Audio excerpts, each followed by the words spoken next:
Yay! Hello, welcome back. We seem to be A-okay on all technical fronts, so why don't we just jump right into the recap? So we are in a different place.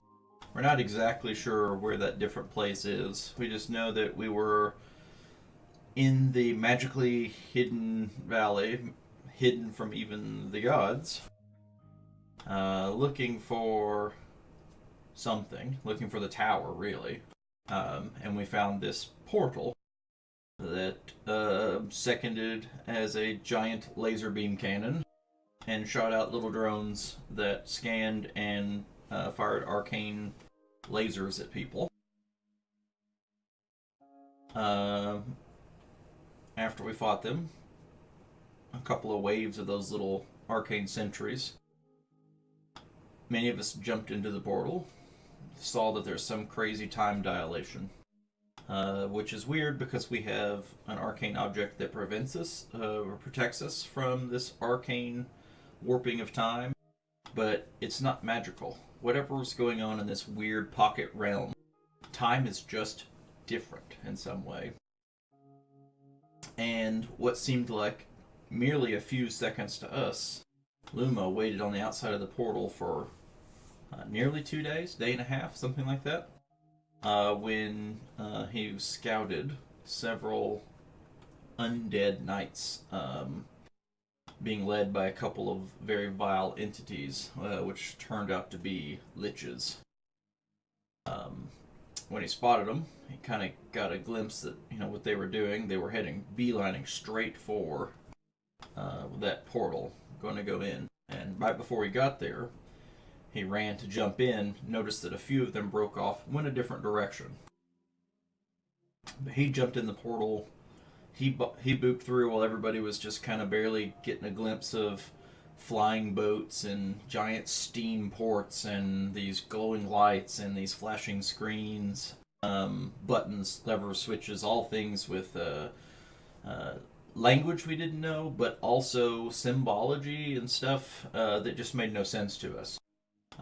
When Lumo poofed in, or like not long behind him, followed the Lich and several of these undead knights, which we fought out in this entire metal, it's almost like plains, if you will, but it was just entirely metal ground. There was these large metallic pods and metallic crates and things scattered about, and we used a little bit of the terrain to try to hide behind a few of these large metal canisters as magic from the undead lich was firing off in all directions. We saw that the power he held was expansive, challenged more so than maybe some of the other single enemies we've ever fought before. And in the end, Steen was hit by some kind of ray that turned him to ash. Called on some of the power of the gods for divine intervention to try to return a body, to try to turn Steen to life through a great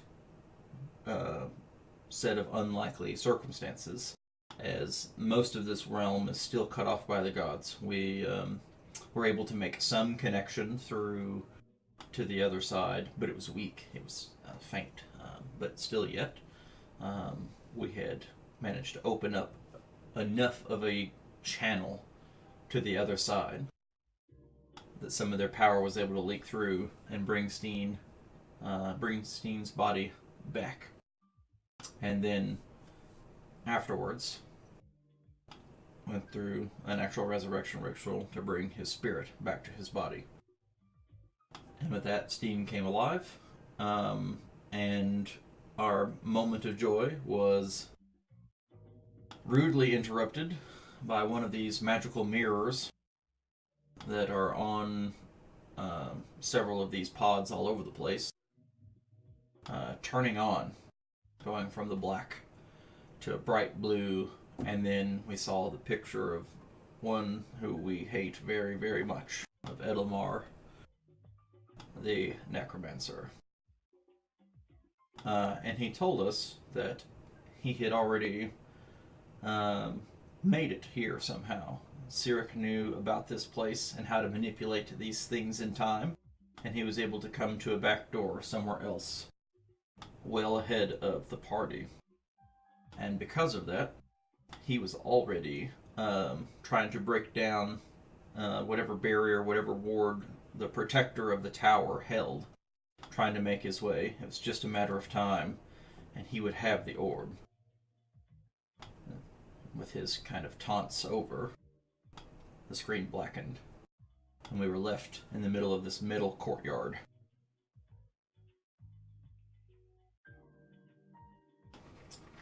And so with that, we'll have to figure out what to do next.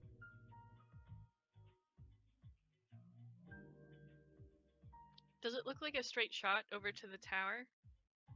Pretty much. It was only a couple hundred yards away, kind of off in the distance.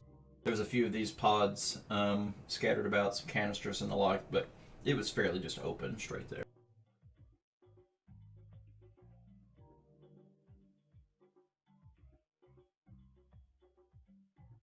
This is a little more of a view clip. Ah, yes.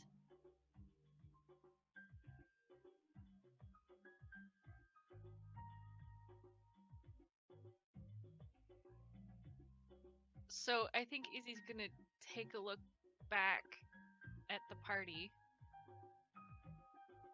and then with her weapons in hand, she's gonna start making her way with some haste over to the tower. Yeah, we should move.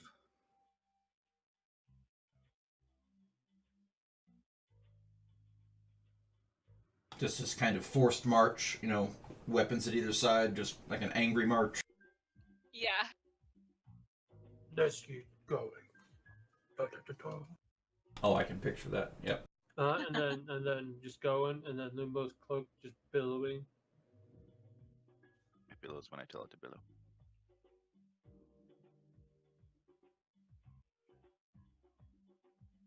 I don't know, maybe he has a mind of his own. I like thinking that even in a wind, the cloak doesn't move unless Lumo tells it. It only billows when I command. Yeah. People are staring at him because his cloak isn't moving, and we're like, it's like 20-mile-an-hour winds. Why isn't his cloak moving?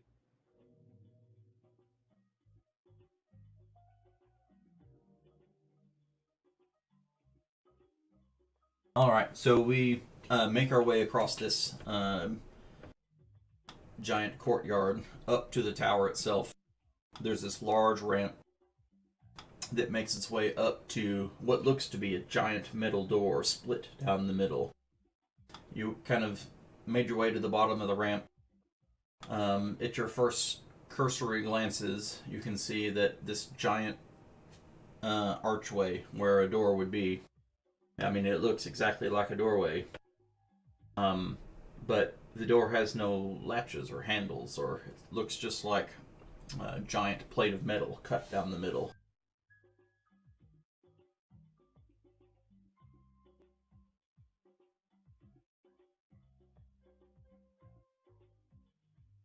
I also would like everyone to go ahead and roll a perception check as well. Nice, nice. I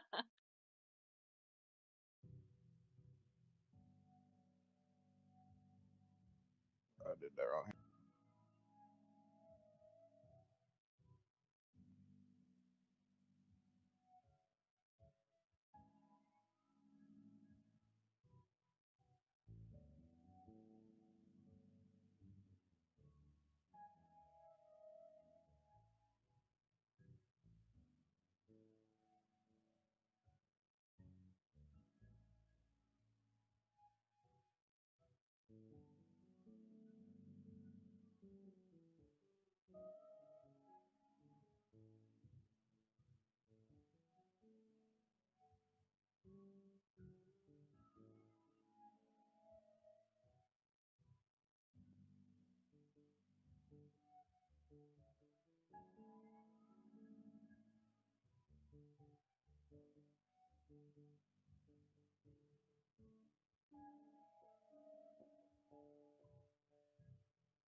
I point up. You guys see that? Like giant bat wings or something up there. A bat? Are look those up. Chester's glowing? Maybe. I'm pointing at a balcony up on the tower. Can we see anything where he's pointing? When you take a second, you look up that way, you do see what could be some kind of balcony. Pretty far up, like nearly 100 feet. A huge tower. But you don't see any creature. Or bat. I'm gonna stow my dagger and take out my rod of, and I guess I'll do a detect good and evil. It won't reach that far, but it might just be good to have up. What is it? 60-foot range? Or is it 30 for detect? 30.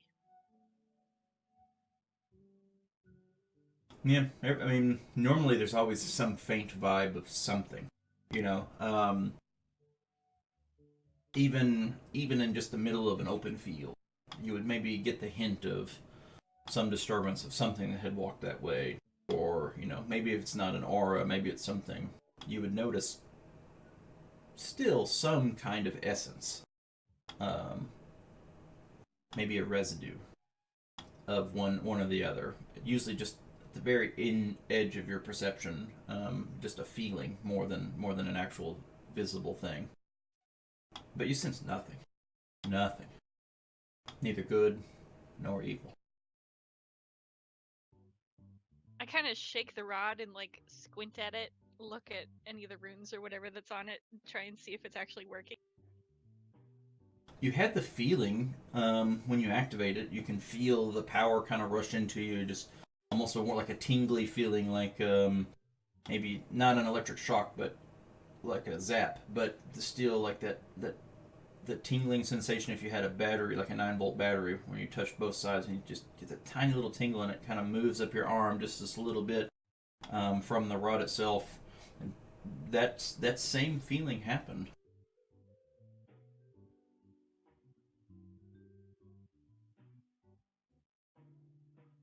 I'll kind of shrug at Steen and go, I can't sense anything. Well, might as well just keep going then. You have an idea about this door? How long has it been roughly since my would my spell hold actually? Because I died. Oh no! Probably not. No. Yeah. Here you go. Yeah. Damn it. Where's the scroll? Can I detect magic on the door? Yeah, you can cast Detect Magic. I will do that. Doing so,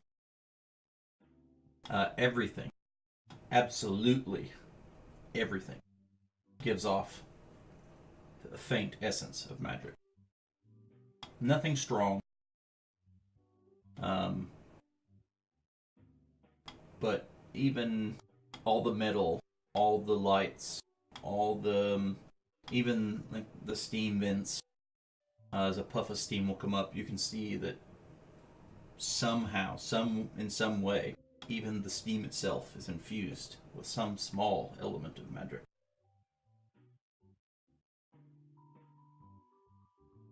So are these indoors or outdoors? Like, do they open in or open out? You can see no hinges. I mean, we're still at the bottom of this ramp, and it's maybe 15 foot up the ramp till you can see what the doors are. And we've gotten no closer as of yet. You just kind of caught, side of something near the balcony there. And then you're like, hey, what is that?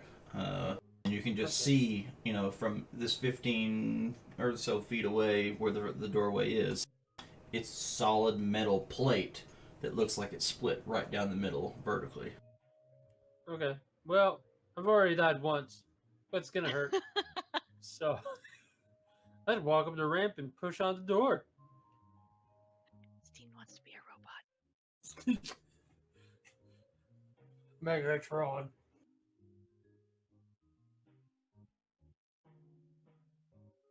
So you're just marching right up to the door? I mean, standing here staring at the sky and the door that's not open, so might as well. Zene's died. His mindset's changed. He's like, fuck it. Go big or go home. Can't go home, so As you approach the door, you get within just a mere couple of feet of it. As you're moving forward, it's still just beyond arm's reach. You hear the sound of a chime. It's almost like a bell. Something from the other side. Then, a split second later, you hear ka-kunk, ka-kunk, and as you go to take the next step, you hear this metal whir as gears turn, and sliding. These giant metal plates slide into the side of the building on either side, giving way to an open pathway.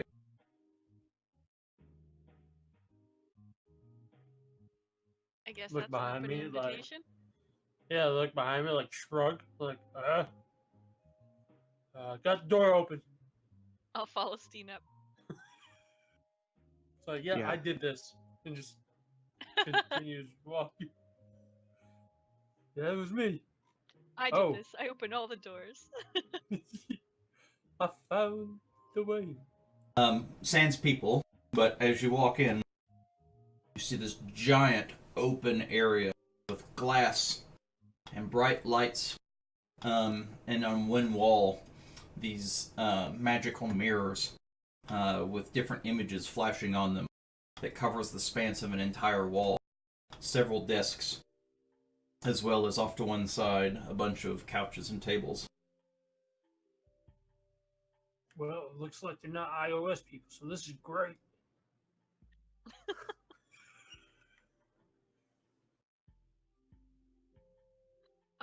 This is a completely foreign environment still, so Izzy's going to be moving forward cautiously and looking for traps along.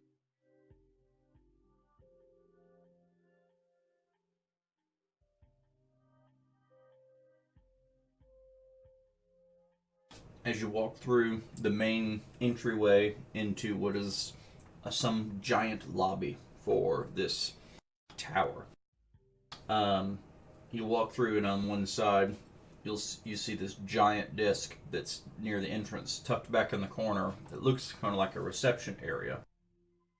This giant metal disc has a large mechanical, almost humanoid-looking being slumped over, head and body laying on the disc, motionless.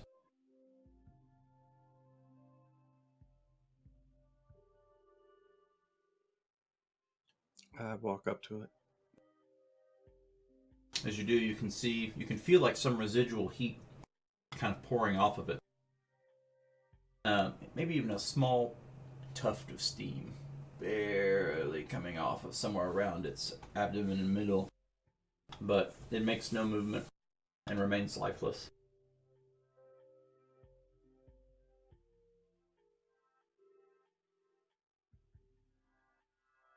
Is there a little bell on the desk? There is not.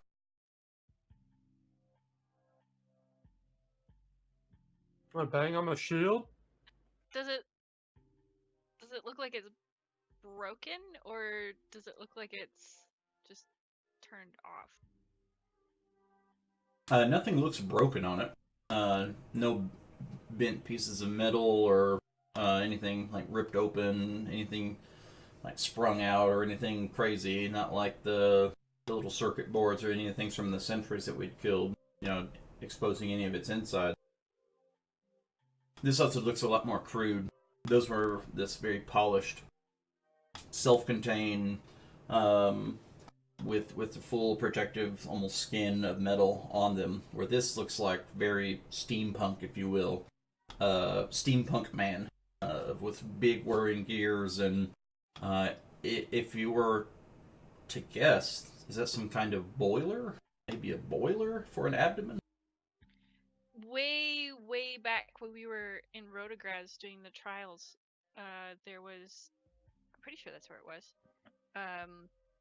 There was a bunch of clockwork soldiers that we had to fight at one point. Does it kind of look like those? In a way, yes. Perhaps even more crude, where those looked a lot more humanoid, and they didn't, like they actually, their limbs, their abdomen were more proportional to actual humans. They looked like people, just made out of clockwork. This looks like, if you were to compare like steam engine versus modern locomotion, if you will. If I go over and look at it, is there like any kind of a crank on it or something that looks like it might wind it up or power it? Nothing more than the boiler. There's no switches, levers, cranks. Not that you can see. I don't think I would know what to do with a boiler. Is there anything else on the desk? Or are there drawers in the desk that I could lockpick or something and take a look? There's one of these magic mirrors, but no drawers. Very, very open space.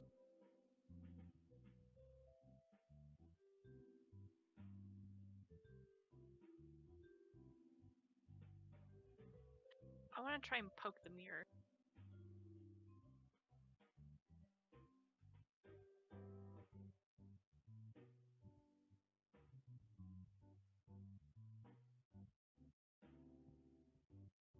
Just a little boop.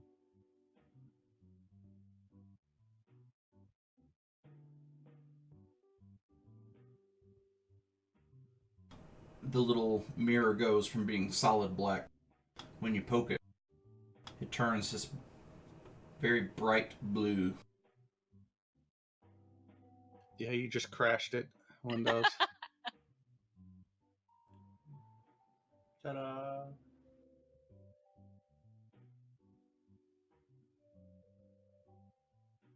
Doesn't seem to be any other changes to it. I poke it again. I say, Mordenkainen.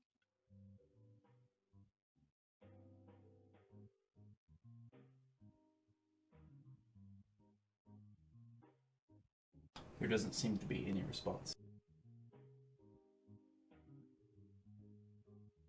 I don't know how to use these things. I look around. Is there another door or any kind of sign or anything? At the far end of the hallway, you see another doorway.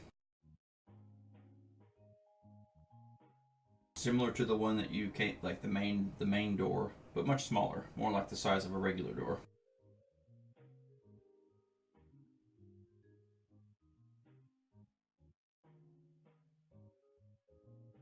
That appears to be the only other exit to the room. Everything's very open across the side. There's trying to think if there was any other doors. No, I don't think there is any other doors. Just the one.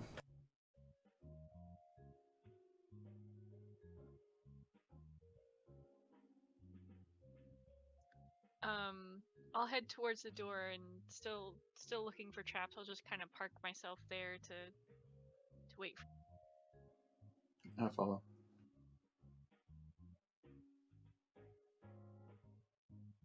Okay, so we move up all the way down across to this other doorway, which is nearly opposite of the one where you came in. It is on the right side, though, so it's all the way back and on the right side from the entrance. And you move up to it. This one makes no sound. There's no beep, no chime. It doesn't seem to open. There's no hinges that you can see, just like the other. And it's split down the middle.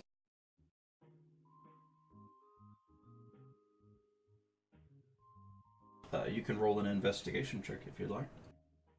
Okay.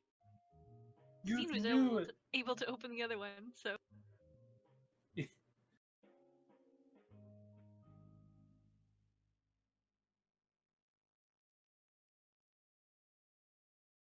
Car's like, it's a door!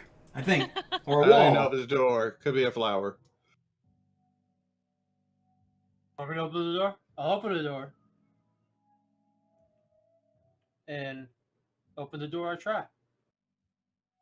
And how would you try to open the door with no handles or hinges? Well... Push it. Push it real good. All of you beat me to it. Well done. It's not often needed to use that. Salt and pepper. So you push on the door. You can tell that this thing is made from some sort of solid iron plate, at least an inch thick. And pushing gives no way. Okay. Alternative. I knock on the door.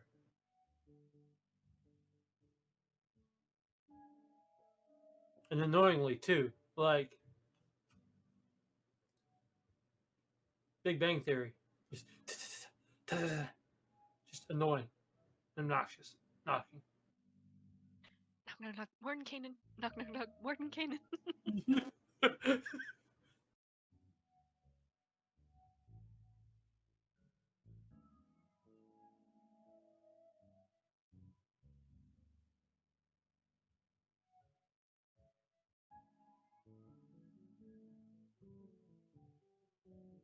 The door itself, when you clang on it, it reverberates like a large metal drum. Clang, clang, clang. There doesn't seem to be any response. I will move over to the panel and see if I can do anything. Are there buttons or another mirror or anything like that? Or does it open?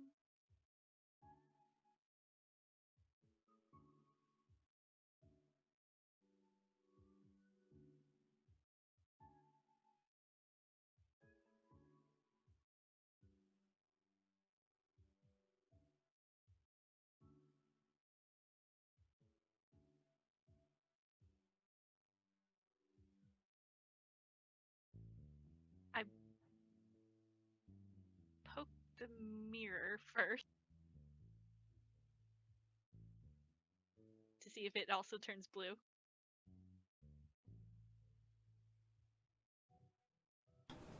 Instead of lighting up in a way, it stays dark, but inside the darkness you can see coming to light a number.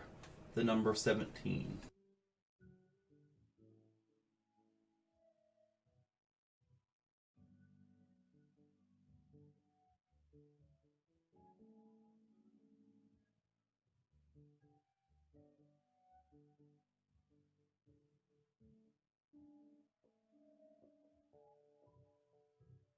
I push the down arrow.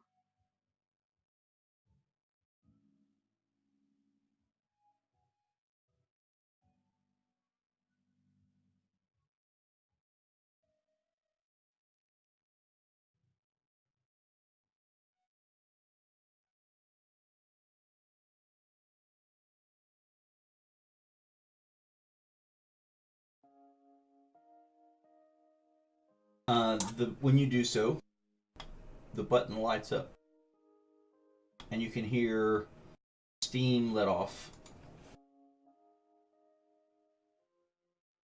I kind of take a step back and look around to see if I can tell where the steam is coming from.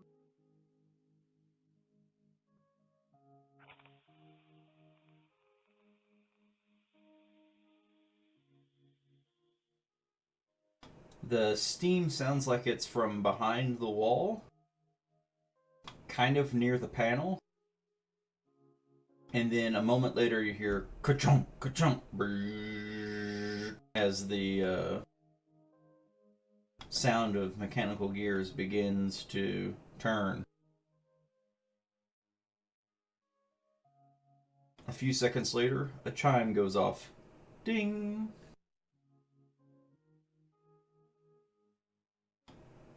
And the doors, again, open, sliding into the walls, into a small metal closet. I go in the closet. Oh no. The closet is well lit, but completely empty. Solid, shiny, polished metal on all sides, but devoid of things. Is there a screen? Something? Yeah, as you come in and turn around, there's a small screen followed by a bunch of buttons. What, anything descriptive about the buttons? Any writing? He asked knowingly. There is a small section of buttons up by a key slot. And then another section of buttons down below. The buttons down below are labeled 1 to 12. The buttons above, up next to the key slot, are 13 to 17. He's on the restricted access floor.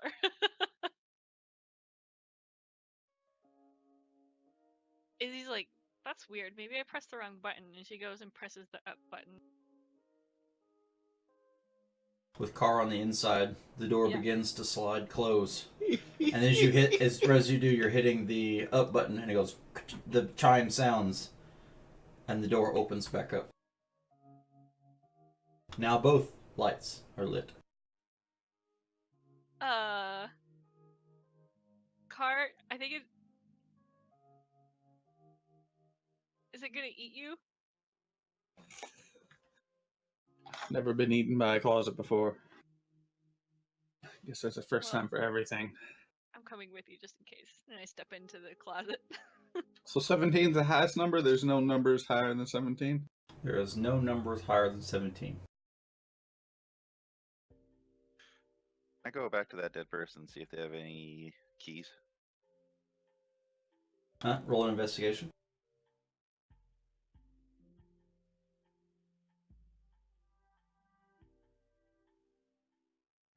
There is a lot of clockwork pieces, nothing resembling a key. I'm also going to check the closet for traps. Izzy's half expecting the walls to close in. What about our necklace that's supposed to protect us from the magic things? It looked like a key at all. Long shot. I don't know. Oh, I see. No, not a key. So go ahead and roll.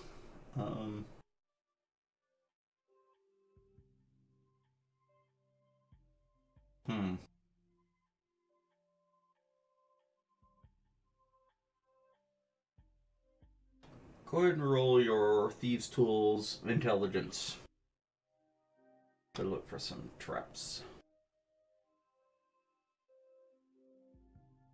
I mean, you already know that there's these whirring gears and some steam valves and some mechanical things on either side. You can hear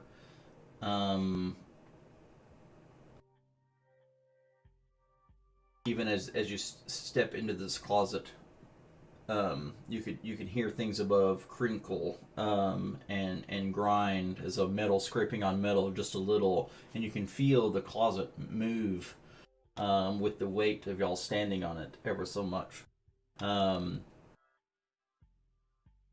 doors seem to open and close, but nothing else, walls-wise or ceiling-wise, seems to be mobile. Okay, Izzy relaxes just a little bit when she decides this. I don't think it's gonna eat us. I go ahead and press 17 because that's the number I saw on the screen. I guess because I stand by Izzy. I'll just press the 17 on the button.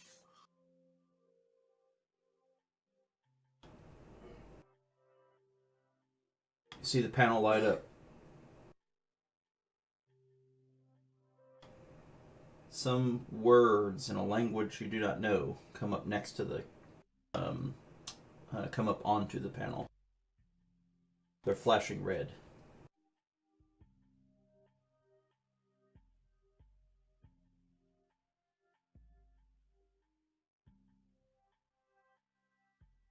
Does that key look like it opens up another panel? It's hard to it's kind of hard to say exactly, but it doesn't seem that way. Don't see it seem like it's not like a, open up the front end of a vending machine or something. Put in a key, and it doesn't seem like there's another panel. There's no seams for something like that. I could try and use my thieves' tools on it. Just go for it. About to press more buttons. Press all the buttons. Stop at every floor.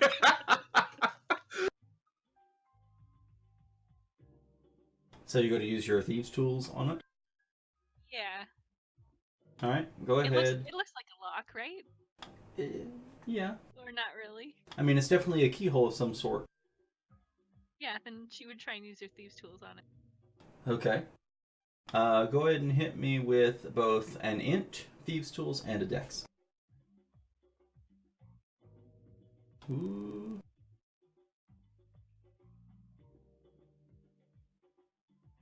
Okay, you are very aware of how locks work. I mean, just in general. You're very good at picking locks. And you got your thieves' tools in there, and you're looking for tumblers, you're looking for springs, you're looking for something to click. It definitely inserts like a key slot, but there are no tumblers. There are no springs. There are no moving parts inside of this keyhole. Izzy looks very confused. This must be a magic lock. I press 1. A chime sounds, and the doors begin to close. Pull out my sword.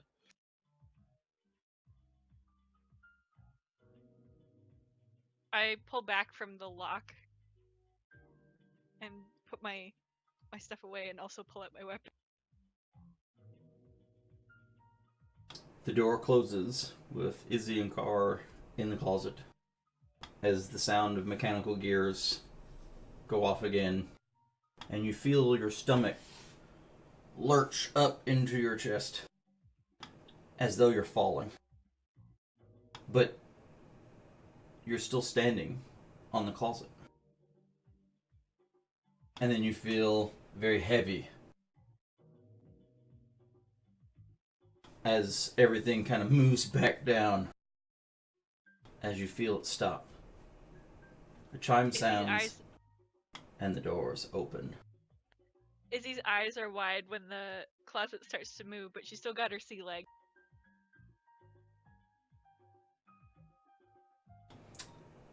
The doors open into an area unlit.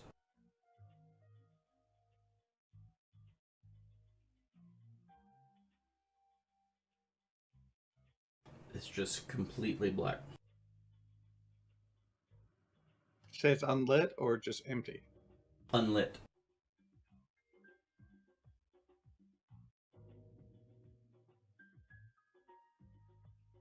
Can my dark vision see anything, or is it just... Yeah, so it looks like gray stone and metal all over the place. And there are large columns. But as far as you can see, it looks like a flat, rectangular box with nothing in it. And by box, I mean the size of the whole tower. It's the parking garage. I would like to get a hovercraft.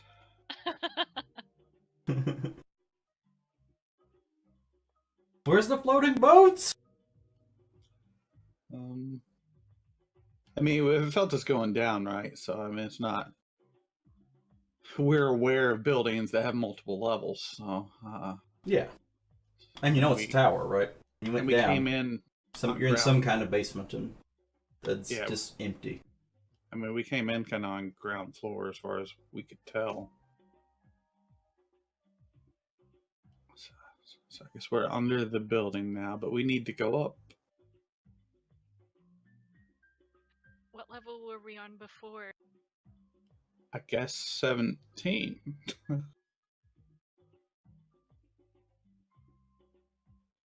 Will the 17 work now? I don't know. Just push it. Push it. Again, the red flashing words come on the panel. You feel... Make a perception check.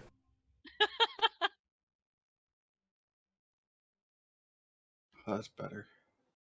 Hey! Car is much more wise than I am. You feel like you got thumped on the back of of your head. Like... Both of us? Yes, both of you. You do that. No. As you scan around, you see the image of a shadowy little hand. Looks small. You've seen something similar to it before. Like a mage hand kind of thing? Very much like a mage hand. And very much like Thing, it's like moving its fingers and hands around, like trying to gesture this little hand.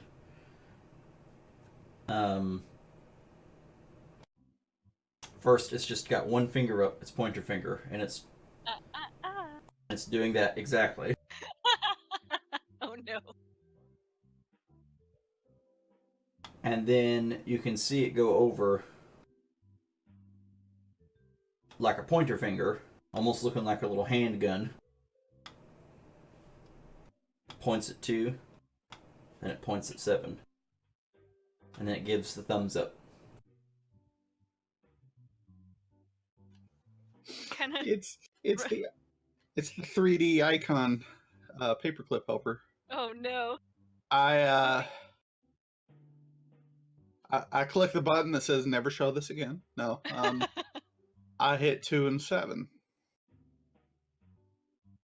The gears go off and begin to mechanically whir as you feel the doors close, as you feel the elevator rise again. And the door opens back to the lobby area of that where everyone else is just standing outside of the door, like looking in, like So. Wait, did you tell us to hit 2-7? I mean, pointed at 2 and it pointed at 7 and gave the thumbs up. Okay. So this is apparently floor 2, the lobby. Oh, we're at Flash 7. Okay. Groovy. I was thinking it was 17 because that was the number. So we still can go up. We just have to get a key.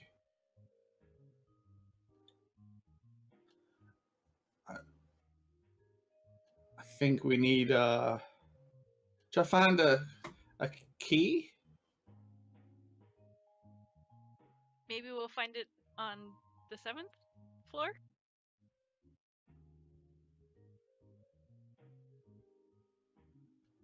Maybe.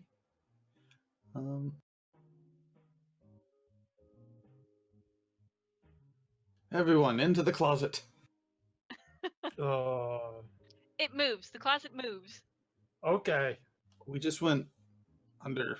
And that's more of a reason why I should get it. Well, unless you can find some stairs.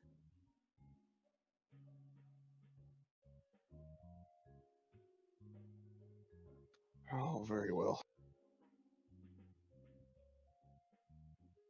You should picture us all in a little elevator, It listening seems to that jazz fine. music. Yeah.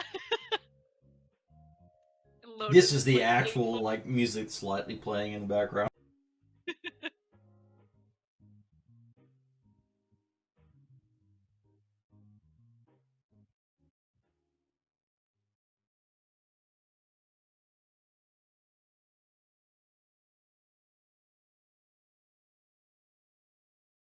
It's probably more like this. But it won't play. Play, damn you.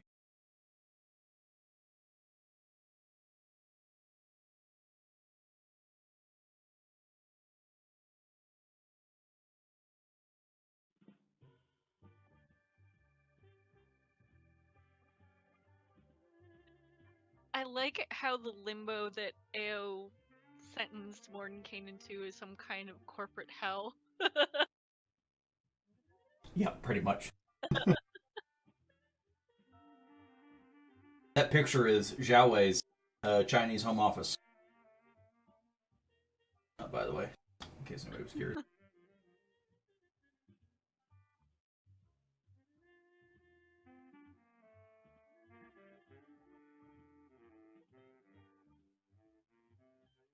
Okay, so everyone crams into this little tiny closet, which is a bit of a squeeze, given Steen is full plate and Lodrin being not small. Having to crane himself down even with his ability to control his height. Everyone jams themselves into the closet, and you press button 7. Yes. All right. So you, again, the chime sounds, the doors close, and you can feel everyone, as you begin to move upward, you start to feel heavy as though you are moving upward, and it is pulling you down towards the floor, even though the floor itself is still there. As you're lifted, you I hear don't feel so good. It'll be okay in a minute.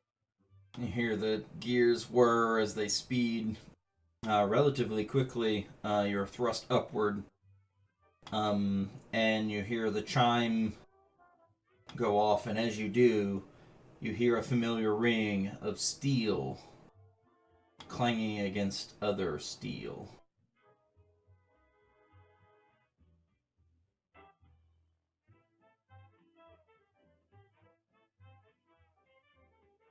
And the door opens.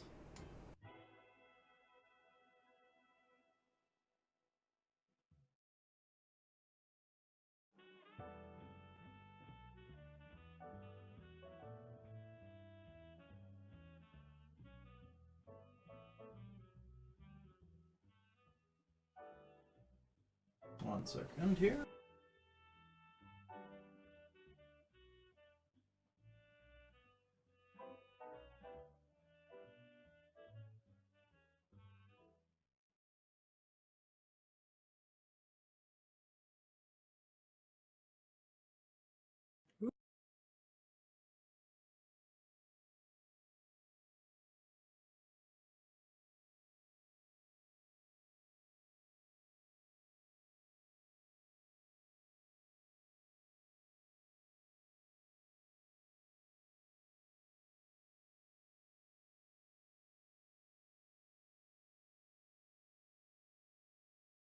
As the door slides open,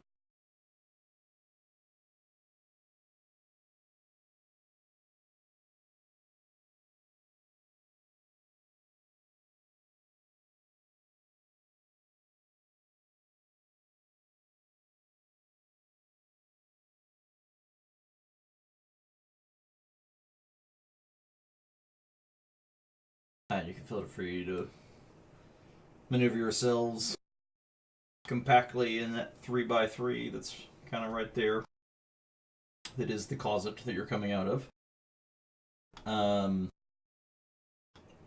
as said, right before the doors open and the chime sounds, you hear the familiar clinging of steel on steel, and the doors swipe themselves back open again, and you see a couple of pairs of undead knights swinging at one of the arcane sentries, like you saw outside.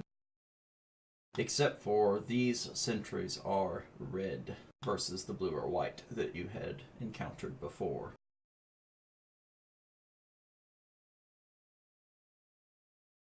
I'd like everyone to roll initiative. Ah, He's trying to kill us. Again. Sure is.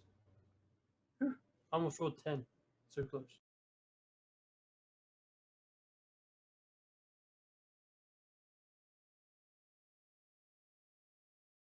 I'm like, why did loader and lower initiative sentries start dying? Like, what did...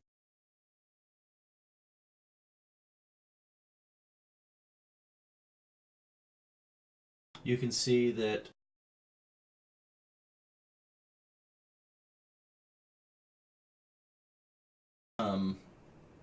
the knights and the sentries have been at battle for at least a little bit, as there was slight burn marks on either of the undead knight's armor, and you can see that there is a couple of scrapes that have made it through the protective barrier that is the shield of the arcane sentries.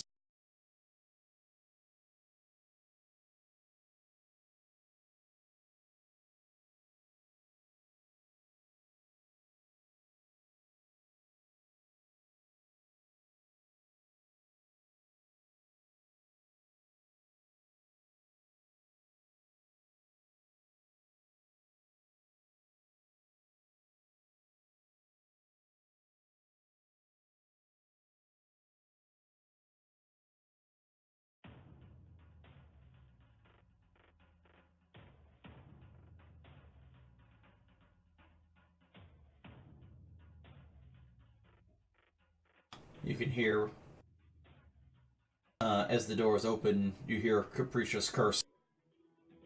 Damn it! We've been in many a pickle. Why must there always be shit in our way? I suppose we'll persevere as always, but...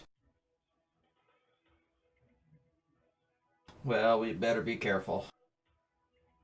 Izzy just kind of grins at him and she's like, come on now, you didn't think this was actually going to be easy, did you? And Izzy is first. Okay, so she's gonna do quick scan, look for which one looks closest, and So they're both... which I guess is 13? it's all pretty relatively similar in distance, yeah, from either 13 or 4 for the Undead Knights.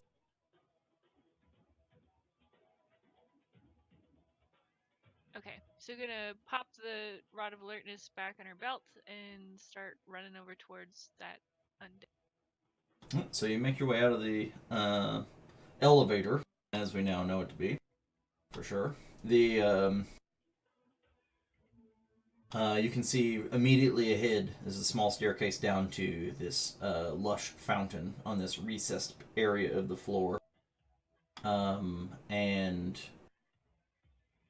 yes, each of the... then there's a sentry and what looks to be like a small lounge area to the left with a giant immaculate rug and some benches. And to the right, some just a little cubby with a couple of columns. And there are doorways aplenty on all sides.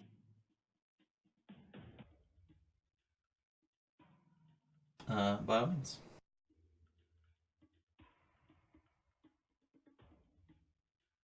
Dash to there, and then I'm gonna take a swing with my cup. Okay, yes.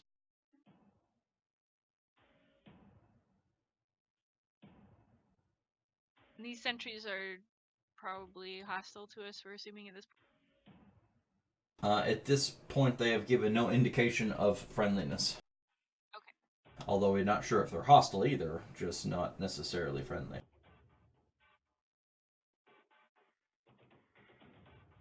Ooh, bad roll. Okay. I have 5 feet of movement left, so I'm just gonna take a step back towards the call. Okay, yes. And that's all I can do.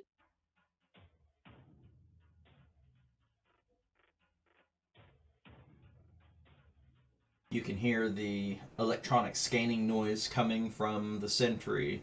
The as a cone of that red light washes over both of the sentries in front of it, and both of the knights in front of it. And then from its little tailpiece, the little glowing slit opens, and 2 rays shoot out. 1 of fire, 1 of lightning, striking or attempting to strike each of the knights in front of it.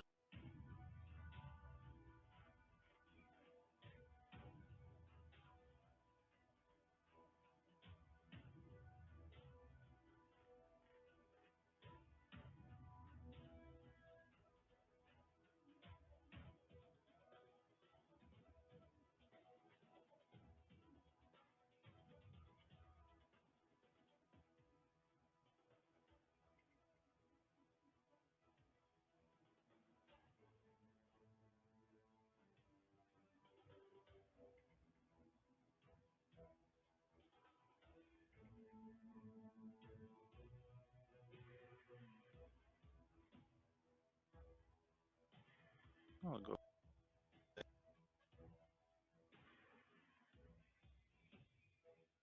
And start firing my laser. Okay.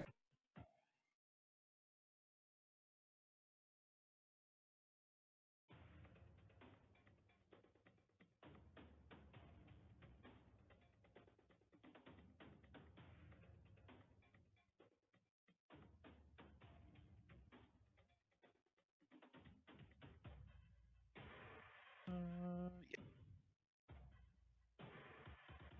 Opting for just the 2? Okay.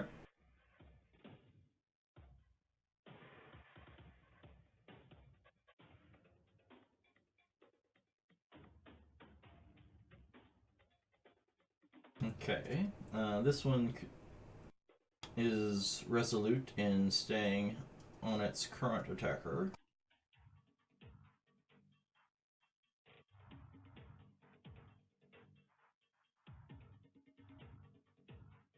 I'm okay with this.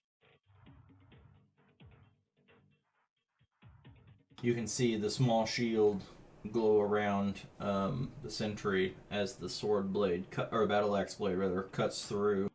You can see that it is slowed down, but it still penetrates, leaving a small mark.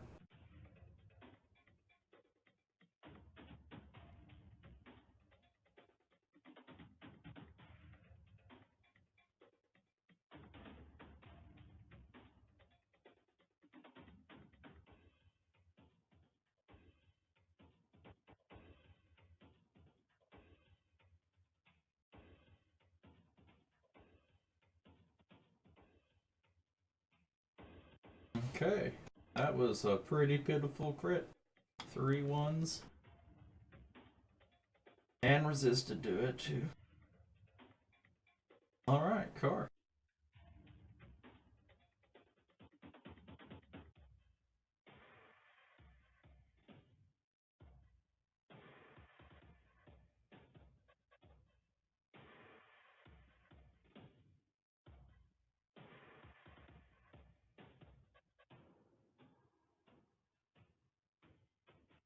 Going to cast something.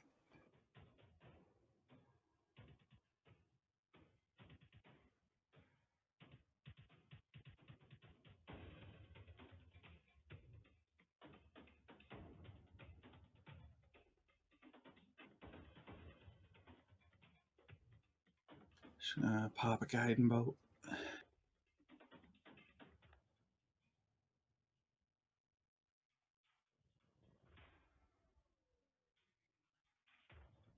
That's up to you.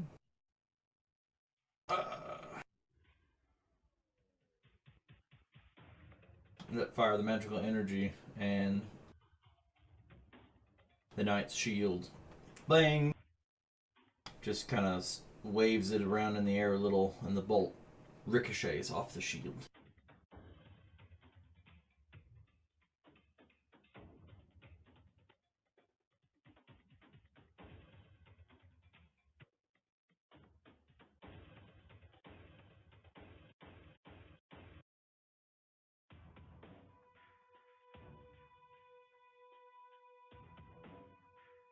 Similarly, we're having that kind of day.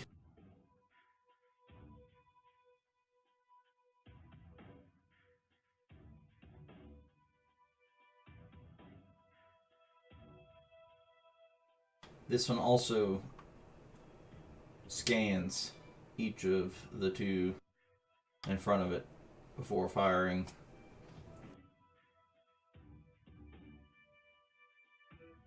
Two different rays.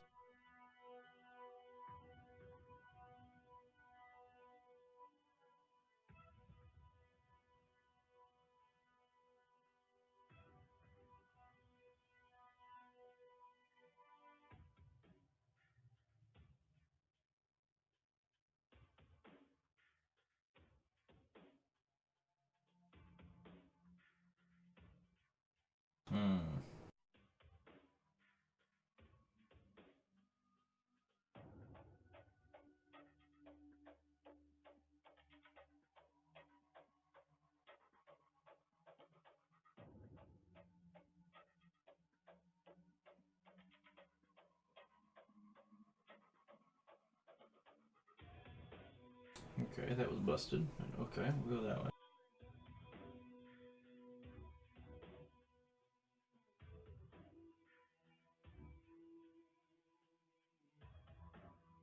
One cold, one lightning.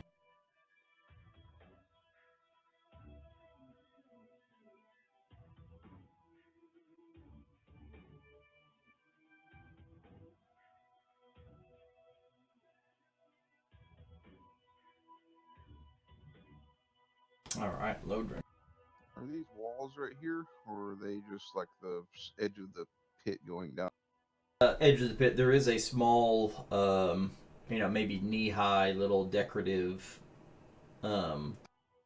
piece that goes around, but not like a true wall, all the way up.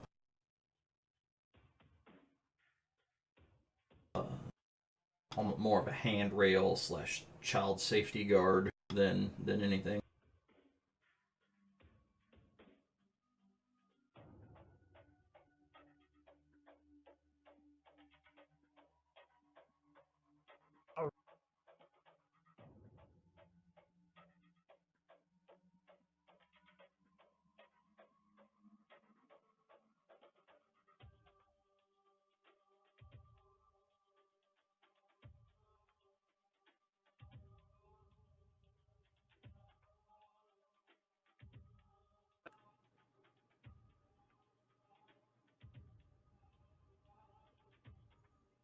I think Loomwell and Logrin might have that one over there.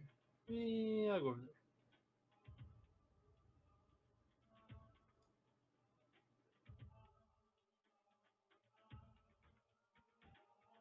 Three on three, how very fair. I know my, yeah.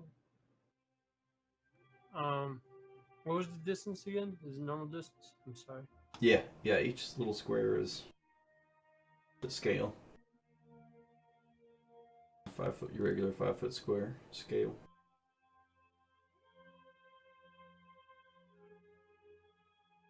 Little dash. Okay. Call that gold.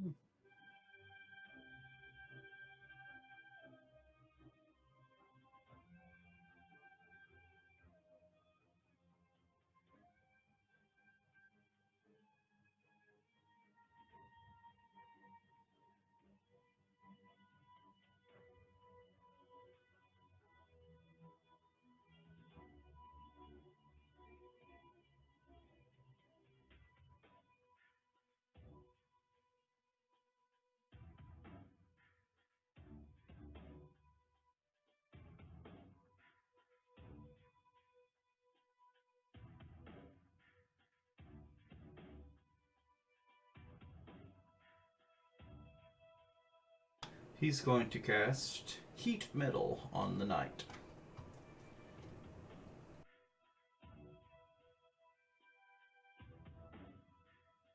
On each of his turns, the undead knight will take some fire damage, so don't let me forget that. Whose turn? So if it's on Capricious Run.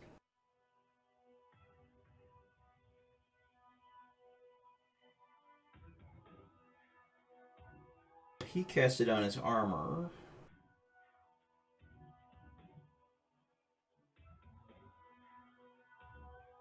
So he doesn't drop his weapon since he didn't cast it on his weapon. But it stays on him and it begins to glow red hot. And you can see steam coming off of what little bit of flesh is attached to the skeleton underneath the armor.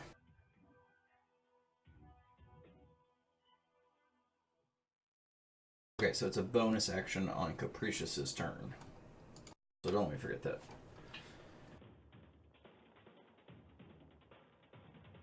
Alright, so the end of the first round, they stayed pitched in their own little battle.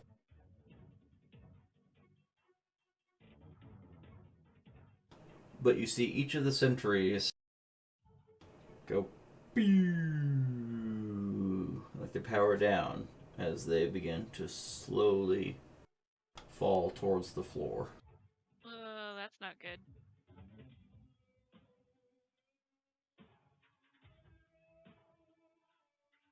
Right before they actually land on the ground, because they're slowly like a helium balloon that's mostly out of the helium inside. Like it slowly keeps itself up a little, but it'll still fall just slower than normal. It's just floating downward to the ground, and right before it hits, beep, you can hear the power come back on as it floats back into the air through a garbled, crackling speaker. You hear, I think I found some new pets. How silly of them to leave the control room somewhere else, not in his barricaded lair.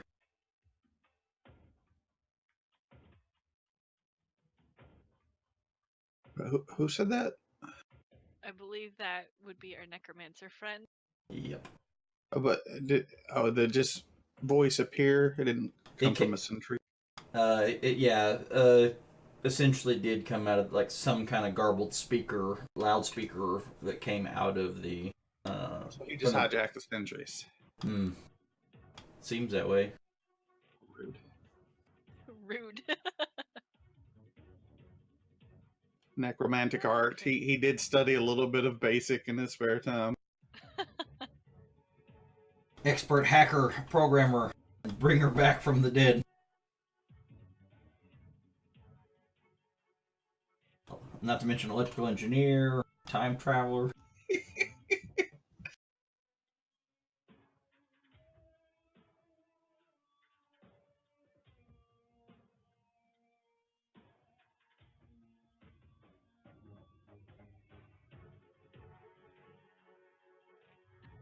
So with my offhand, I pull out my dagger and just try and get that little extra oomph. Okay, yeah, trying to shiv it.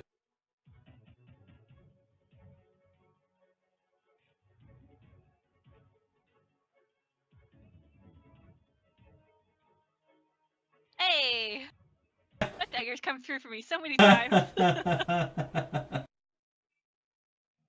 And then I'm going whoop, whoop, whoop, whoop, whoop, whoop. Yeah, this is my burger way. Yep.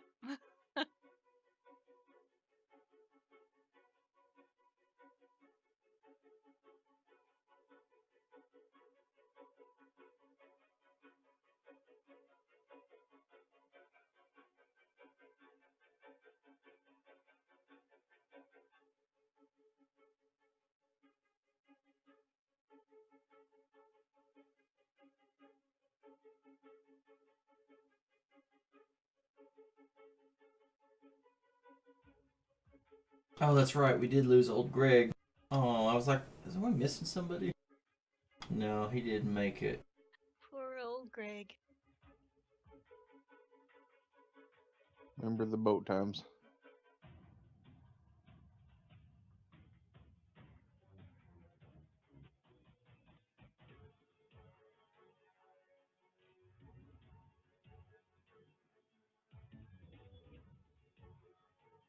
So the little sentry flies out to the center. Now being like 15 feet off the ground of the lower part of the little pit down there by the fountain.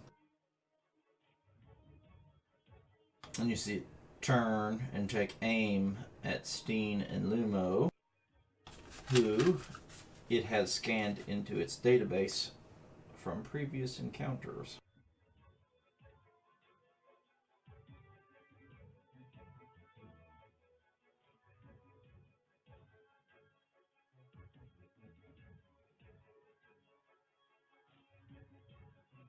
Alexa, sentry is off. Sorry, Josh, you don't have bandwidth for that. Steen, I need you to make a charisma saving throw. Yeah, I can do that. Lumo, I I also didn't need you do to that. make a charisma saving throw. Oh, that is wonderful. I'll Oh, let you man. re-roll that as a reaction. It's the best failure you could have gotten. Oh, well, way to go, buddy. Hey, that is 11 higher than 0. So, I mean, that's 1,100% increase. All right. I don't think. Well, you had the grade 2 math going. Yeah. Infinite percentage increase. Also need one from Lumo as well. Charisma, you said? Yeah, charisma. They know the weakest. Oh, They know the weak points. give me bullshit. I gave you another roll. My roll was better than both your rolls combined. You both feel compelled to use your movement. You are commanded to use your movement to go to each of you in between the two knights as close as you can and lay down that are nearest you.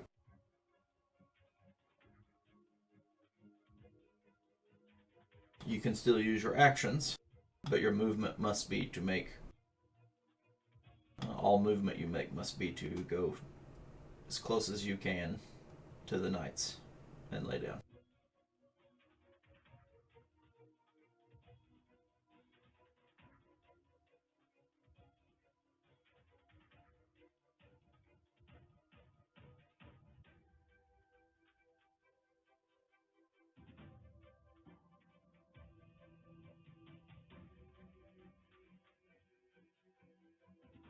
The sentry flies.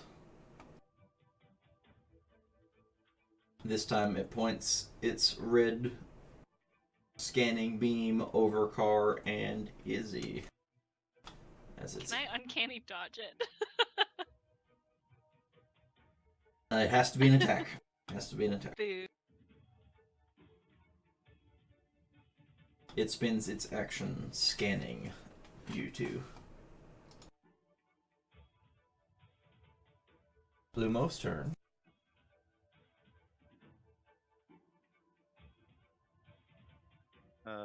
I'm going to.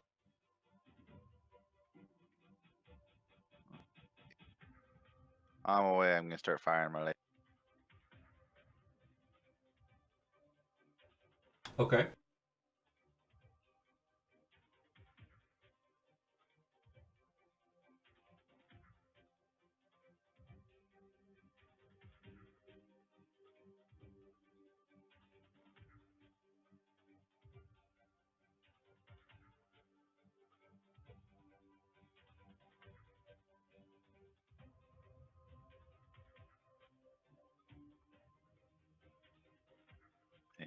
then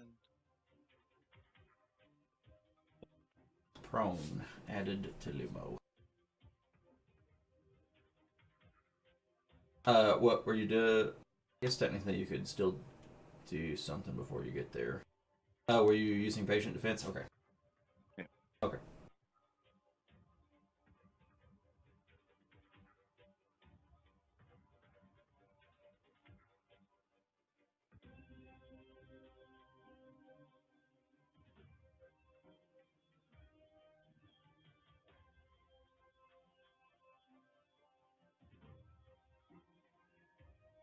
So advantage, disadvantage, counteract one another. You have a 20 AC? I didn't know yours was that high. Oh, you leveled up? It went from 19 to 20 on level up, didn't it? yeah, I have the +4 for Dex, +4 Wisdom, and +2 from my bracers or whatever the hell I'm wearing. Mm-hmm. That's awesome.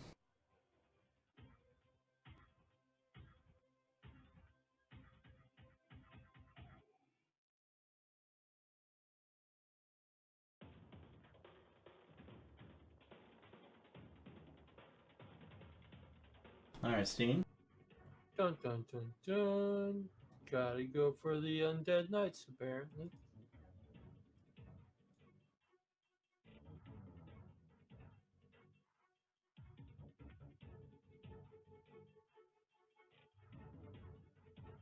Woohoo! Mm-hmm. I was thinking that maybe it wouldn't be considered flanking because he's prone, but Oh yeah, he's prone. no, I think it's okay. Go ahead. I'm still super threatening. Yeah, he's still threatening. Okay. Very dangerous.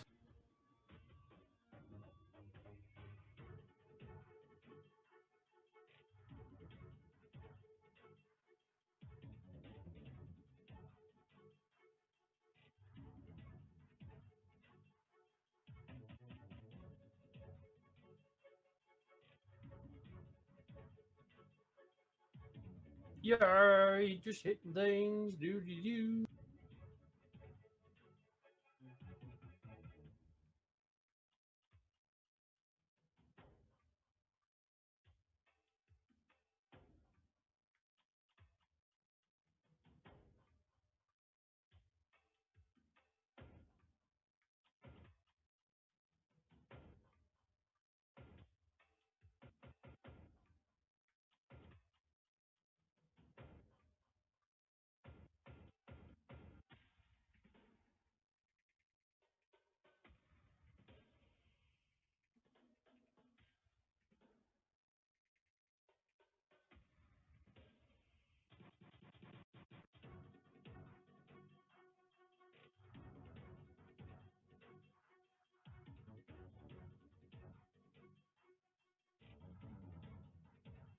He's got to use his action to dash to get there.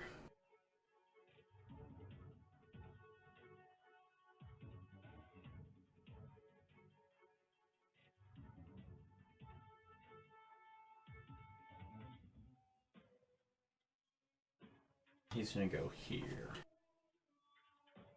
Using his action to dash to get there.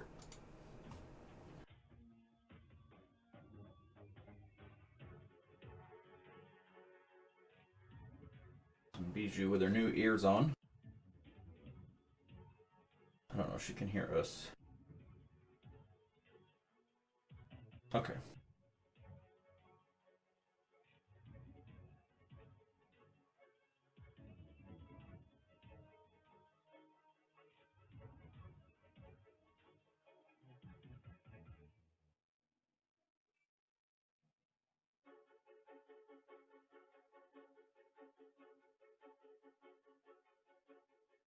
Okay, guiding bolt.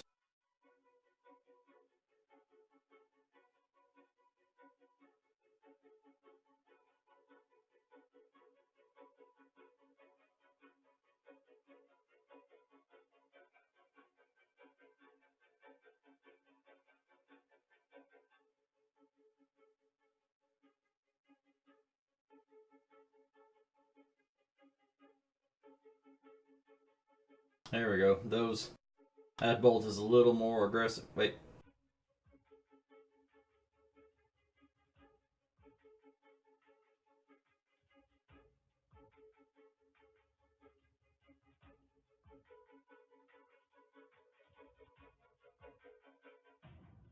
You can see the shield absorbs some of the radiant energy, but some of it does penetrate through, as does the status effect.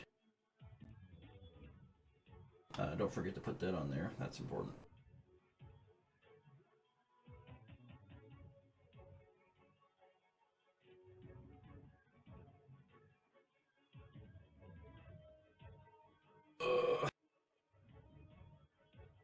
The rolls.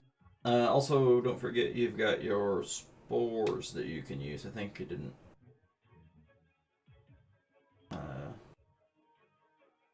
I don't think you've used those in a little while.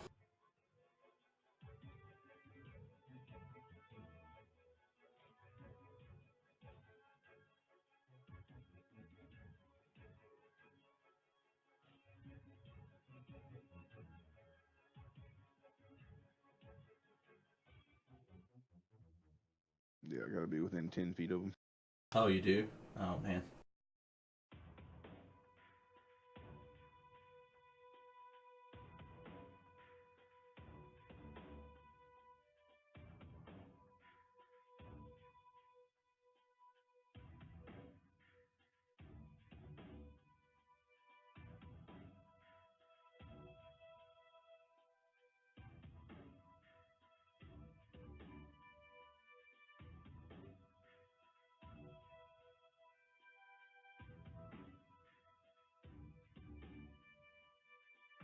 Nice.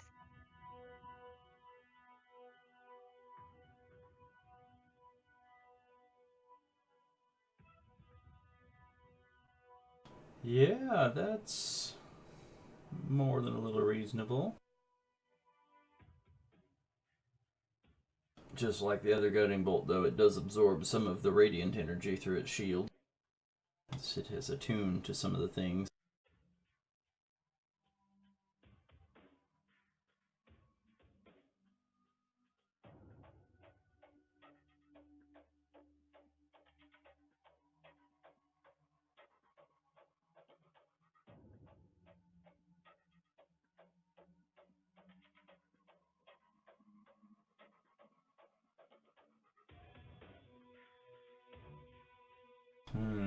I think...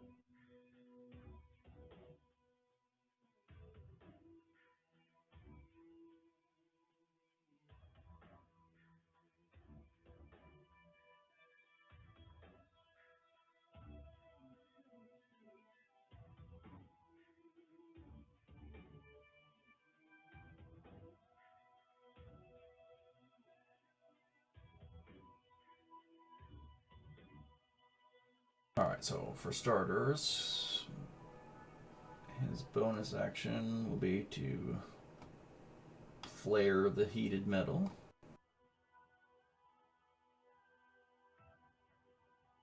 Okay, good 2d8 there.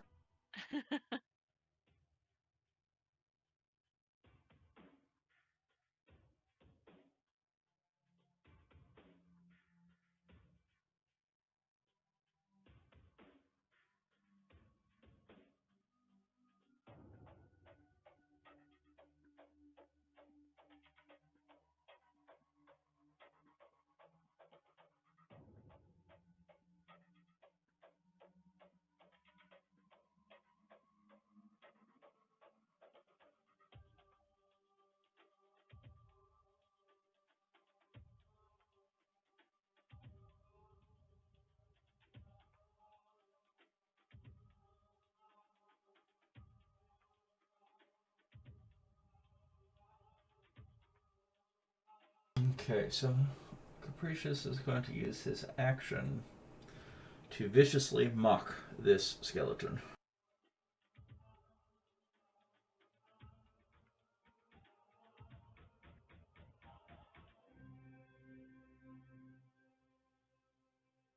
Liar, liar, armor's on fire.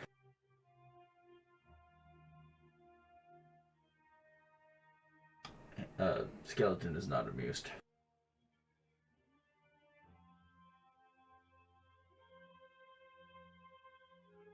Undead have no sense of humor.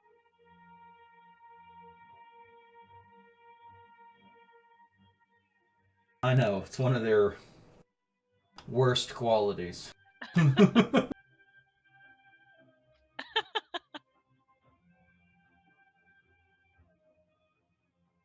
It's no damage for no half damage. It's just all or nothing.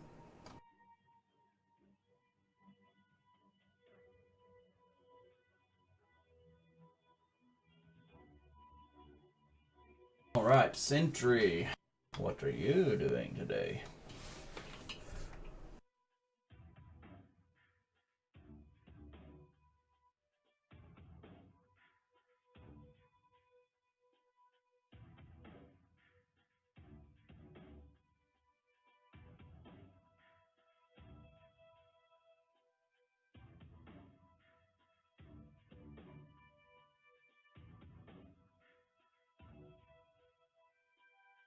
Alright, Car, I need you to make a dexterity saving throw.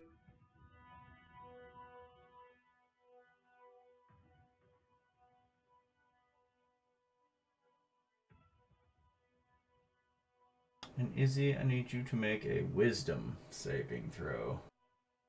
Great. No problem. Oh, yep, that's great. Car, that is a success. So you take half damage from this elemental ray. Oh, I watch Lumo train sometimes.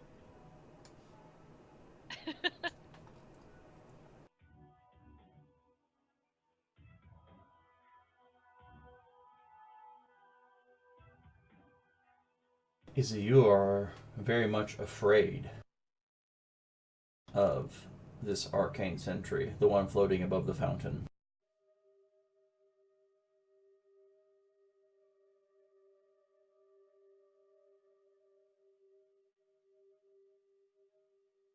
And you can repeat the saving throw at the end of each of your turn. Okay. So fear of being afraid means you can't get any closer to it.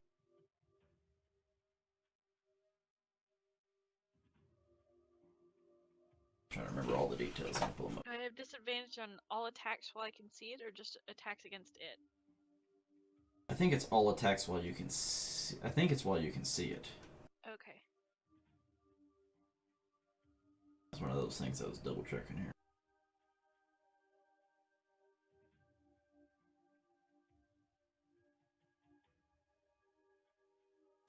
Well, yeah.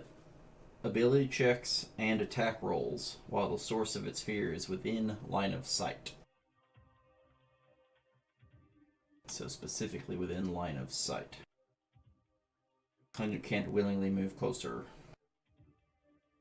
Okay.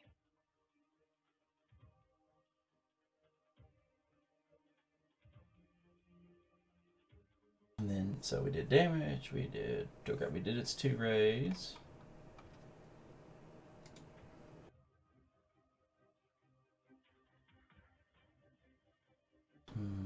Okay.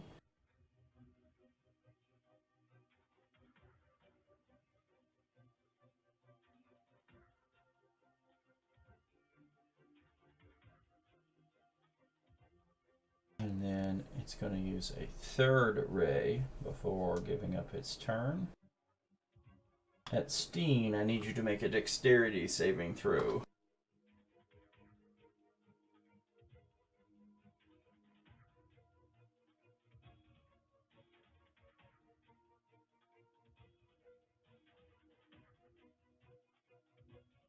That was Steen.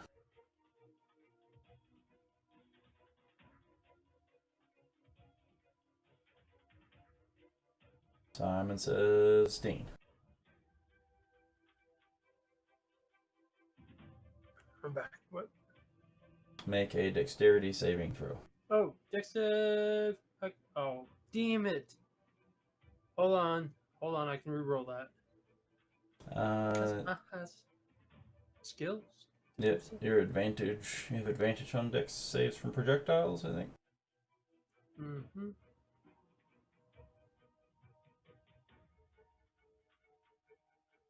Oh, there you go. That's enough Yeah, to yeah. be. That's enough to be half. Yeah, I'm a winner. Oh, not that kind of winner. Could be much worse. All right, Izzy. Okay, so being afraid, she's gonna kind of just position herself so that she can keep an eye on this other sentry out the corner. Mm-hmm. So she's really just gonna go like there, and then attack this knight. And with the frightened effect on me, it should automatically apply the disadvantage. Should, yes. We'll find out. But yes, we will. Oh, that's a sucker Okay. punch anyway. You are the only thing. It's the only thing within 5 feet of you. So yes, it is hurting. Also good. And then my dagger. Oh, drop 20. So sad. That is very unfortunate. That's it.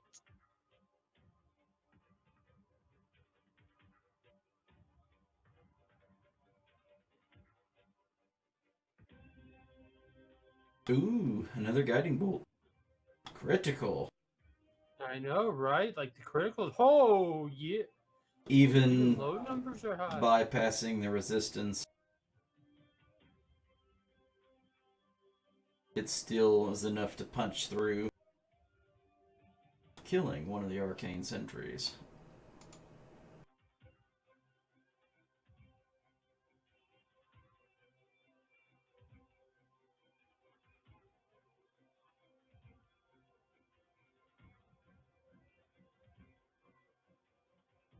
Okay, why did it do advantage? I mean, I know I did advantage, but why did it not cancel your step of the wind? Oh, yeah, the dodge effect wore off. It had an 18 and a 19 both, so it's still going to hit, but you may want to put your defense back on.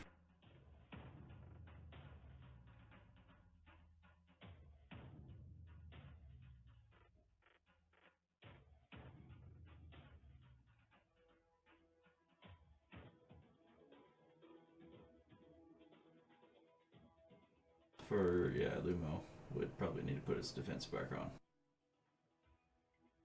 Okay. Yeah, for some reason it cancels at the end of the round instead of back on your turn, which makes no sense.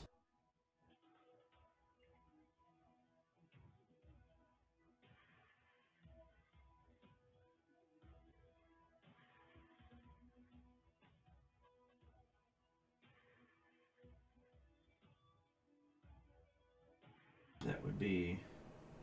Okay, so Capricious is again going to light his fire.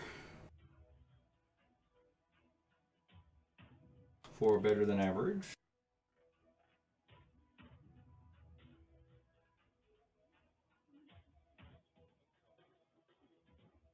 Hey! Nice. Oh, we only had 1 hit point left? Ah! Dagger would have done it. That's funny.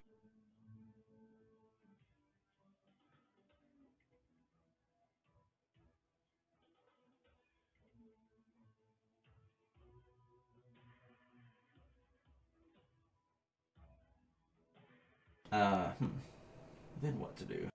Doesn't really have much that will actually affect the sentry, so I think he's going to try to mock one of the other skeletons.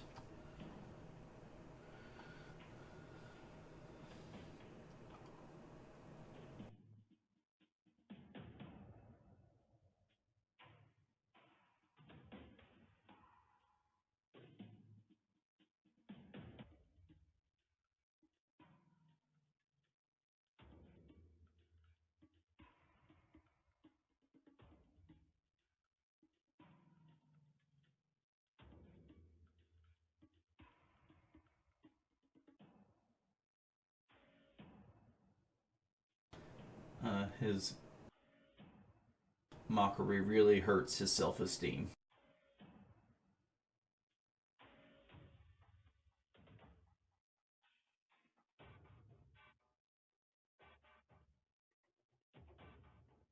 Have disadvantage on the next attack roll it makes.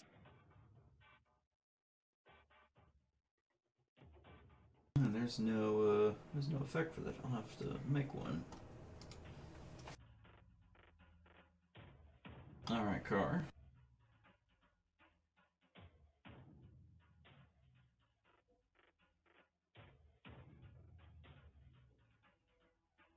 These steps going down.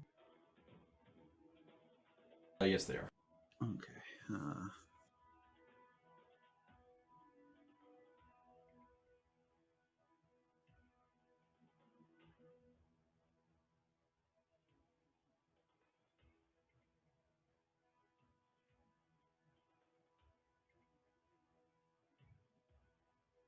Yeah, the sentry's floating about 15 feet above the floor of the pit below it, which is, like 7 feet or so above the floor that you're on.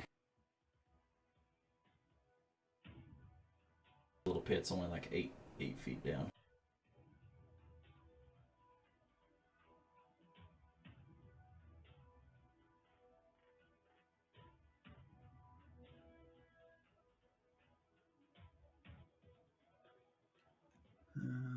Gonna do a guiding bolt at level 2. Okay.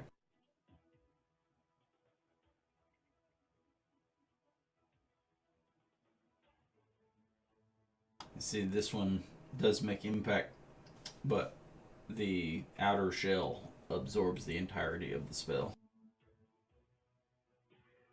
I'm gonna get up.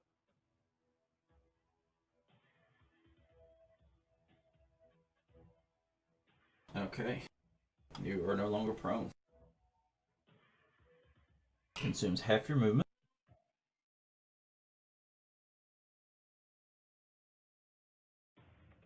Is Steam currently threatening the dude below? He is. Menacingly.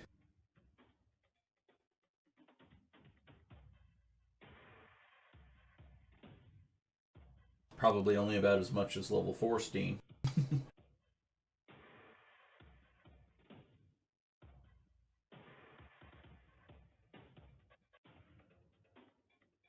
Right, yeah. Another skeleton knight crumbles.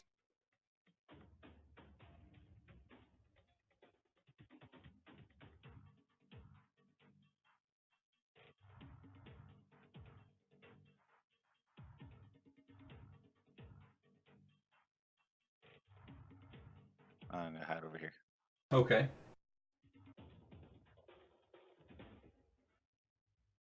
Alright.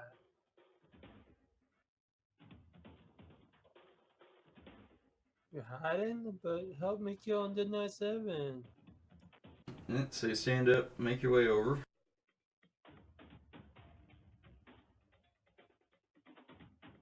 I think that it's pretty much all your movement anyway. Stand up and get there, but you're within range.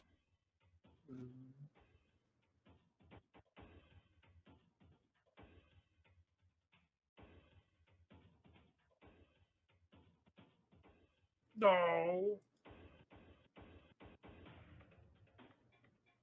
Sad Steen. You're bashing against him, but he's got his shield held up in a defensible position himself. How ironic.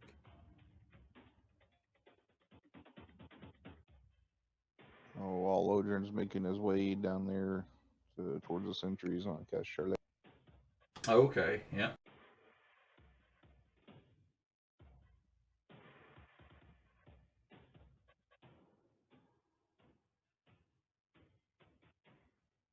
I think you're tall enough that you could probably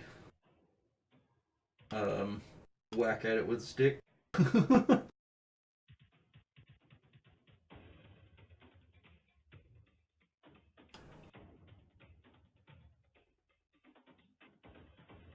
I'll pop on down.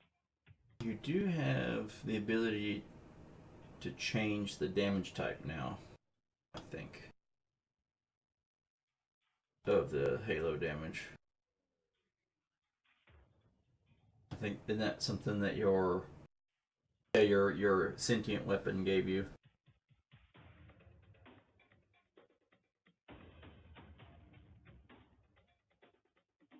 Yeah. Okay, good. I was thinking that I'd done something to fix that problem, because literally everything's immune to poison that we fight.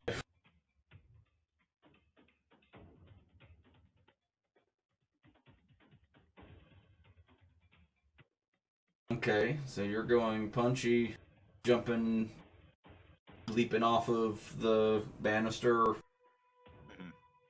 going full flying punchy. Okay, before you do, make me an acrobatics check. Let's see how well you can land. Okay, two things. Why do you have advantage?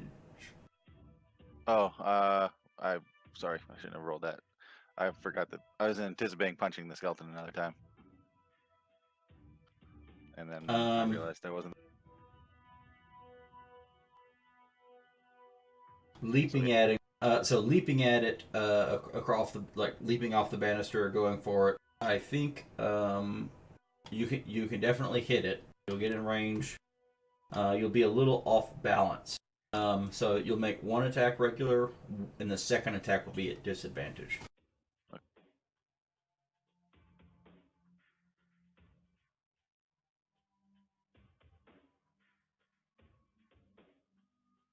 Oh no!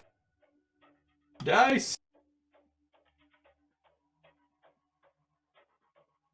And then you'll land.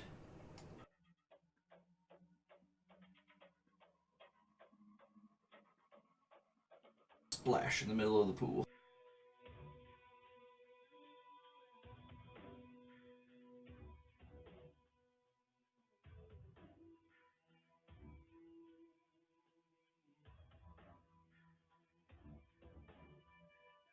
Alright, Capricious. What are you going to do?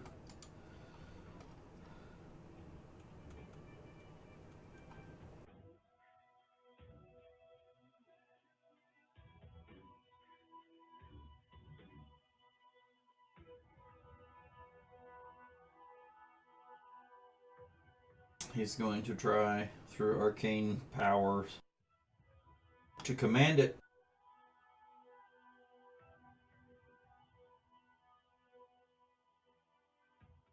to halt and take no action.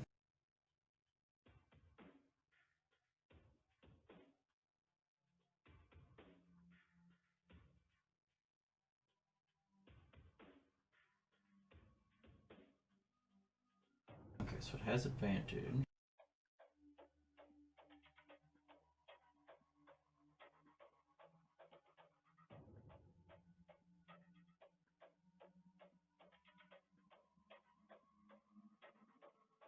Oh.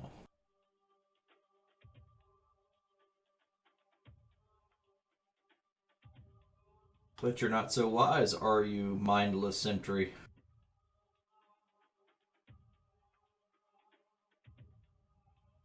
Even rolling double 18s for your disadvantage, your -5 to wisdom save says that you fail. And take no action. So it'll just sit there floating 15 feet in the air.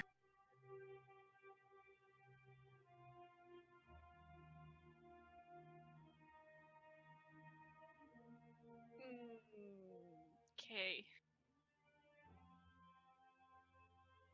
Oh, I didn't roll my save at the end of my last turn. I don't think. I don't remember seeing it. Go ahead and roll. That was, say, fear was wisdom, I believe.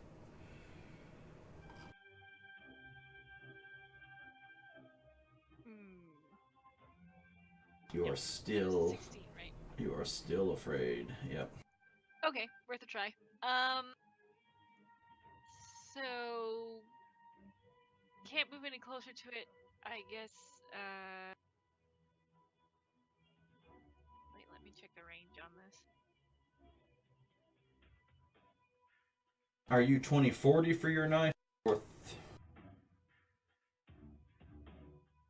Or 3060? 2060. 2060. Okay. So it's in the disadvantage range. You have disadvantage anyway, so Yeah. you can't have double disadvantage.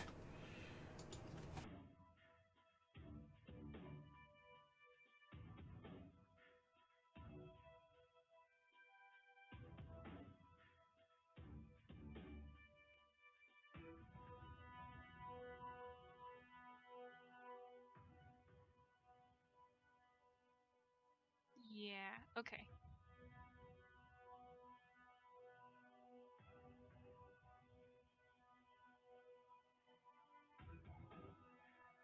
Oh, I still hit it! You indeed did. And I've got friends in melee range? Or is it too high up? Yeah, technically not. Okay. Lumo, had to pinata it. Not Lumo, Lodron had to pinata it, and Lumo leapt through the air up and over it and landed in the water. So just a little tink. My other hand's full, so I can't toss it again. So I think, did you say there was a railing around the edge of the pit?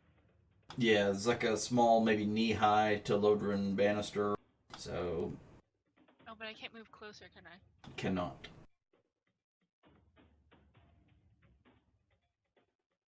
Okay, I'm gonna go duck behind the column then and hide.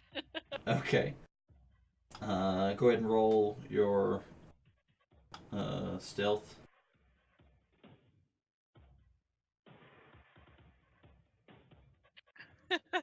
she's like pressed up behind the column going Yeah, that you're one paper sack away of having an anxiety attack. Yeah. Do make your wisdom. Oh yes.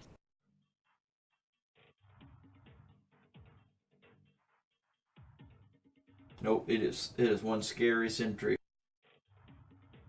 Izzy is not wise.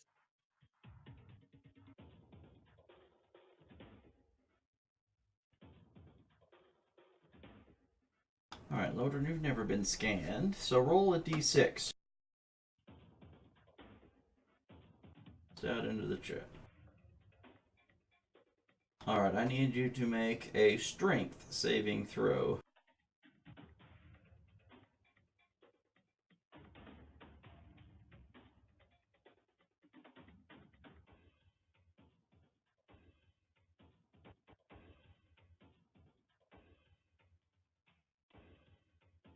It was 3, it was a strength save. Okay, yeah, strength save. So... telekinetic force wraps around you, and you are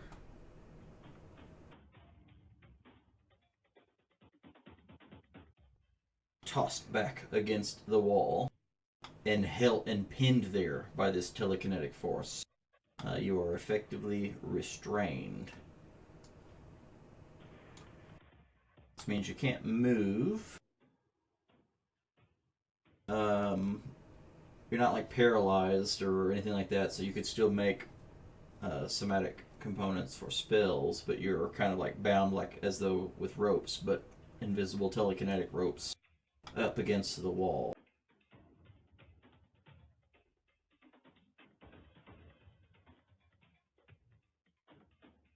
You will take 5 points of bludgeoning damage from the impact, if you will take care of that for me.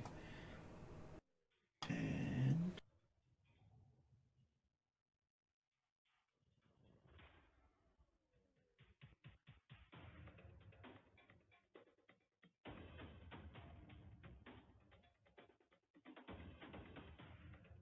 Lumo, I need you to make a charisma saving throw. No, you. How unfair. You feel compelled to dive down below the water in the fountain and remain below water. Holy sh! That is dark robots.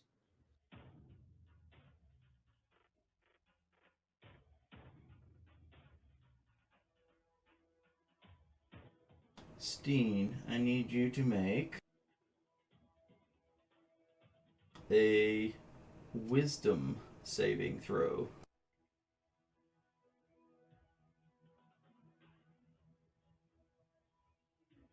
I'm gonna re-roll that. Are you now? I Think you're outside of Lumo's range. am, because I have Indomitable. I can roll saving throw that I fail. Oh, that's right, Indomitable. I forgot about that. Yeah. I'm gonna roll another one, watch. Ooh, 17 Holy... with no minuses. 17 is enough. You, despite your usually present sense of bravery, are beginning to feel quite afraid. But knowing that you still have a task to complete and a duty to your friends, you shake it off.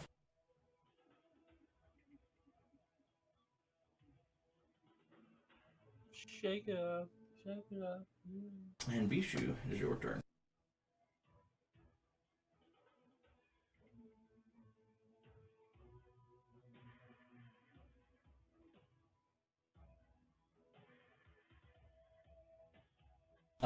Let me see. I think you can try. So you can either, like I said, cast a spell. I don't think you'll be. I think if you do, if it has an attack roll, the attack will be at disadvantage.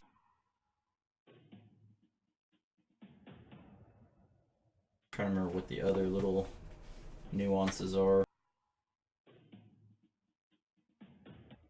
I'm gonna cast freedom of movement on myself. Yeah, that'll do it for sure.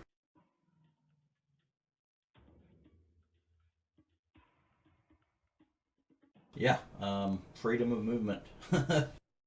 As it turns out, you were being restrained, but now you are, through magical purposes, free to move.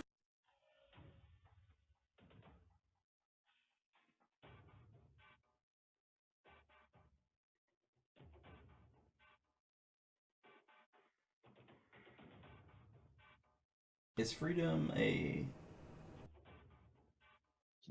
It is an action. Okay, I don't know if it's bonus action or regular action. And that lasts for 1 hour, no concentration.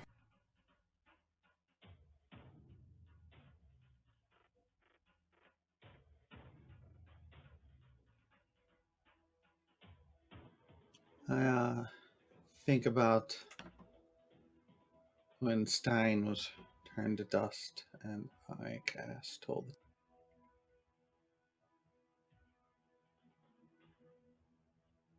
You say Toll the Dead? Yes, Toll the Dead indeed. Nice. You know that magic that affects the mind, it doesn't have one, but things that affect its will, it is very susceptible to.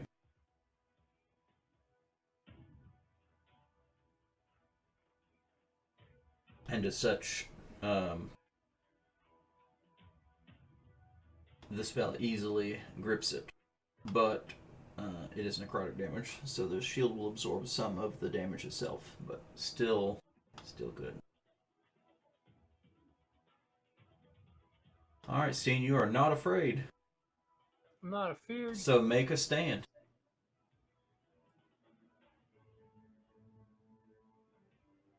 So how deep is this hole?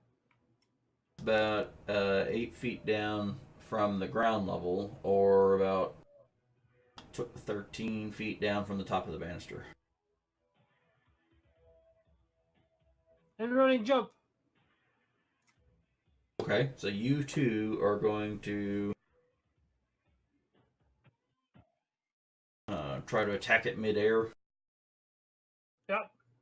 Run and jump. Okay, so I need you to make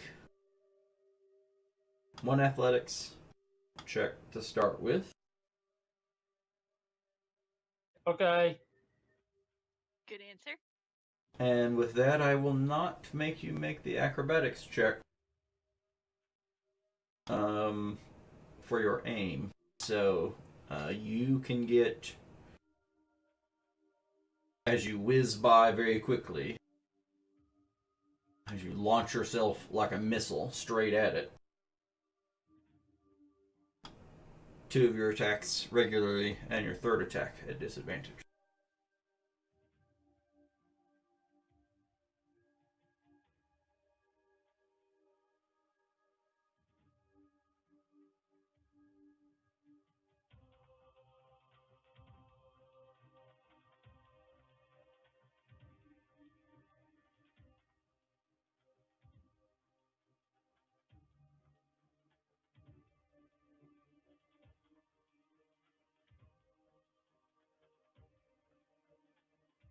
All done.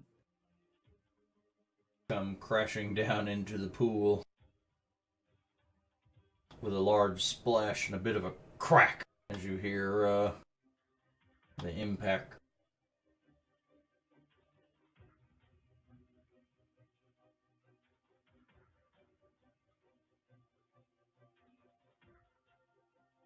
You will take, because of the athleticness, you will be able to land a little hero landing. That crack may have been a little bit of your knee, may have been the stone beneath you, but you take 3 points of bludgeoning damage from the fall. Ta-da.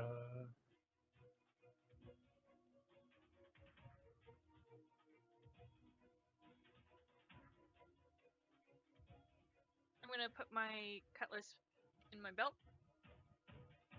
so I have an extra hand free, and then I'm gonna chuck my dagger at the.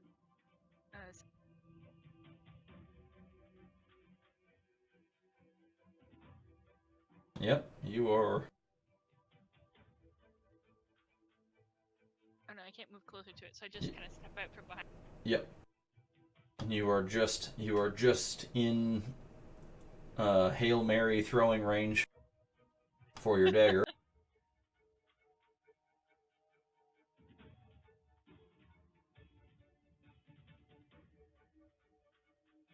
Ah, just skims off the edge of the shield.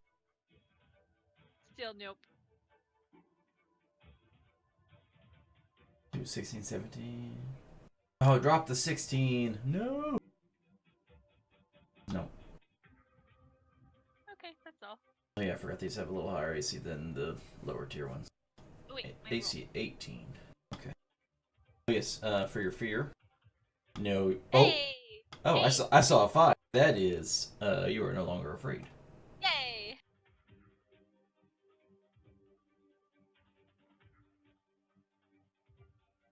I'm hopeful that that will not matter one way or the other, but we shall see. I feel better. Mm-hmm.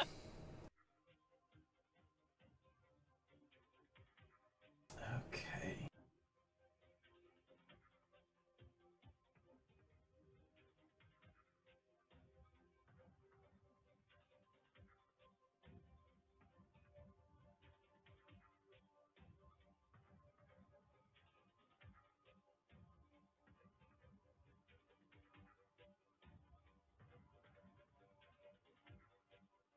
Capricious must make a strength saving throw, which she is not very good at.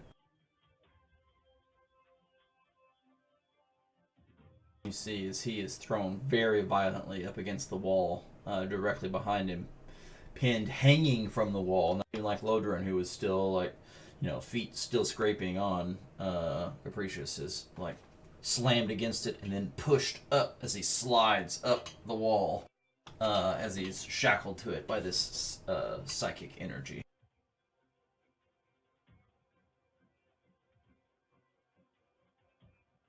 He is both restrained, and he failed enough that he is also completely incapacitated.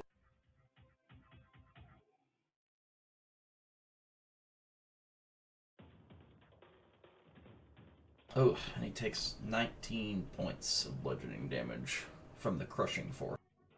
Ouch.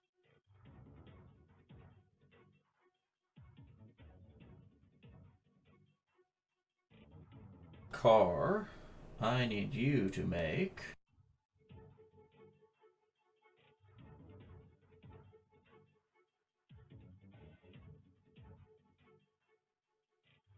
an intelligence saving throw.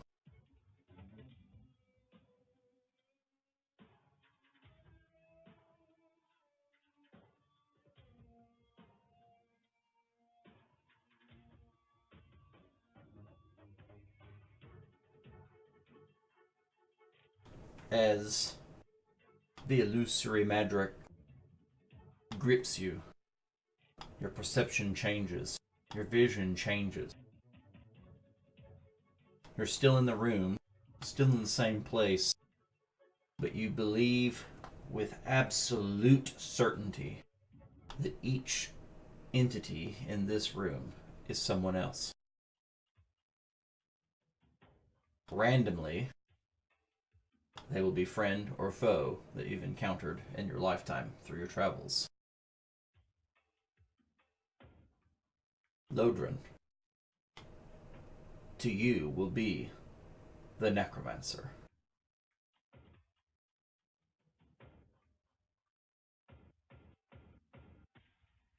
The sentry, floating somehow mysteriously above the ground, will be your beloved wife. Which one? The sentry. You're not gonna make me make love to a robot, are you?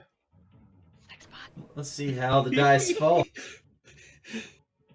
It does have a little tail down there that could be somewhat dangerous. Oh no.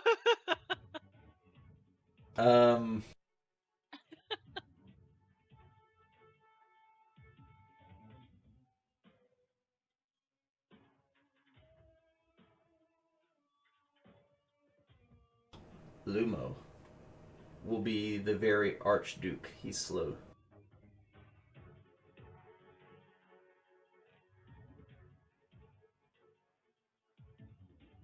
Steen will be Commander Gregan. Which one was he? He was leader of the garrison that that you actually took over. He was the charge of all the military side of the Phalanx.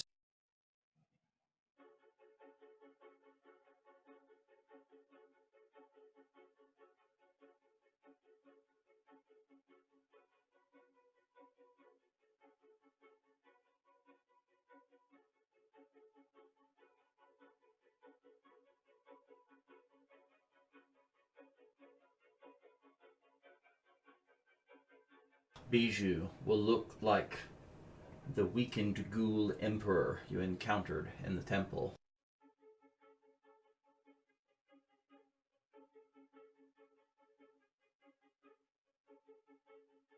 Capricious will look like the archdevil, the prince of swarms.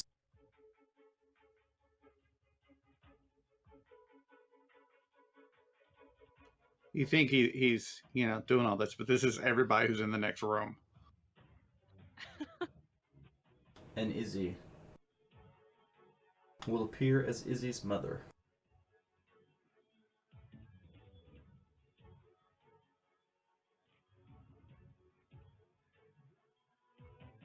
Alright, Bijou, it is your turn.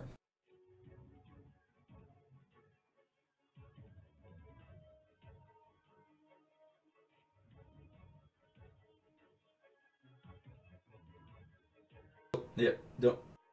That's it. You don't have to roll the attack again. Well.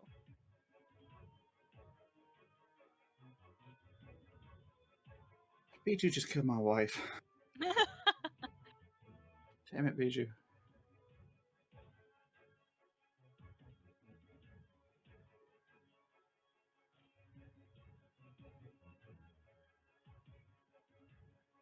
How deep is the fountain? Just a few feet, like almost like one of the public wishing well kind of fountains, like in the middle of a park. Okay. I want to bring out my alchemy jug and uncork two opposite sides of it, so kind of like use it as a snorkel while I'm down here.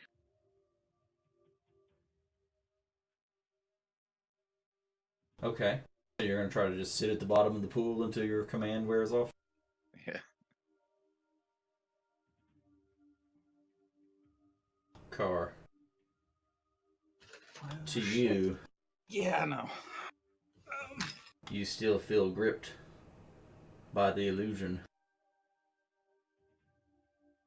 One of your enemies just killed your wife. Again. And it is your turn.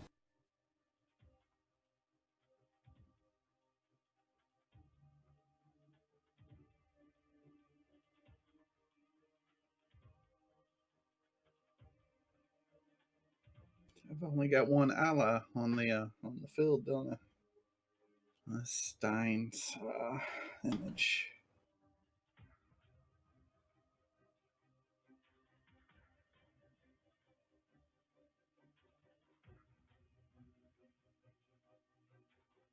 Yes. He looks like the commander, and Izzy looks like her mom. Oh, that's right.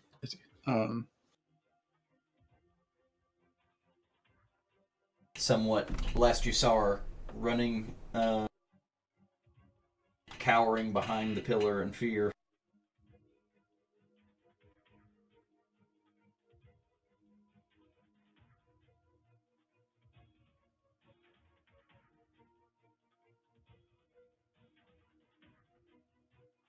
You have to give me a second on this one. Mm-hmm.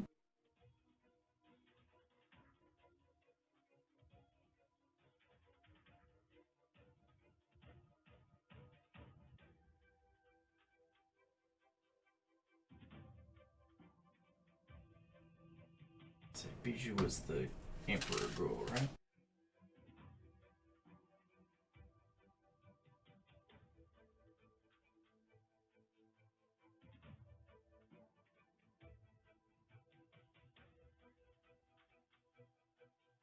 Okay. Gonna make a run towards my wife. And I'm gonna be looking around. I know I'll believe it. But I holler out, Izzy, where are you? Can I answer? You can. So she would kind of peek out from behind the pillar and say, I'm here, I'm okay. Do I see Izzy's mom with Izzy's voice?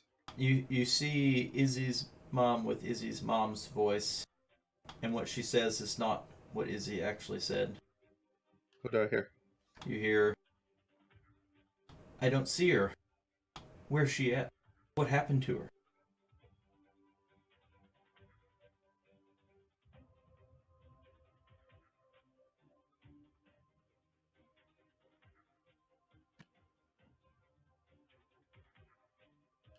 I'm kind of got the memory of the Mage Tower, and not that I'm lacking a belief of what I'm seeing, but of what happened when I ran through and attacked alone. Seemed to be one of the lessons they had. So when you ran by Ilmar, who was Lodrin, right? Yeah, I would have kind of held my shield up a bit. You see him with like black smoky tendrils reach out and try to grip onto you as you like tuck and roll to get right next to your wife. And the smoke seems to be turning and moving coming at you and her.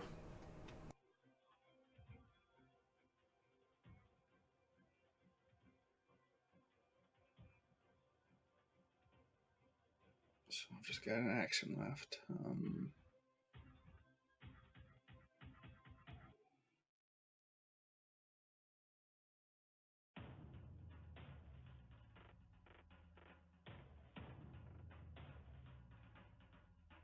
So I would be kneeling down. This is probably isn't dirt, but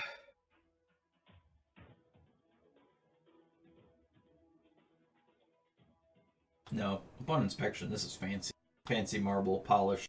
They spared no expense. I throw my sword down. Not really throw it down, but I like throw the blade down as if I was going to implant it in the dirt, which it's not dirt. And I just scream, "Well, come on then, fucking take me!" And I just kind of stare at him, stare up at Eldamar with my kind of that Kragan madness going on. Something Izzy would have seen a long time ago. And I suppose that's my action. I don't.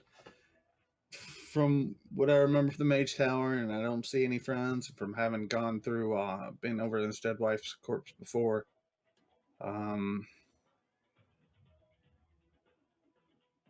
Yeah, I think he would just dare Eldamar to come at him.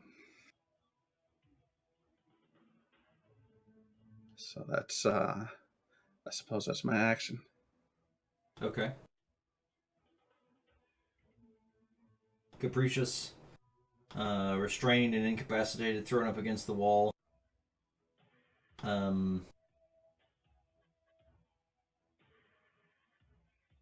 Is still stuck there, being crushed.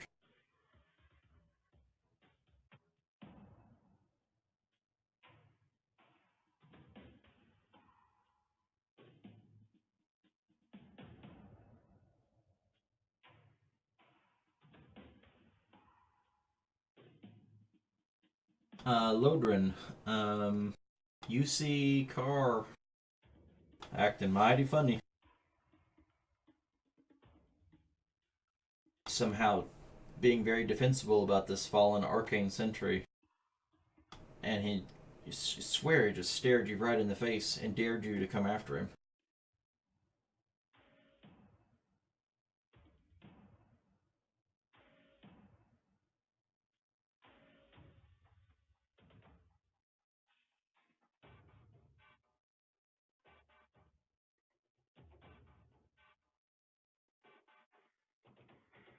I'm going to use Dispel Magic on him.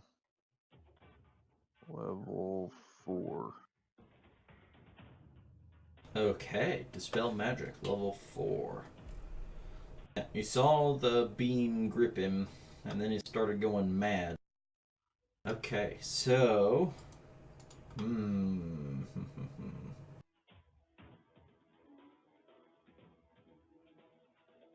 back. Let me read the details real quick.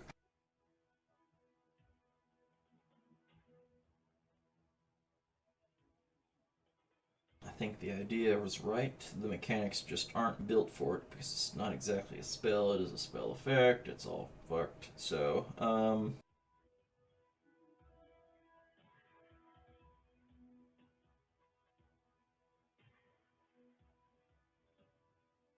roll a d20, add a d100 after the d20.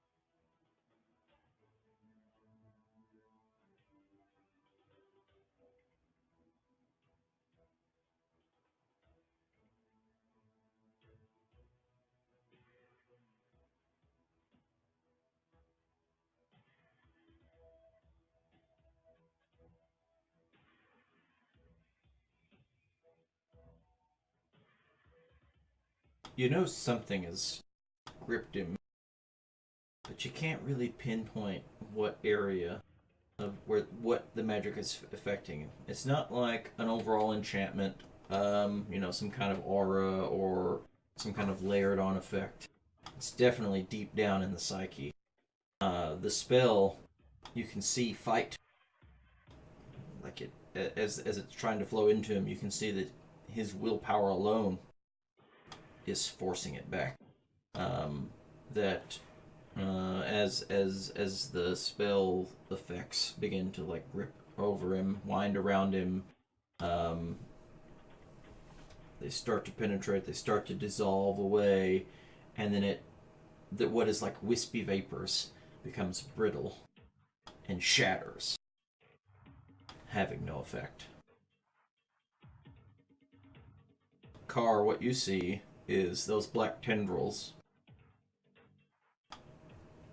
They looked just like wisps of vapor that were very smoky black. Now they start to take the shape of like a giant shadowy claw, and they come down and then they scrape you. And while your physical body doesn't actually take damage, your mind has convinced you entirely that it has. As though you'd taken like 15 points of slashing damage from this shadowy necrotic entity.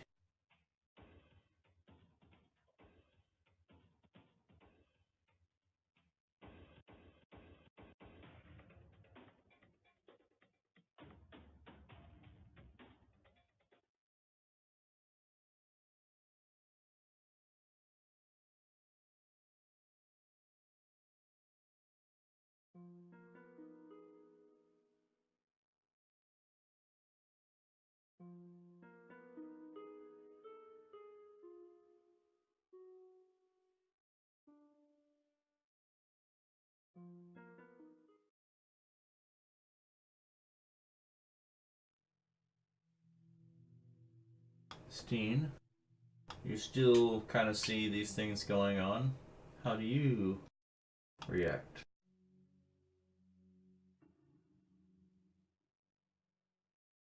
So I see this happening to Carr, but he doesn't know it's happening to him, essentially, right? Yeah. So, and then you saw Lodrin cast a spell on Carr, and whatever effect it tried to have.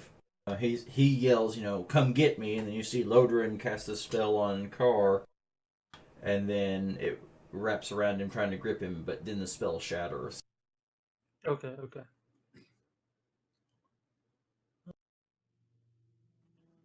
Hold on.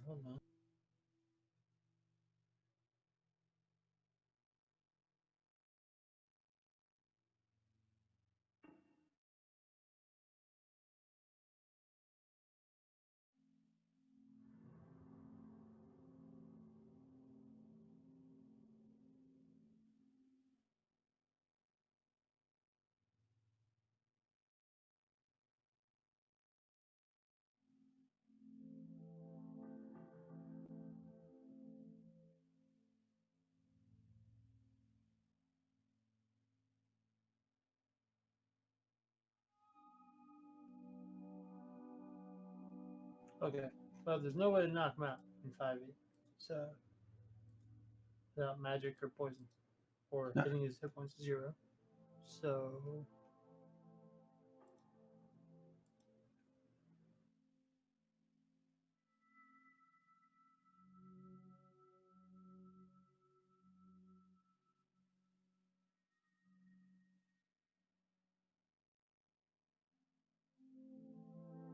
I'm gonna get out of the water. Because it's not very deep, right? No, it's not very deep. Okay. Only it's less than knee deep. Actually, I'm gonna. And Carr isn't defensive against me, right? No, he's definitely He's kind of, I guess, reacting to some of the others around you, very aggressively, but not to you. Okay. Well, I'm gonna tell. This is for your own good, and then I'm gonna roll in athletics. And gonna try and dunk his head in the water. Wake his ass up. Okay, so you're gonna try to grapple him. Car, roll an opposed athletics or acrobatics. Okay. Although I rolled low. You're all slippery. Gonna get my footing. This car's beard got in the way. Yeah, Did that not take? I didn't see it now. Okay. Yeah, I didn't see anything yet. Oh no, you are grappled.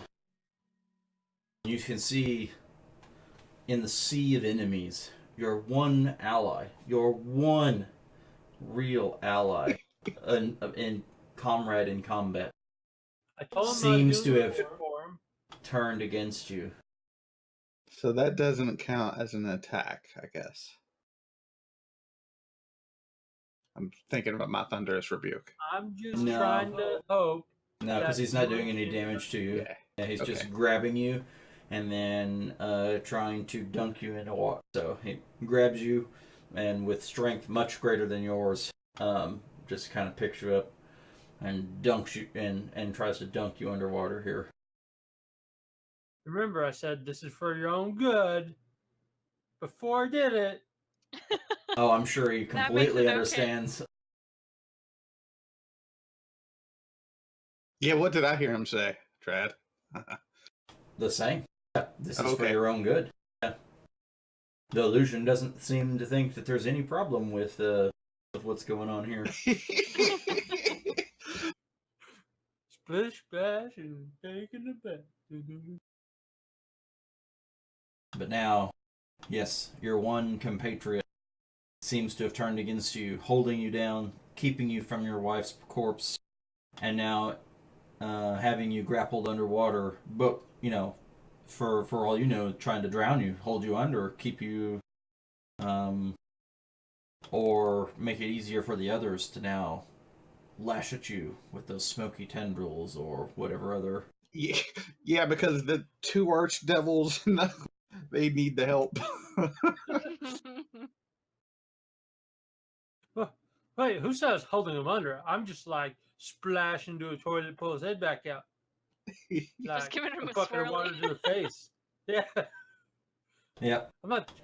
To him, you have gripped him and you're holding his head underwater. So he's not underwater on my screen. Yep, that is correct. Oh, okay. Can I see what's happening here, or not because of my angle?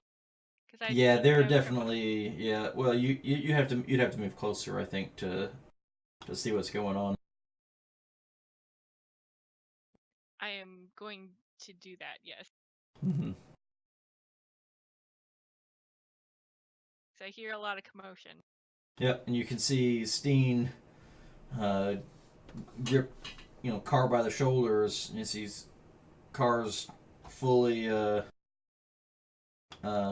soaked from his, upper chest all the way up, right? And then you can see that he's spinning like he's drowning, like he's flailing and trying to push himself up out of the pool.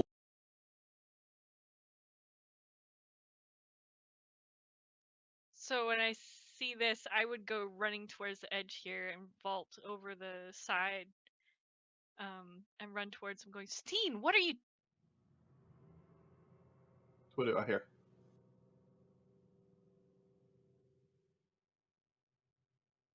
In your head underwater.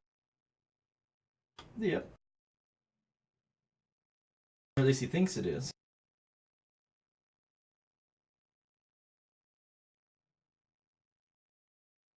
Is it okay just to jump Yeah, down? yeah. Okay. Yeah, that's fine. Yeah. Okay. I was trying to think, how much would he hear?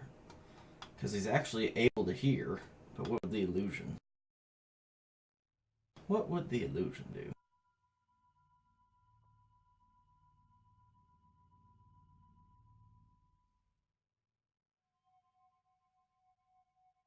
No, so instead of what she did say, it changed it only ever so slightly. Instead of saying Steen, it would be Sir Gregan. Why have you done this? And you hear it somewhat muffled, but you still hear it.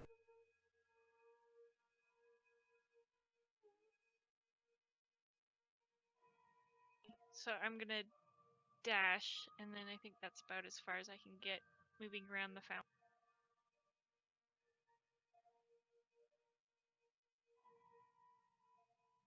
Okay. And until I have more information, I think that's all Izzy's gonna. All right, Lumo, you're snorkeling under your with your water jug. I see Lumo under there. Swim. But you no longer feel compelled to hold yourself underwater. I really don't have any idea what the hell's going on. Surface. Yeah, I that's a reasonable assessment, I think.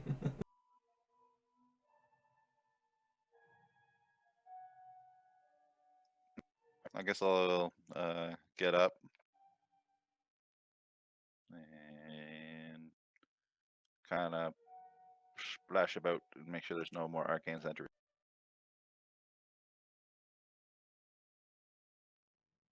I mean, as far as you know, everything seems clear of any actual danger.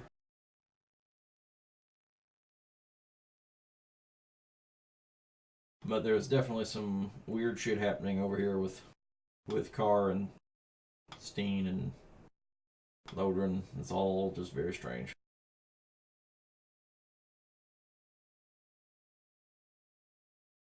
I'm gonna walk over to these two, and while I do so, my cape is going to billow dramatically to shake off the water. Ah, yes. So Biju's going to try to unrestrain Capricious. So the bonds are not physical bonds. In like rope in that way, they are that psychic force energy that's just holding him up against the wall. So how are you going to try to remove? How are you going to try to get him down?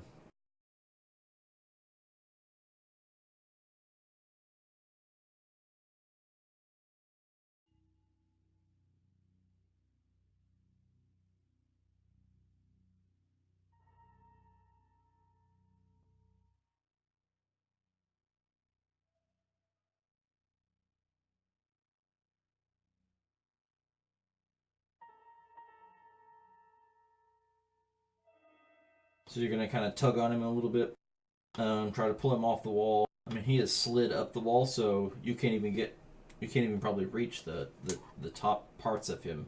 But down on his legs and waist, and you kind of pull on him, and you can see that he is anchored by something that is not visible to like several different points.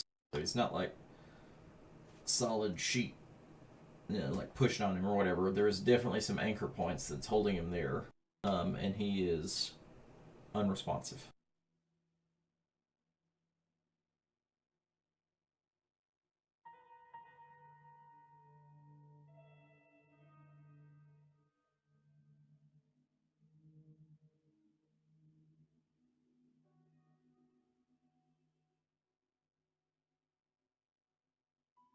Okay, who are we messaging?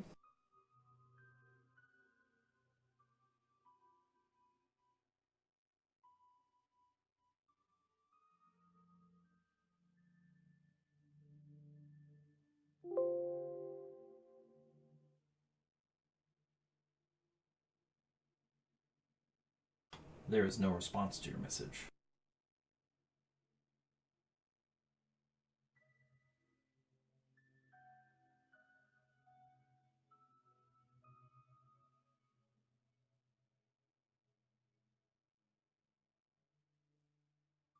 Alright, Lodrin.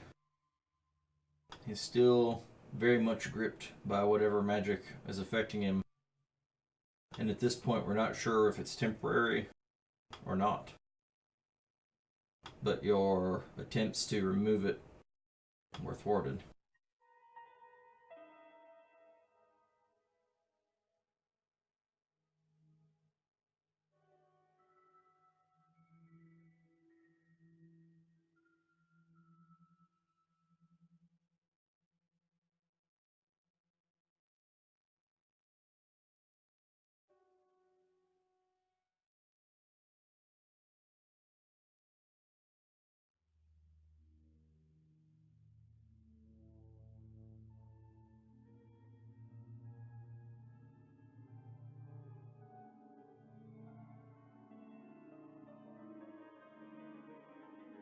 Do I get a saving throw or anything?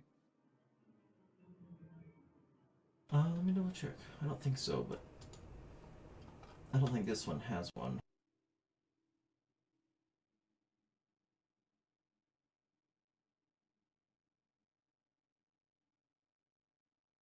Oh, nope, it does at the end of your turn. The end of each of your turns. Okay. So I'm grappled. So You are currently grappled. is it an action to try to break the grapple? Yes. Yep. So if can I attack if I'm grappled? How? You can, but at disadvantage.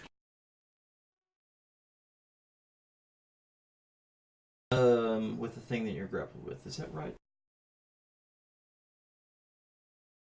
It might only affect your movement. Let me double check.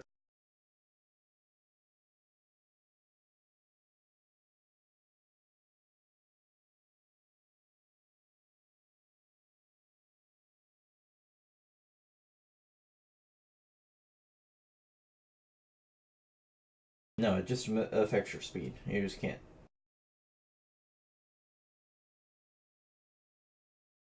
I'm gonna try to. I'm not gonna try to break the grapple as much as I'm gonna try to swing the sword around and maybe get a stab at him in the back with a booming blade. Okay.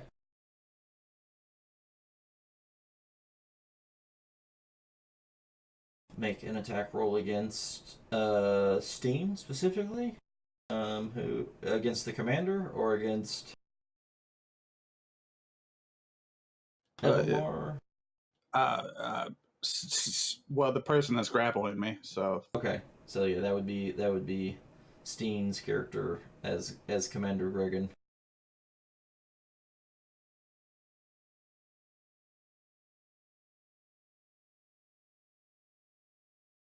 but with just how he's got me, I was not able to get a good.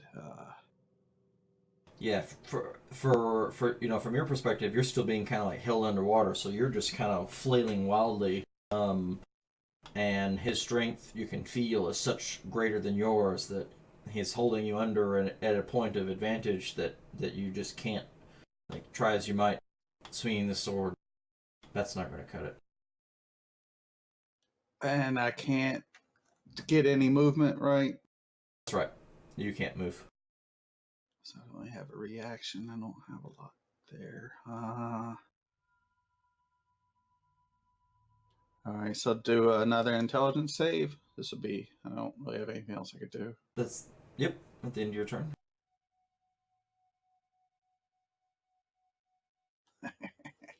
That is not sufficient.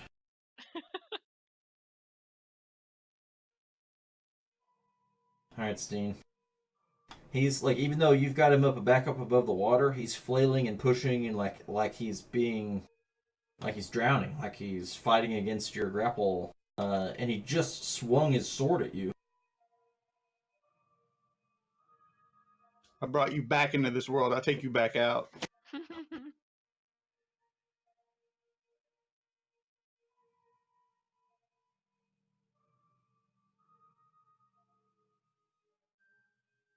And once you just incapacitate him, it doesn't work in 5e.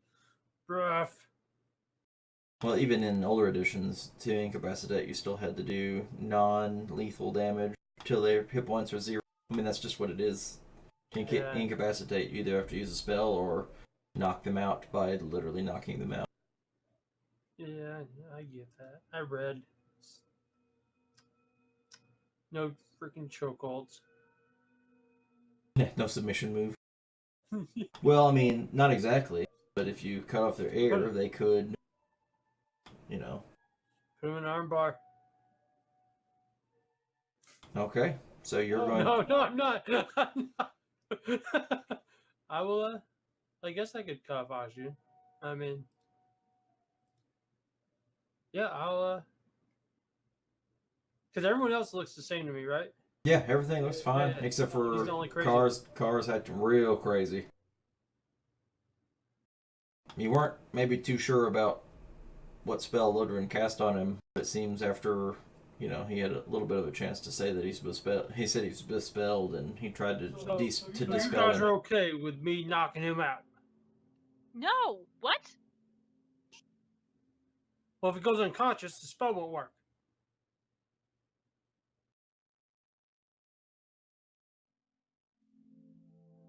Are you sure about that? No, but you Then got any no. ideas? You go help Cap, and I'll figure something out. And Cap is restrained magically.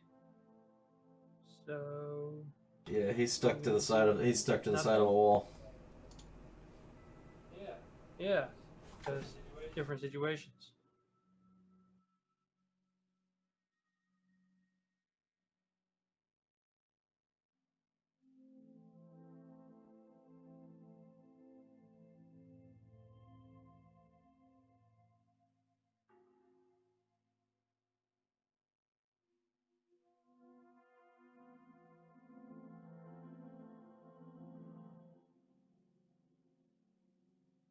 All right, what are you doing, Steen? All right, I'll just listen to Izzy. She can deal with him. Okay. Is he gonna let him go and then take on up after Capricious? Yep. She wants me to go up. Capricious. Oh, okay. He's your problem now. You have the belligerent guy swinging the sword around that you're unwilling to kill. Yeah. Or knock out. Or knock unconscious. You know. Capricious takes a little more damage, as you can see, as he, while completely incapacitated and unconscious, that psychic force presses on him.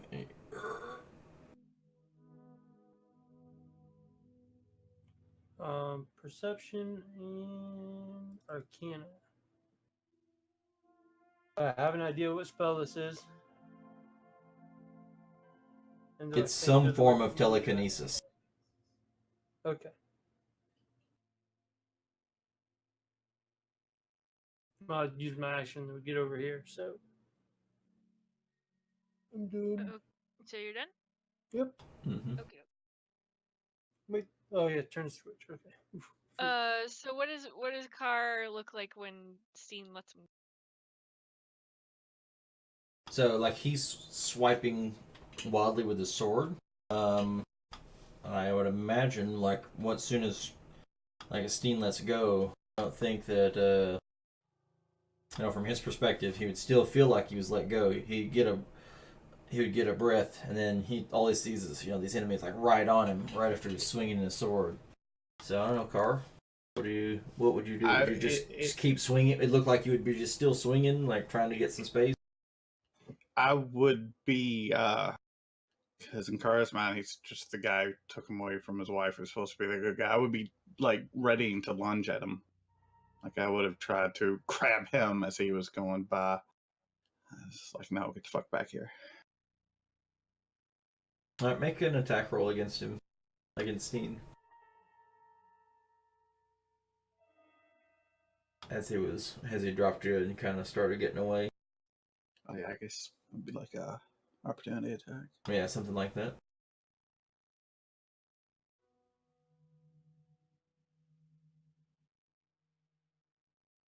Yeah, you, like, You swung with the sword, he let you go and started to walk away, and then, like, while you're kind of off balance, still mostly underwater, you lunge forward with the other hand to try to grab onto him, but that your fingers clasp cold steel of his armor as they slide along the side as he just takes off. You see him take off running straight up there with the Ghoul Emperor.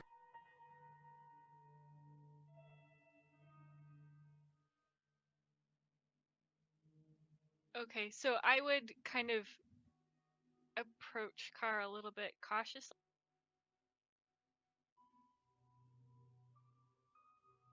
And say Car and kind of put a hand on his arm and try to pull him back out away from the fountain because it looked like he thought he was drowning, but not like forcefully, just kind of like, I don't know, if you were trying to help a drunk person, just kind of guide them this way.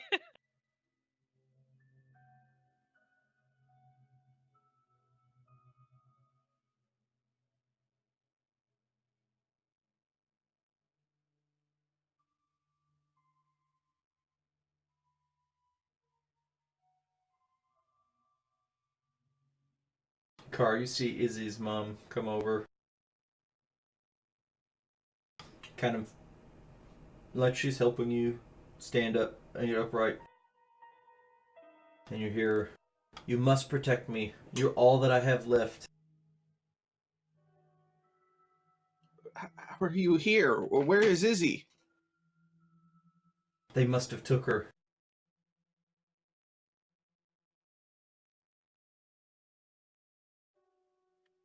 She's going, I am Izzy, it's me, look.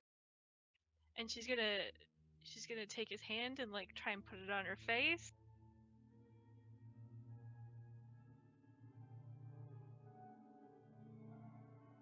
And that really happens, but Car doesn't see it. All he hears is, they must have took her. That's another one. Another thing they've taken from you. Where is she?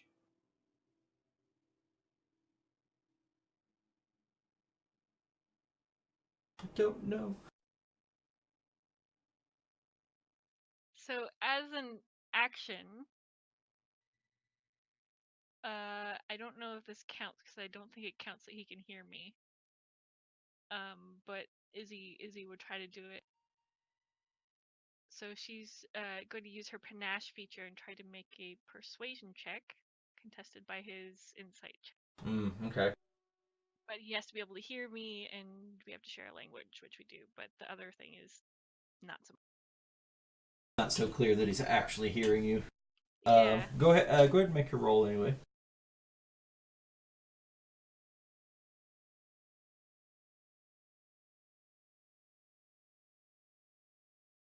So he has to contest it with an insight check.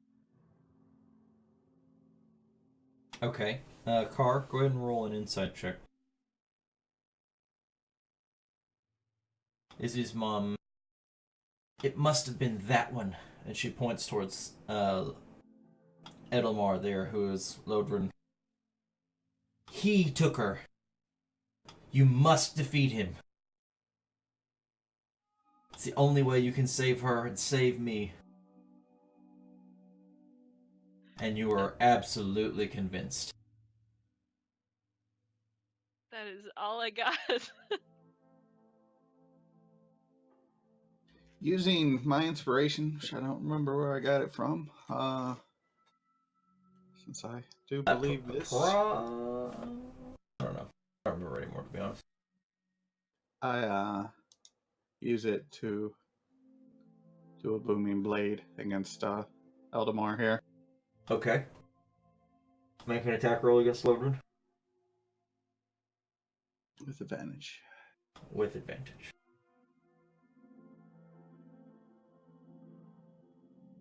Shit, 2 7s.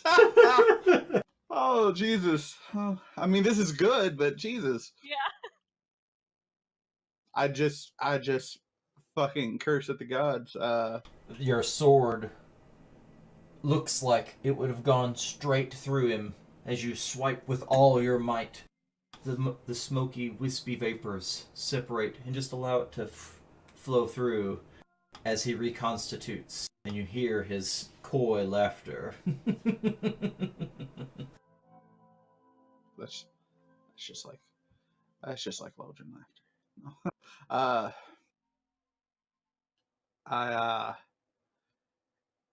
And Kragan, I yell something like, Tragos, give me back your rage. And I suppose that is my action. You may do another intelligence. Yeah, go ahead. Damn it. Alright, so in order to somewhat expedite our full round order over and over, in general, across the next couple of turns, seeing that Carr is in full attack mode, and he very nearly landed something very harmful to Lodrin, what would people be doing, just in general? Try and disarm and using my inner voice to try and reach him. Okay, you would try to talk to him in his head? Yeah. Okay. And you try to disarm him as well? Yeah. Okay. Overall, is he seeing that he's in full attack mode? How would you now, how would that change how you... She would still be trying to talk him down, and probably try and put herself between him and whoever he's trying to.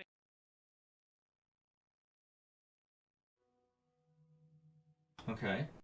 And Steen and Bijou are trying to help Capricious off the wall? Is that what y'all would be doing over the next couple turns?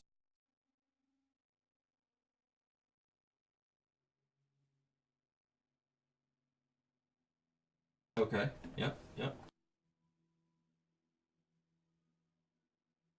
And Lodrin. He's gonna completely ignore Steen and go over there and try to cast the same spell that freed him on Capricious. Get him. Okay, you're gonna cast Freedom of Movement on Capricious? Okay. Yeah, and then just, Opportunity attack. Yep. So let's go ahead and do that. Make your attack roll. So this would not be the full booming blade. This would just be. This is just the lightning. Wouldn't be booming blade at all. I guess. Yep. Just the regular weapon damage with it's got its lightning extra bits and what have you.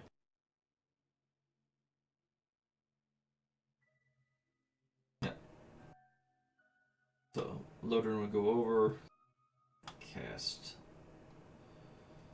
that. So Capricious would only take. Ooh, double max. We'll take 12 more points of crushing damage. I'm just kind of a feral dog at this point, and I think I'm probably only speaking Kragan. Mm-hmm. Before he is freed. So Capricious is freed. Izzy's trying to talk him down. All in all, okay, so now Lumo's gonna try to disarm.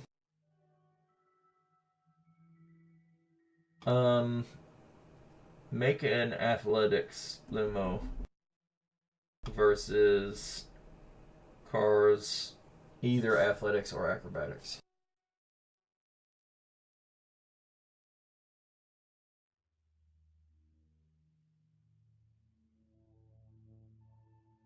Okay, yep, Car's gonna hold on to his weapon. You'll see as the swipe goes through Edelmar, you'll see him, kind of reconstitute and then turn into his wispy self. Being the evil bastard he is, he's going to go over and try to get away from whatever actual effectiveness that you might be able to conjure against him. and just try to get out of range. And you can see him stand and begin to cast a big spell, kind of at you. Although it's one that's taking a long time for him to pull it all together. You see... Oh, crap. I've already forgotten. Who was Lumo again? Who did... He was the vampire. Oh, that's right. He was the arch... So you see... Oh, how pertinent. You see the vampire who had already... Deep in your recesses of your consciousness, you know the things that he has done to Izzy's mom, and what he's capable of.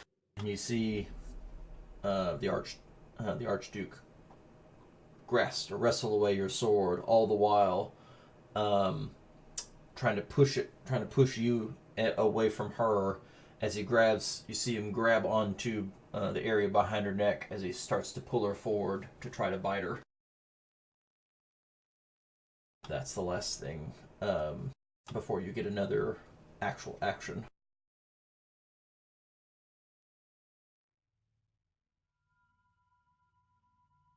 Oh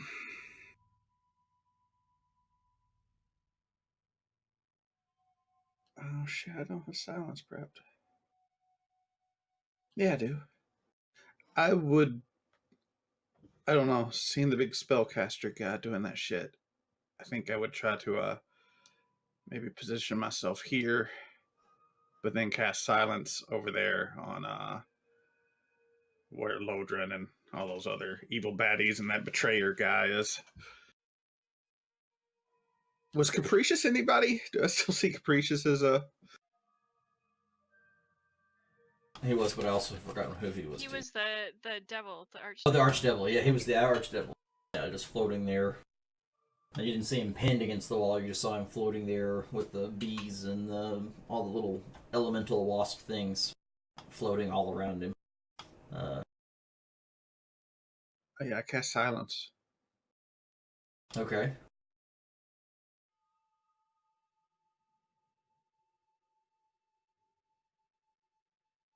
And then I guess the movement was just getting in between those two and trying to force him off in a way, because like he had like one hand around her neck, like from the back, pulling her in as he looked like he was going in for a stereotypical vampire to the neck bite. Yeah, I suppose that's my move. Another intelligence. I'm so good at that. Yep.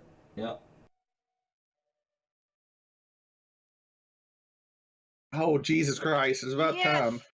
Natural 20. As the illusions fade. Like, unhand her! And then, I guess he, unless you want to tell me what I'm seeing here, I guess he just sort of fades back to Lumo, right? Yeah, almost in a like it's not even a fade. It's more of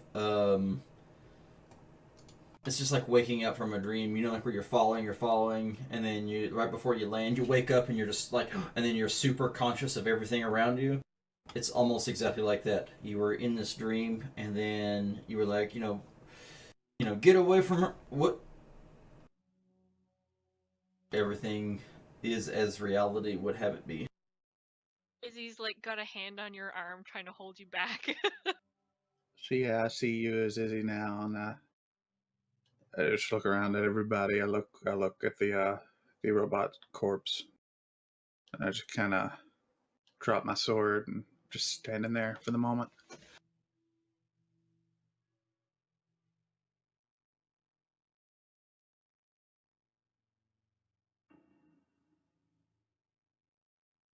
And everyone in the circle can hear nothing.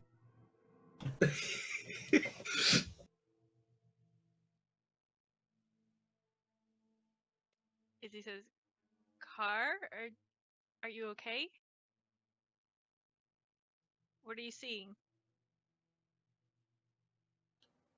Yeah, I'm okay. I saw a lot of So all of our enemies. Pretty much all of them. You can see us now, though, right? Yeah. I'll uncast my silence.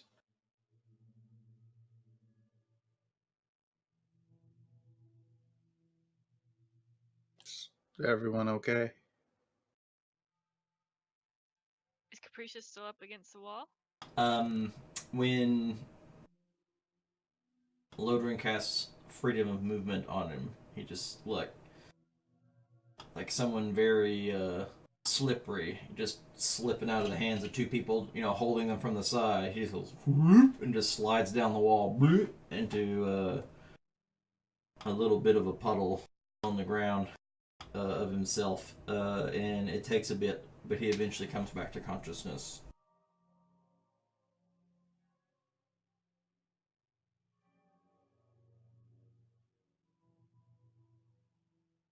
I don't think any has been turned to ash. I'm good.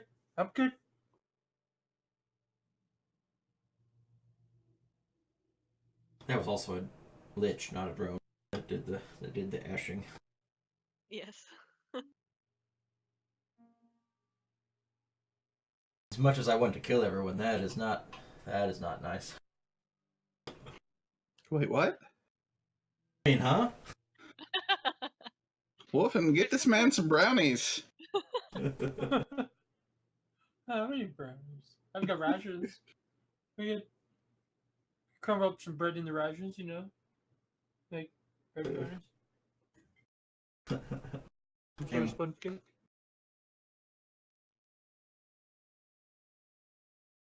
Oh, goodness. And with that, why don't we take a few minutes for a break here and recover ourselves before we figure out what's going on here.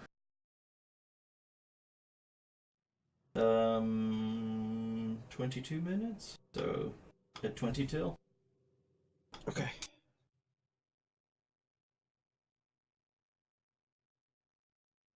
Right. Well, I didn't have to knock out a car. Say what, Wolfen? I said I didn't have to knock you out. Yeah, you should have kept me held down, though. It would have been, the chances are it would have been really hard to beat me in an athletics roll. The first one I actually beat yours, but I guess I rolled it off the thing or something. Yeah. So I mean, I have a +7 on strength, I think. Or no, for athletics. yeah, to my 12. Well, still. That's, Yeah. I mean, it's not impossible really to do, but if I roll higher than. But it would, if you kept my attention, it'd been a lot harder to hit you. Oh, shit. Yes. All right, well, I'm going to throw a snack in, man. I'll be back. Yep.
And back.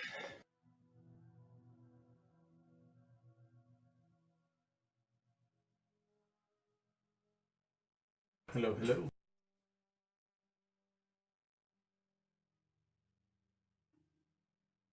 Got me some grub. Yes, indeed.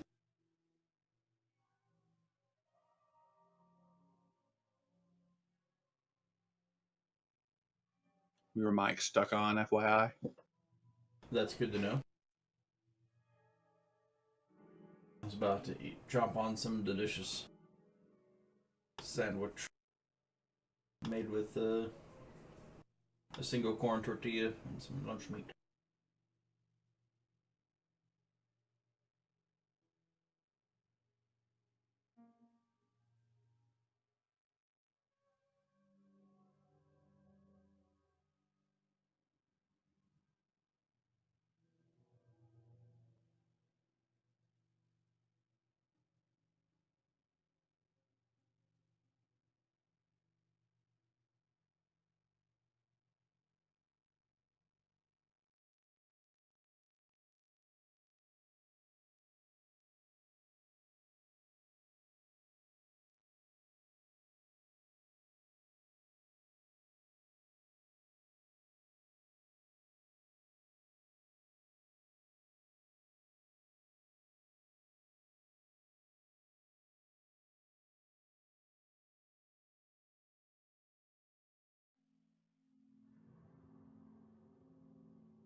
That dragon heist, how long of like what level range is that?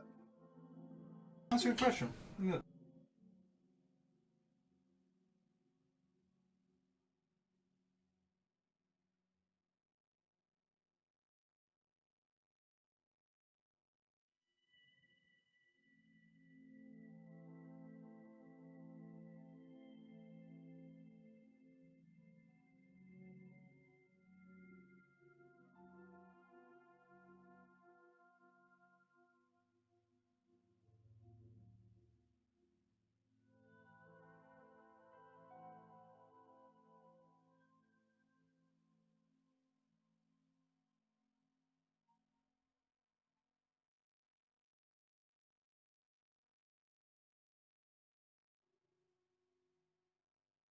It says...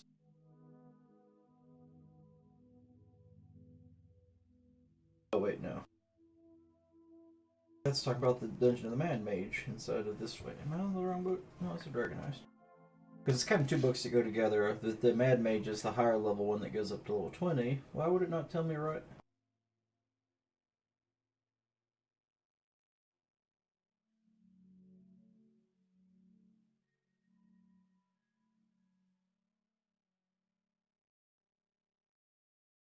Starting at first level. By the end of the story, the characters will be at least 5th level.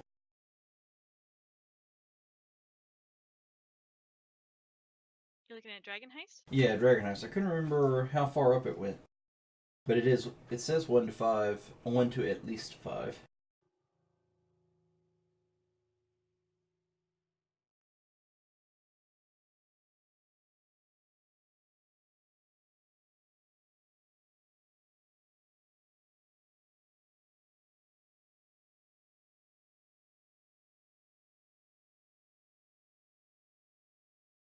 I've never actually played a level 1, and I know the reasons for it, but I've never actually.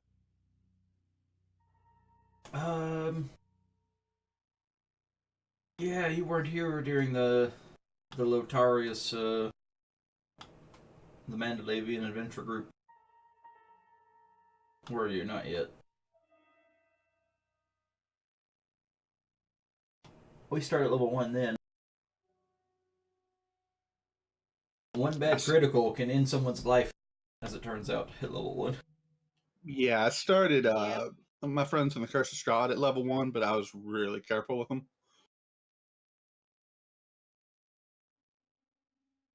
I wasn't really even statting out the monsters too much as like they do 1d4. That's just what they do.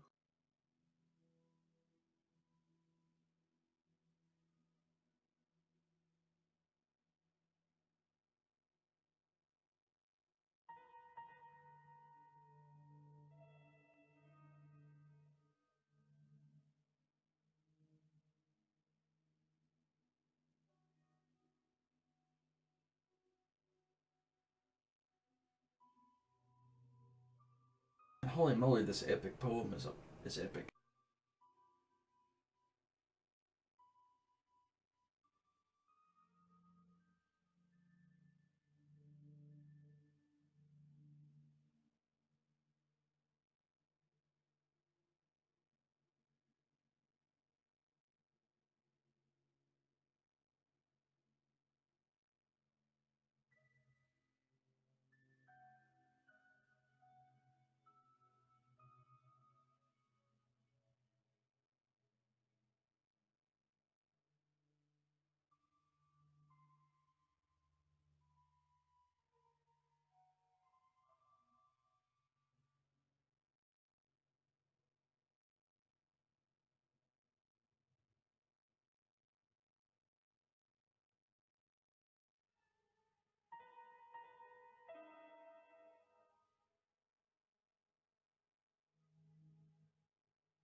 We've been doing this for a long time, so if you want to fit our all of our exploits in a single work of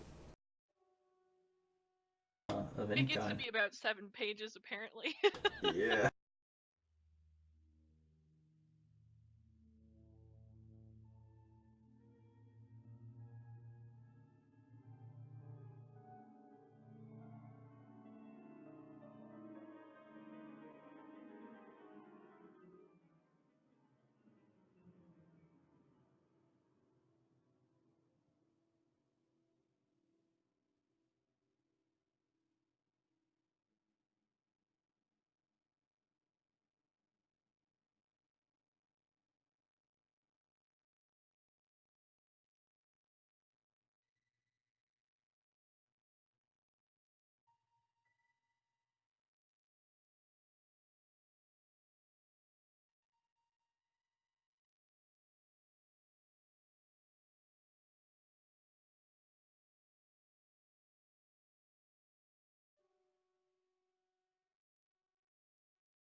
Cool, Right. cool. We can mention it after the thing. Before everybody scatters after it, if you're thinking about doing that dragon thing in the near future, I have some potential backstory ideas if people would like to try some things for a shared backstory. If the story allows for that.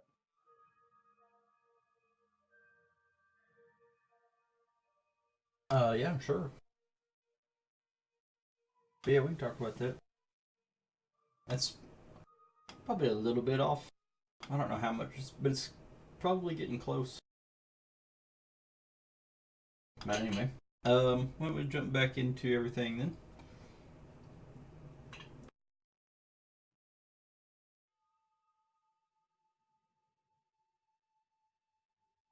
Sorry, Lily, I couldn't hear that.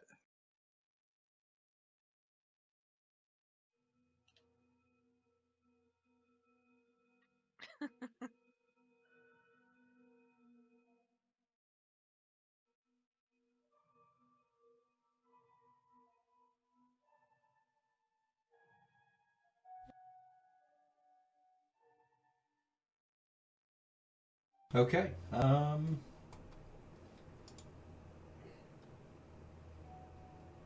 We just circumvented a certain destruction. Not necessarily. This was not an encounter that taxed us in the same kind of ways that the difficult encounters normally do, but one that perhaps started spinning some thought about how as strong, as experienced, and motivated we are, there might still be some things lying deep inside of us, some weaknesses that the enemy can get to, can abuse, and has shown no shyness in doing so.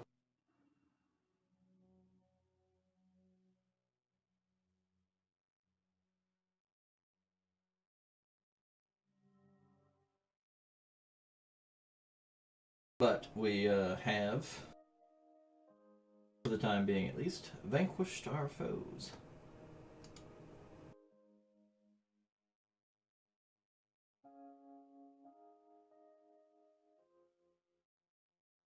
That, I guess it'd be a little meta, but that does, at least while I was cooking my potatoes, was I was thinking about how that affected Carr, and it did kind of show him that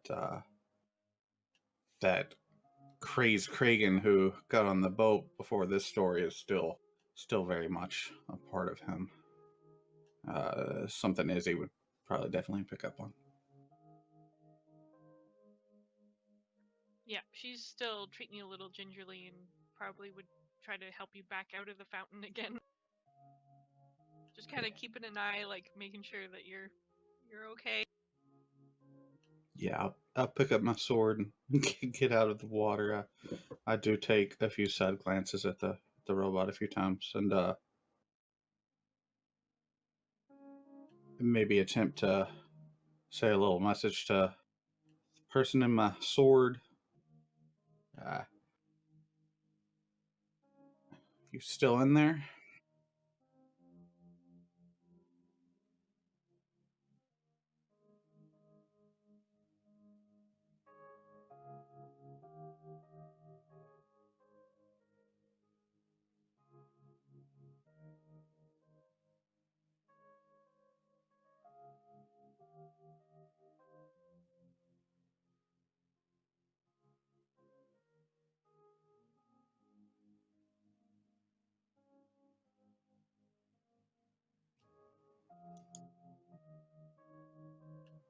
Carr, it's a little misty-eyed, but she takes a couple deep breaths and, yeah, sort of walks it off.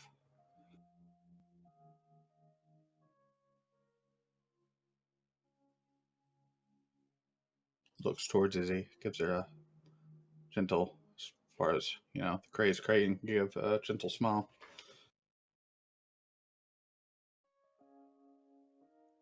She'll smile back at you and then kind of look over towards where Bijou and everybody is and start heading over that way, make sure everybody's all right. If Lumo's okay in the fountain. That's Not sure pretty what chill, he's right? doing. Pretty chill right now. Your billowing cape. For Lumo, just like hanging out in a fountain, I was like, it's Lumo. You know, new experiences. It's gotta Mm-hmm. like this water stuff. Even if Clippy Clop was in there with him, I was, yeah, it's Lumo. I come from a shitty desert right now. Let me have my moment. This fountain's more water than you have seen collected in your entire life in the desert. I don't know. He's used that decanter a few times. Well, I mean, while he was in the desert, still a marvel. Getting ideas for how he's going to rebuild his place. You see Capricious like, oh man, did we win? Didn't lose. Doing a quick head count, everybody's still here, so.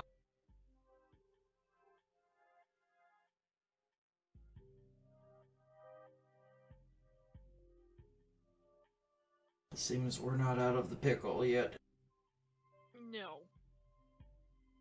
I hate pickles.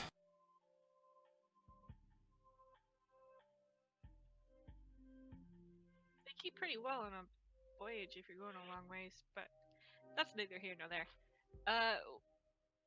Is everybody okay?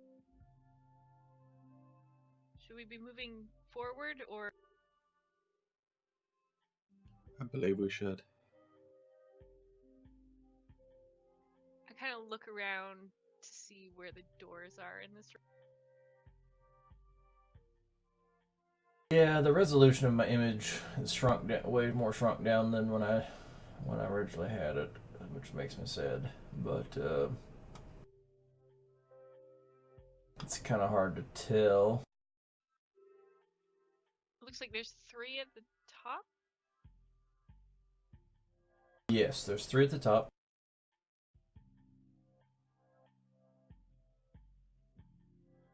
There's 1 on the far left, 1 on the far right, and then 3 on the left but down.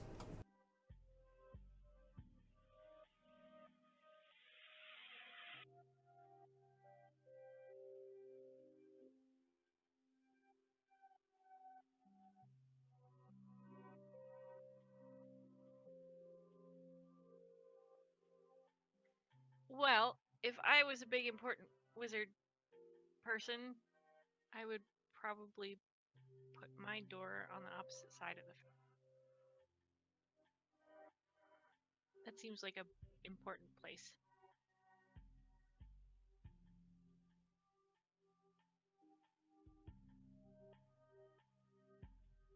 So this, I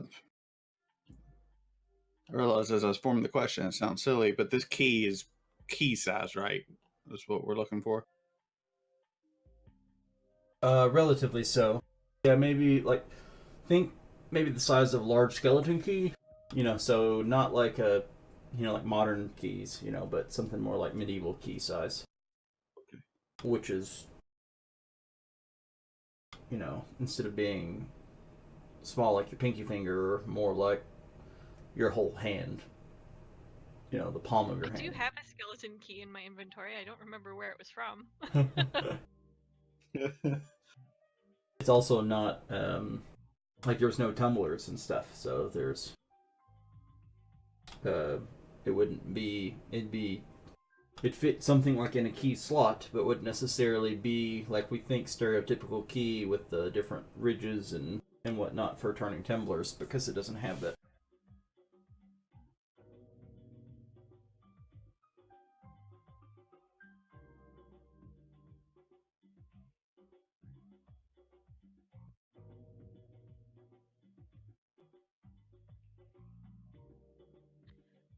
I'll go across the room and start checking the doors for traps or locks and things.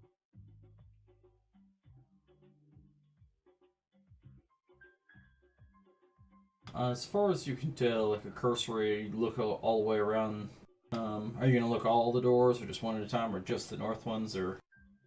Just these 3 here for now.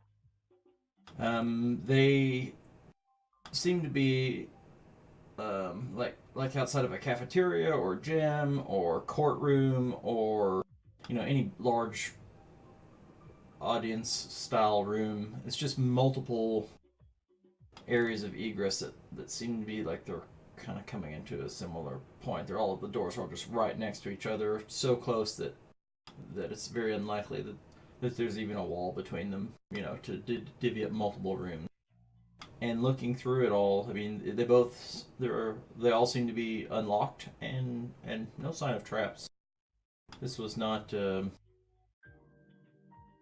least from the perspective before, not a place of defensiveness, but of perhaps regular bureaucracy.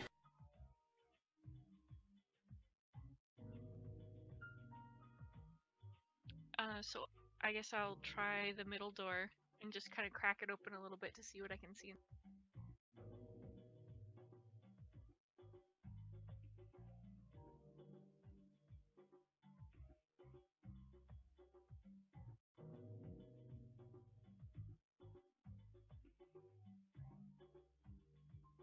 And you open the door, looking through, you see this large marble table with several steps all around the outside, almost like a very miniature version of stadium seating, or if you will. But otherwise, seems unoccupied. There's a door on both the far left and far right. They all go into the same place. Yeah, I meant yes, all those doors. But there's also Yeah. Oh, okay. Yeah, I think I see them. There's a door in the bottom left and bottom right corners as well.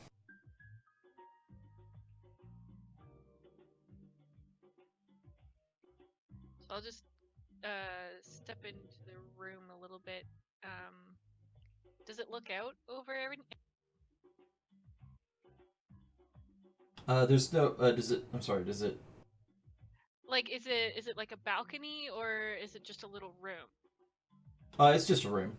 Okay. And then the outside of the room is in several steps up, all the way in a rim, all the way around. In a way, kind of like stadium seating, but in a curve. Right.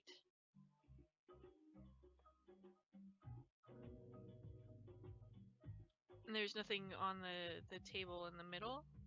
Nope. It is very finely polished marble with some very oddly enough, very counter to a lot of the other decor, very medieval looking large chairs, almost like mini thrones.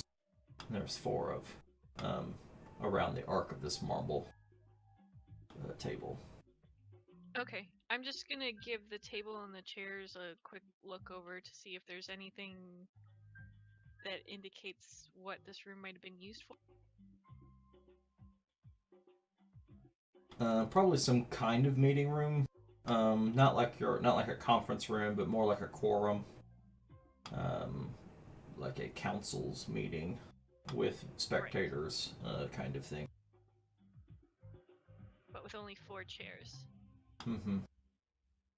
Okay. I will check the door on the left. Oh, and I've also got my rod of alertness out, just for the record.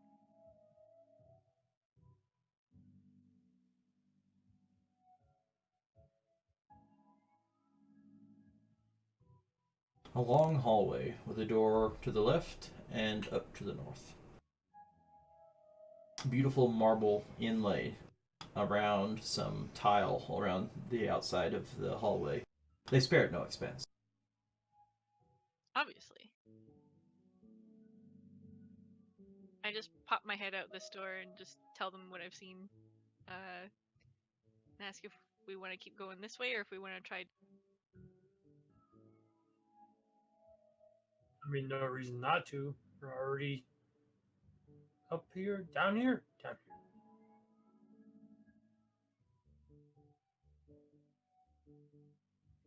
here. Okay. I'll see what's at the end of the hallway then. Okay, all the way down to the other side. Yep.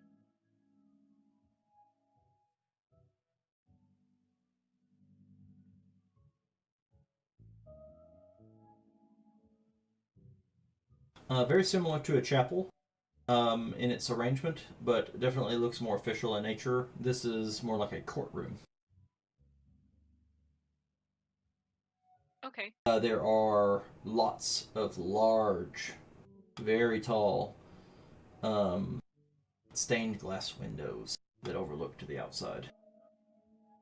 Any images in the stained glass? No, very abstract and just rather than use regular glass, they spent more money and use not regular glass. Right. Okay. And otherwise it's just a circle back around? Yep. Is there anything, I don't know what it would be if it was a courtroom, but like on the altar, the bench or whatever at the front of? Very similar to like kind of like a gavel and pedestal, but all there is a steel ball with a flat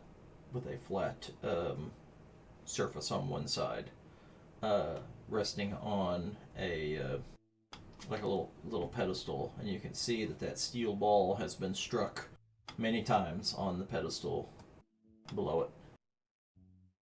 Some of the edges of the metal where it had been smooth across the bottom where they had rasped it down on the pedestal has worn some of the edges rounded in places where pretty sharp corners on others. I want to use my detect magic just out of curiosity and see if that's no more than literally everything else. Is it pretty? It's a lot like, it's very shiny, very reflective, so it's a lot like one of the spheres from Phantasm, if you just not floating and has little death elements inside of it. A truncated sphere. Very reflective metal. I think real hard about taking it, but I leave it alone. Okay. I'll just come back. What did you see?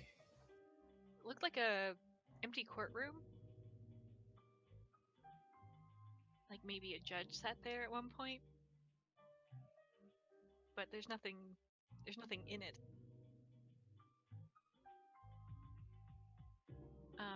I guess we should try a different door.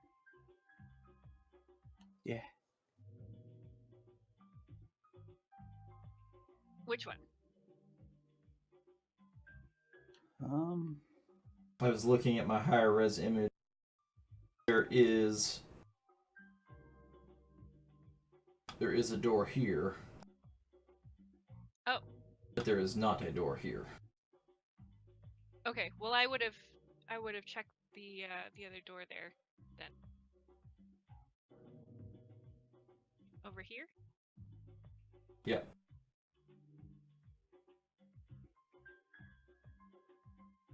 Glass to the outside.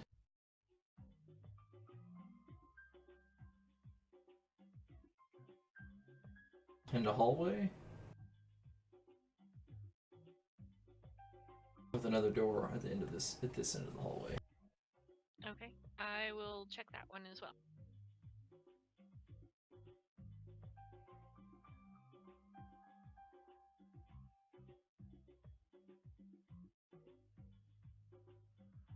Little small hallway with two doors.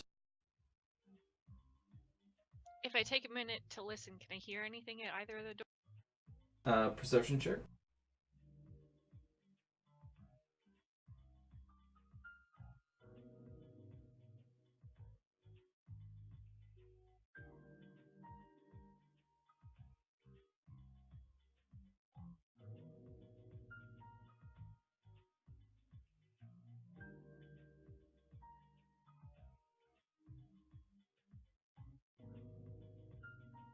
spend a little bit of time straining at each door, maybe cupping your hand over each one to try to see, is there any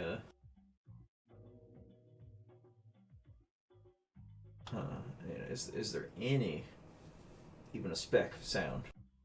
And you've got nothing. Okay, I'll just try this closest door first then.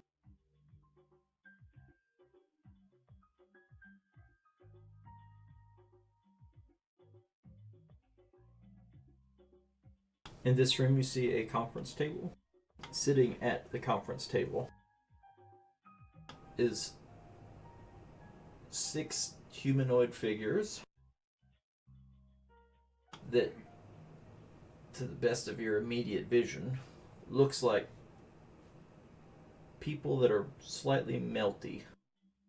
Like, Ooh. almost like made from goopy clay. All slumped over.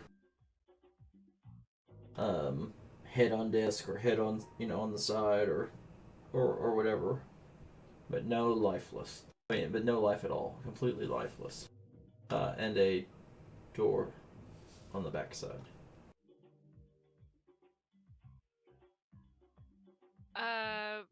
Seeing the clay people, I'm gonna go back to the group and tell them about.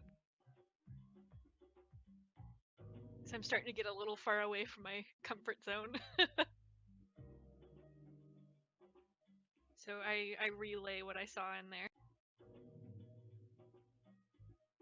But it's kind of like this steam metal man that we saw downstairs, but clay instead.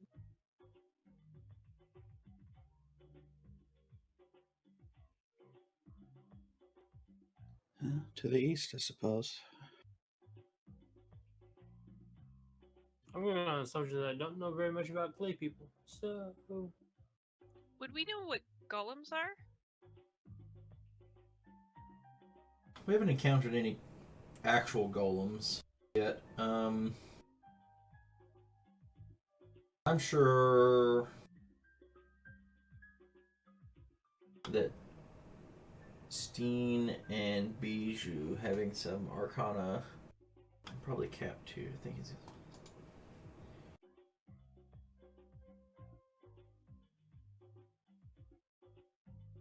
Yeah, Liz a little bit. Have probably heard of golems, and we have seen like the Clockwork Sentries. They're kind of like golem. They're constructs, right? Yes. So it would not be unreasonable to make that extension. That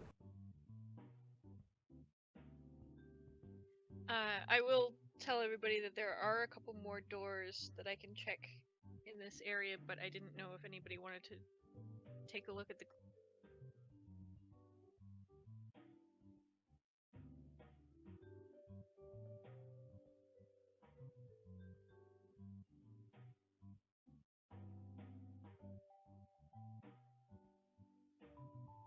They were just punched over, weren't really doing anything. No, they looked like the same kind of position as the Clockwork Man downstairs.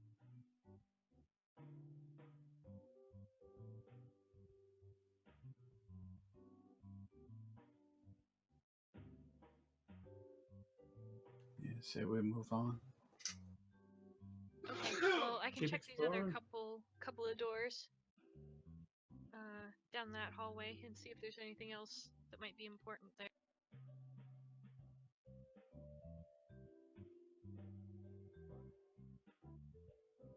So I'll head back in and just kind of carefully tiptoe around the melty clay people to that door that was on the other. tiptoe is in stealth. Yeah. Okay. And slink your way around the outside, trying to keep some distance from the clay people. Yep. Okay. I don't trust them.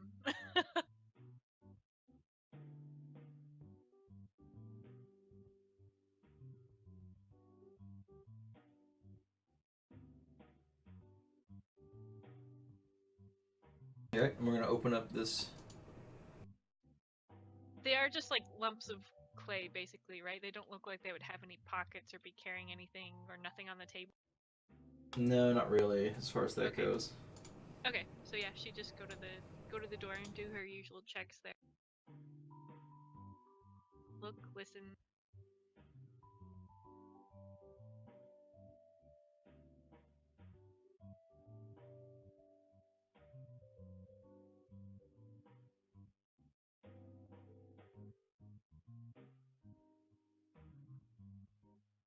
Double check something real.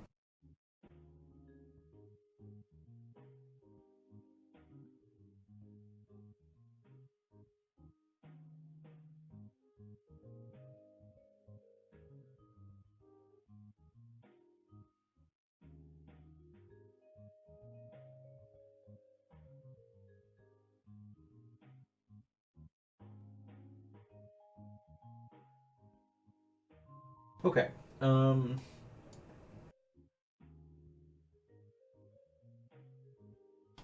You open the door, and as you do, you can see several bookcases in a little bitty closet space, almost like a very tiny library of just books on both sides of the shelves.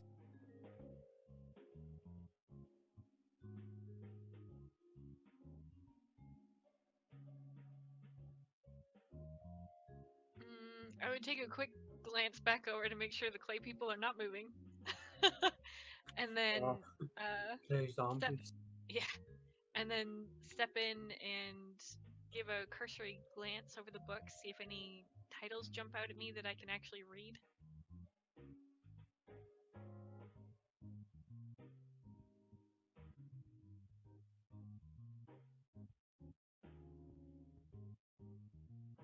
A lot of them, in fact, let's see, what language do you know? Common, Elvish, Dwarvish, I believe. Common, Elvish, Dwarvish. Only a couple of the books even use the same letter script for languages you know. You recognize some other things very similar to language that you've seen on other stuff thus far in this world. That is a different lettering system entirely. Like it's almost like going from English to Chinese letters, right? Being the just not even in the same ballpark Right. of being able to read it. Go ahead and roll an investigation check.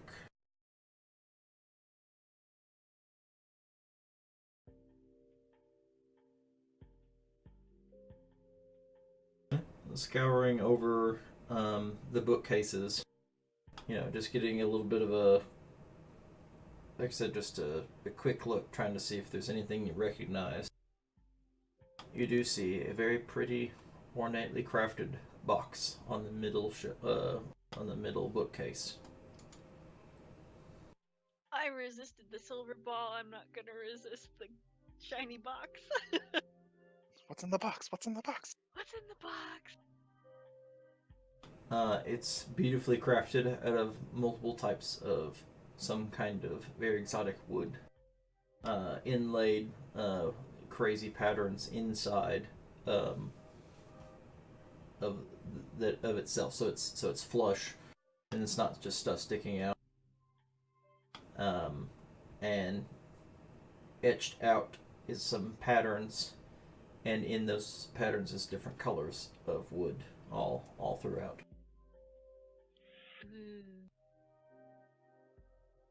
I'm gonna check it over to make sure it's not there's no alarms on it, it's not trapped, all of that kind of stuff before I.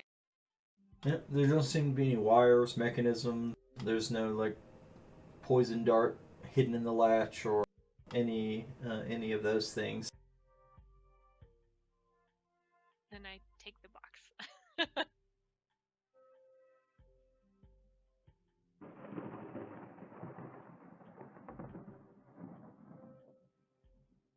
I didn't do that. Wasn't me. as soon as you actually touch the box to pick it up from its place, you hear a very loud thunderclap. Loud enough so that it sounds like it's coming directly from somewhere in the room that you just came out of. Loud enough that your companions, several rooms away, also heard. I start going towards her. And as you do, I'd like you to roll initiative.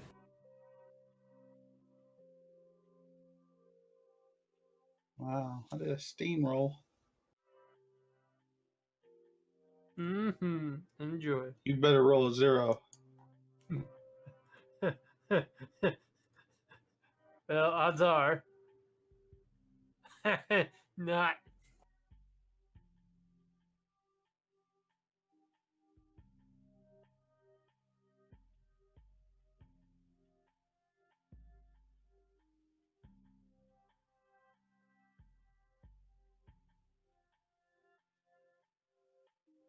You quickly grasp the box, and immediately you can hear a scrape.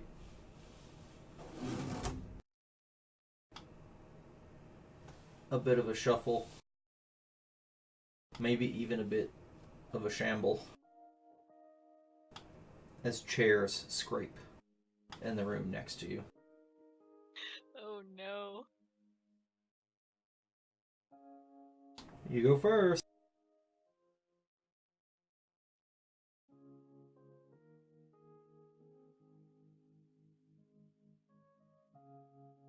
I hide. Car, you come charging down the hallway, hearing the thunder going off, knowing something is probably not right. And as soon as you make the turn on this final hallway, you can see these creatures that she had described. You see the actual chairs scrape as they become animated and begin to stand.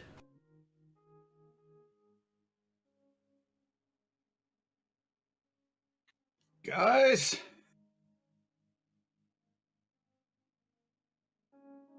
Their flesh kind of droopy, almost clay-like, but really more like, now that they've stood, more like leather, as you see the fronts of their bodies are all sewed like Frankenstein's monster, as they are Ew. flesh golems.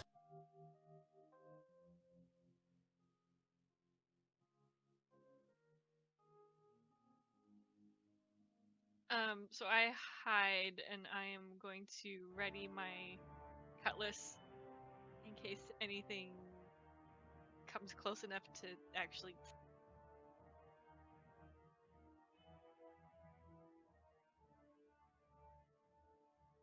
Do I hear cars cry for help?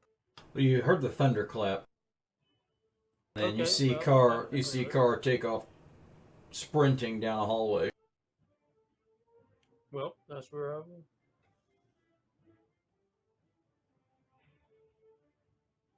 I mean, hallway fight is my kind of fight.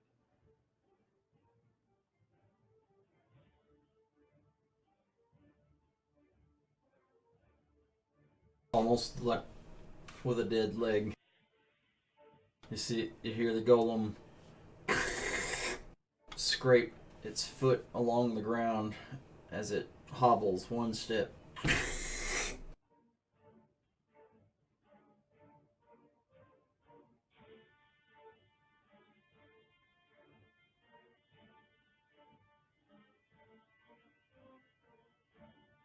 You hear a low moan escape as you can hear it looking around, searching.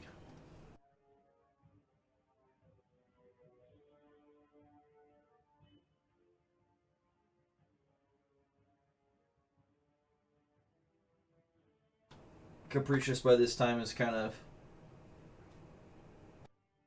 brought himself back upright, shaken off the effects of being crushed against the wall from before, being knocked unconscious by it. What in the devil was that?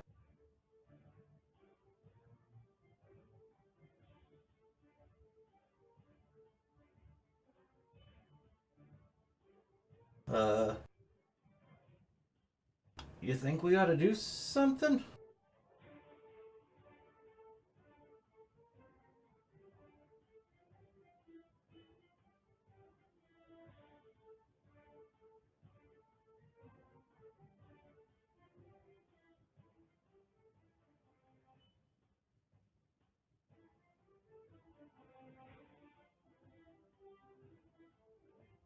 I don't know, but it sounds like that fool girl's got herself in some trouble.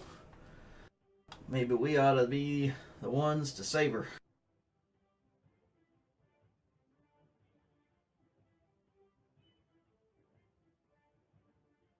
As he takes off running around the fountain.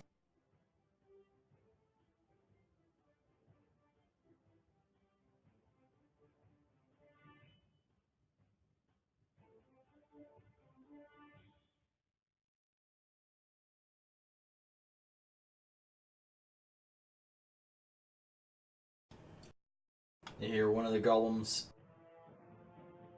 scrape his way in. You can hear him pushing books off of shelves,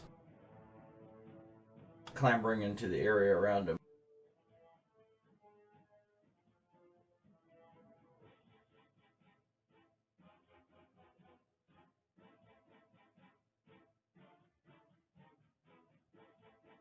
I'm going to... so the flesh golem comes in, and he also pushes some books off the shelf, and they land right beside you. I need you to roll a wisdom check to have the will to not give away your position. Oh. No. These never go well for me. No, that's not great. No. One of the books lands right beside you, and you manage to suppress a yelp or anything like that, but you kind of scrape back up against the wall just a little and kind of duck down. And you hear...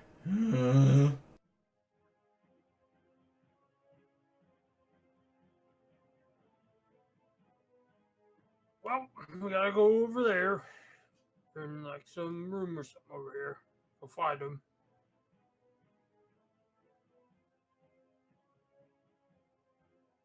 Yeah, you saw a car take off down past the door, immediately headed to the left, sprinting.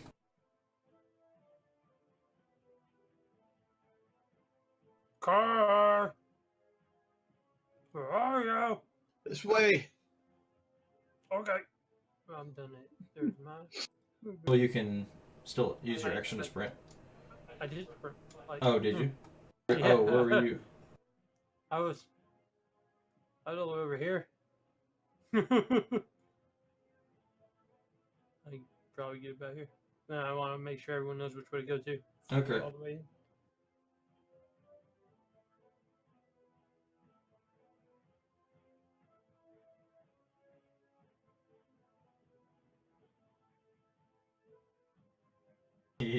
Yep. Yep. Whoop.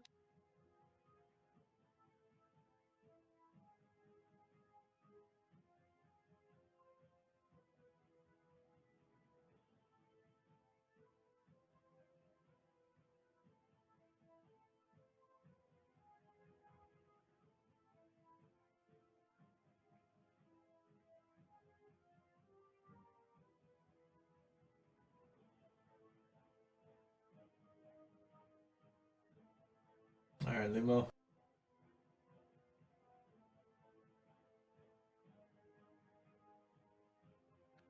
Okay.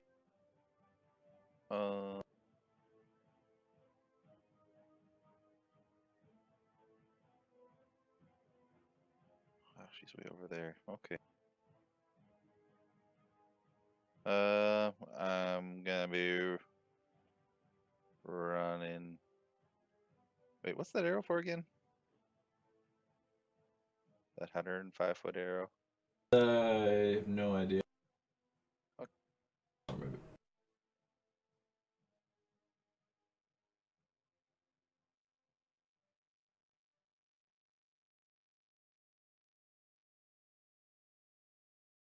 Oh, I can get to there. Okay. I'm gonna buff up my Shadow Blade. Okay, that's your bonus action. Yeah. Okay, then your regular action.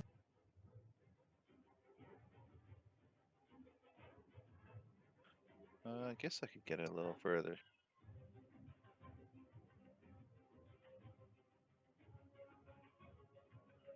Five feet. There we go.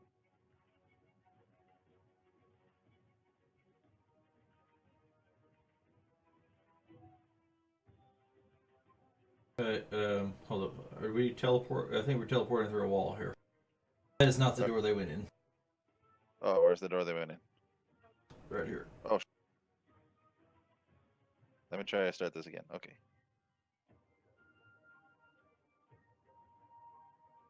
It's 3 doors. 55 feet there. These doors are open currently.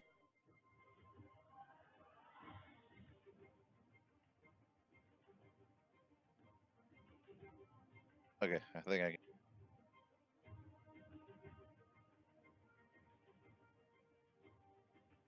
I think you teleported through. I think you can go a little further because I think you went up through the door here. A door here.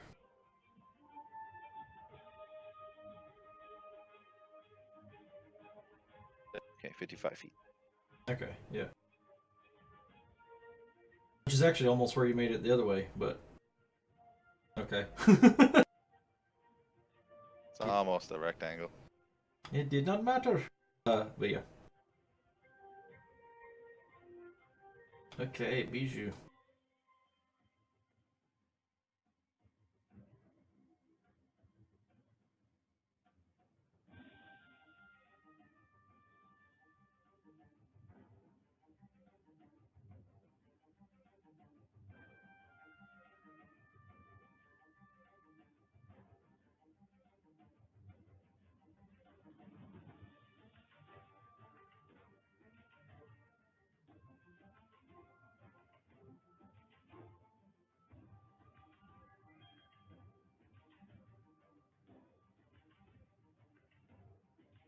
Charge forward and booming blade. Here we go.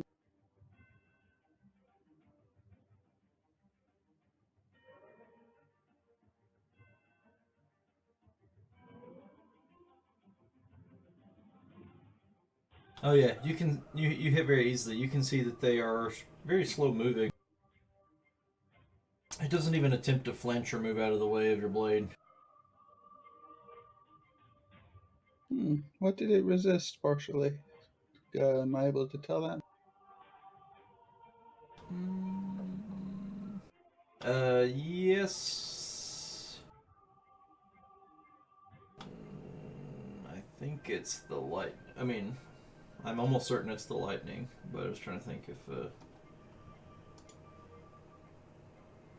it looks like the lightning is drawn into it. It doesn't. Oh, yes. Okay, so it looks like the lightning itself not only didn't hurt it, but seemed to absorb into it, giving it some kind of energy.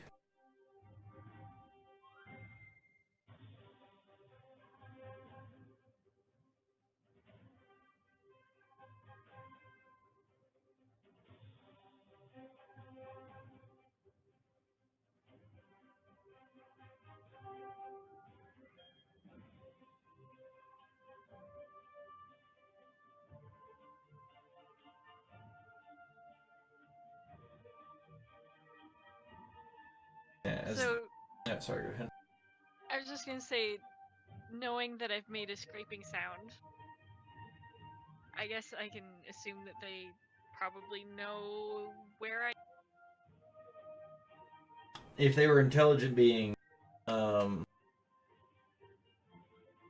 which you have no idea if they are or not. Yeah, I don't know. You have no idea, right?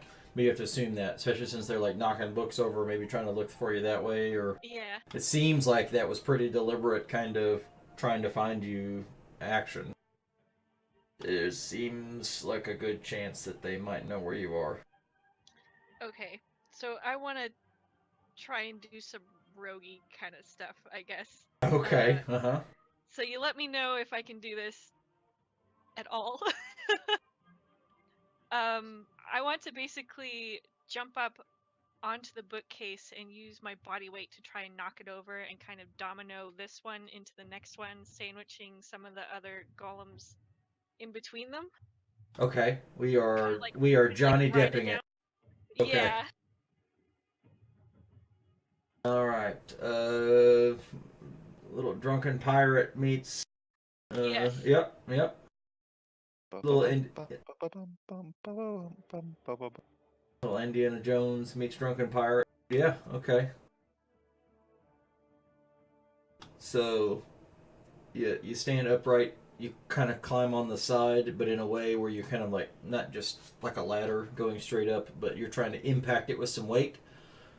Yeah, I'm kind of like jumping at it. Mm-hmm. And then gonna try and ride it down on top of the golem. Okay. Roll me an acrobatics check.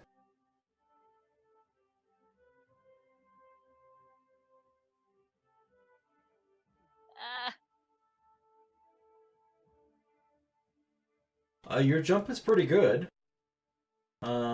You definitely know that you got to get some momentum going, so you kind of leap in a way to kind of hit the top, get as much leverage as you can, and hit it as solidly as you can.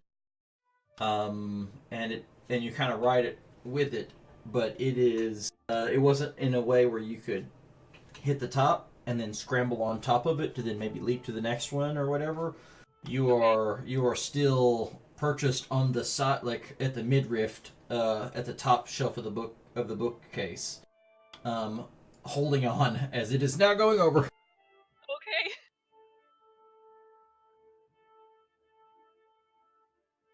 Okay, so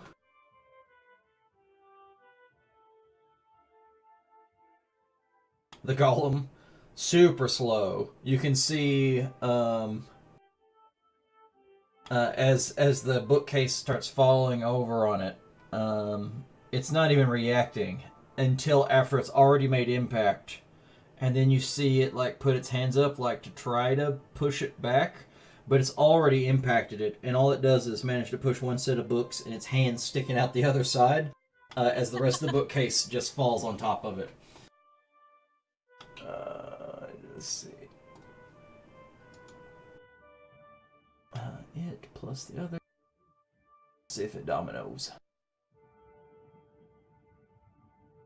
It does not, however, domino with the most of the body weight of the actual golem that it lands on. It hurts it. You can hear the lobe moan, and you can hear flesh rip as some of the seams like actually rip apart near its shoulder. But it's kind of standing there upright with the bookcase leaned over on it, hurt, ripped on one side, but it's just postured on the bookcase is just postured on top of it, with you like leaning over the top of it, like doubled over, bent over the top of the bookcase that is now at like 45 degrees, leaned up against the other. Okay. Takes 10 points. Very high end point. 10 points of bookcase damage. Bookcase damage.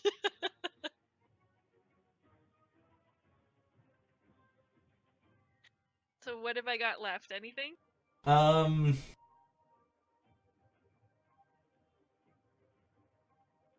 I'd give you like about half of your movement left, which you Okay. could use to try to right yourself. Get upright? Yes, Yeah. I will do that. So, because right now you'd be technically prone, but prone Yeah. on top of the bookcase instead of. Right. Okay. Go ahead and do either athletics or acrobatics to see how well if you can balance and pull yourself up simultaneously here. Yeah, you're pretty good at it. You kind of use the momentum a little to kind of get you started to pull yourself up of the impact, and now you're standing on the like almost tightrope walking on the corner of the very top of the bookcase that's at 45-degree angle. Nice. Okay. I guess that's it then.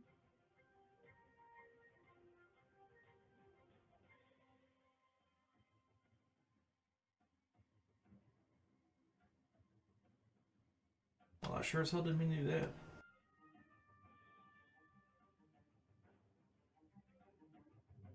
Now more here.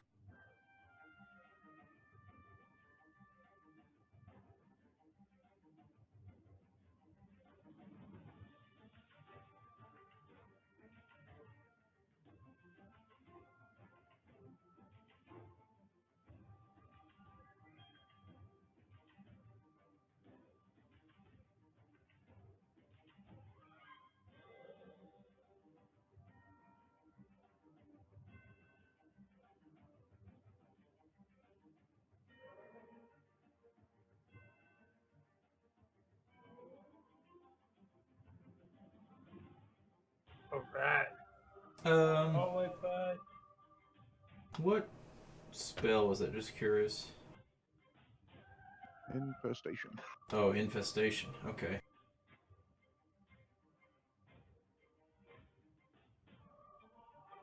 It seemed to be reasonably hardy, but he just got a really good roll.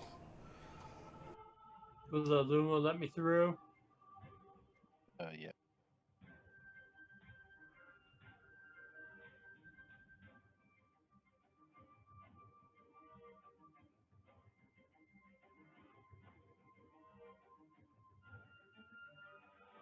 He got some big bags of meat.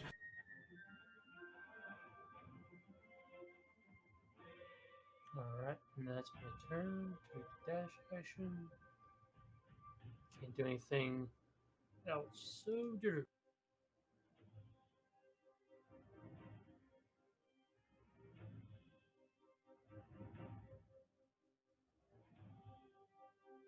Uh-huh.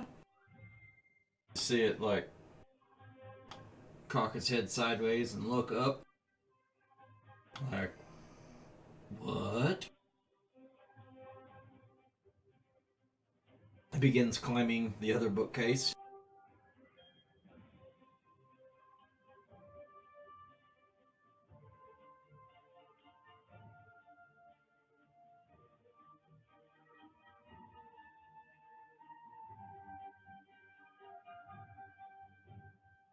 It scrambles to the top, using all of its movement to do so.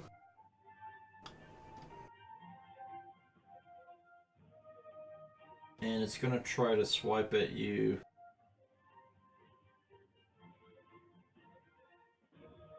I'm going to give it 1.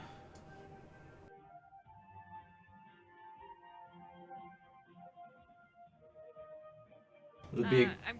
I'm uncanny dodge on that one. Okay. Okay. Go ahead and give yourself 8 hit points back. You see one big meaty fist, just like not even elbow arced and trying to punch into you or anything. It just wide arm sideways, like stiff elbowed, just slams its big meaty fist into the side of you, nearly knocking you off balance.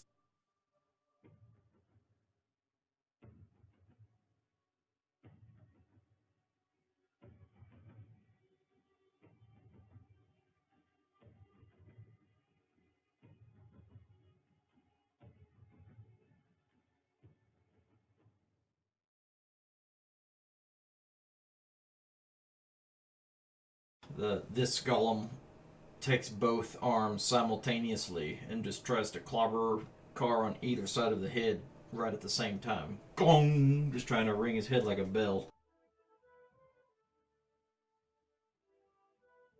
Is this one stuck in the bookcase, basically?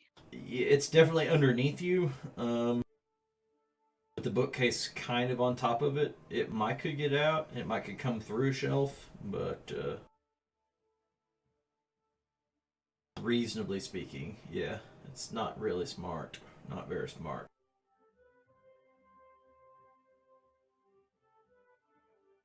It's gonna try to reach up and extend.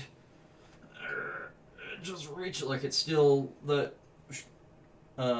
one shelf is still trapped on its shoulder that was kind of tearing a little, and with its other one that was just fist sticking up through the books was the only thing of it trying to stop the bookcase from falling on it. Its arm's still sticking straight up, and you can see it kind of flail around a little as it tries to reach for you without good vision. So kind of like it's unable to see you really, just knows you're there. So it's going to try to grapple you with disadvantage on its strength check. Okay, so athletics or acrobatics? Oh no. But Lost my footing. it has rolled a 2 on its disadvantage, and it has less of a plus than you do. It only got a 6. Total of 6. So glad nobody's here to see this right now.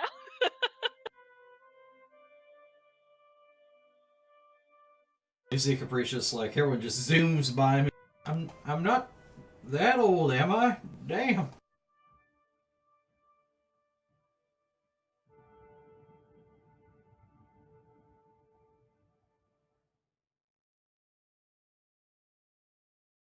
Maybe he is. He's got short little legs. He can't move very far. This one will also try to slam into Car. Oh man, I got some good attack rolls here. I'd like to rebuke him. I'll rebuke him. Golem number 10. Okay, let me find it.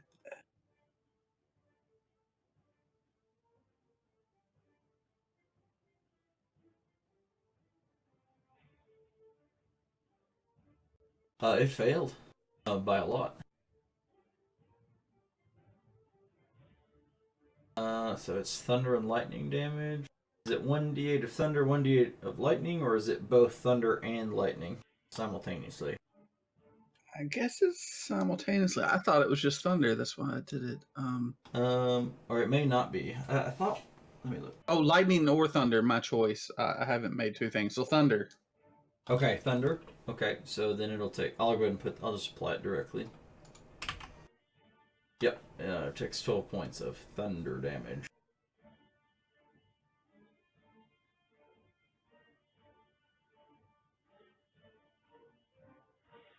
And Lumo. All of a sudden, this is getting a pretty cramped hallway here. Yeah, but I can sneak by people.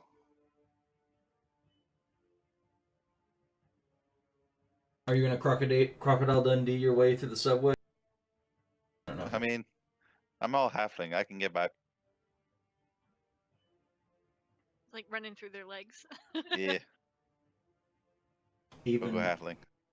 Even through enemies? That's the one. I know halflings have special abilities with that, but I'm not. You can move through the space of any creature that is of a size larger than yours. Oh, yep, sure can. Yep, as I knew they had a special ability, I just couldn't remember if it let them do enemies also. Yeah, that's fine, no problem. They are small, and they are medium. Mm-hmm.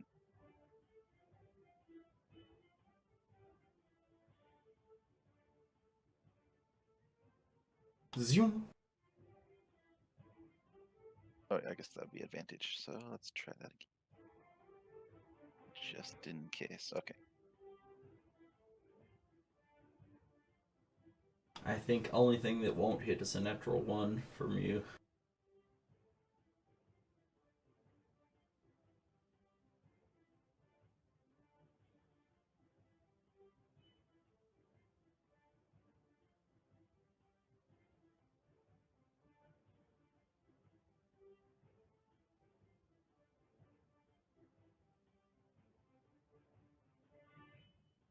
As it turns out, these giant, slow-moving bags of meat only have 9 AC. 9.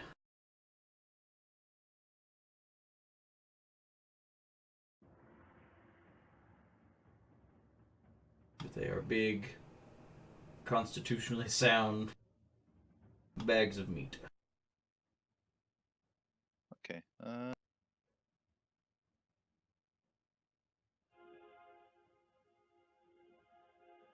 No, I won't be able to do that. Yeah, I'll stay. Okay. I was gonna say I didn't punch the other dude, so he'd get an opportunity, and I don't want to do that. Mm-hmm. Oh crap! I just realized. No, well, that's no big deal. No big deal. No big deal. No big deal. Just forgot to use my shadow blade. Oh, the blade. That's right. That's I more. don't know. Would these guys be immune to psychic damage? I don't know. I don't know. I don't know. Too dumb to Next take turn. damage. Next turn. Yeah. They are not that dumb. Oh, okay. The sentries are. These are not mindless. They're just. I mean, they are like Frankenstein's monster. Poor, unintelligent Frankenstein's monster.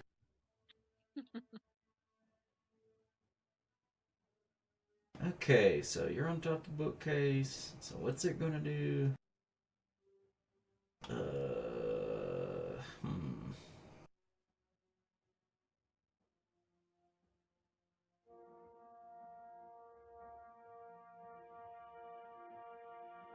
Alright, it's gonna move around and begin climbing the bookcase and also make an attempt to grapple you.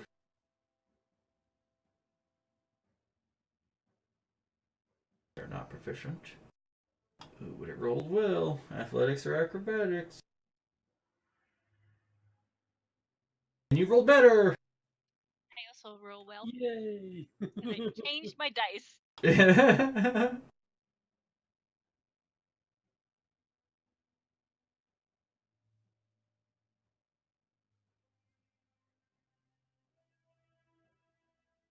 This one's going to come over, and instead of try to grab you, this one's just going to try to punch you. Or in its way.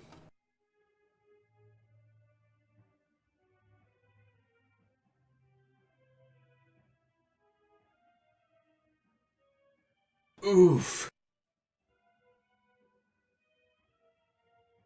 Oh, I gotta take that one. I already used my reaction.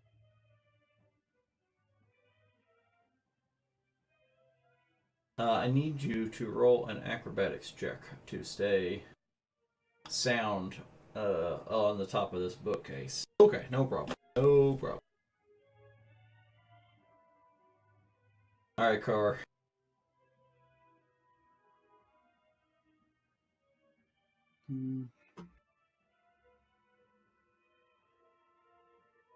The 2 meat bags are trying to bar entry from the party.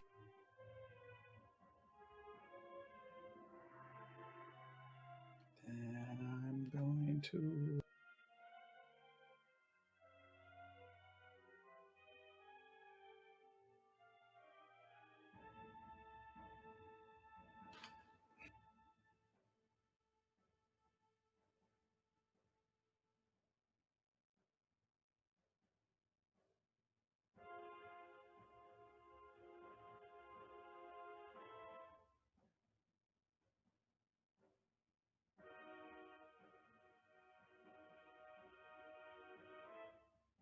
It failed.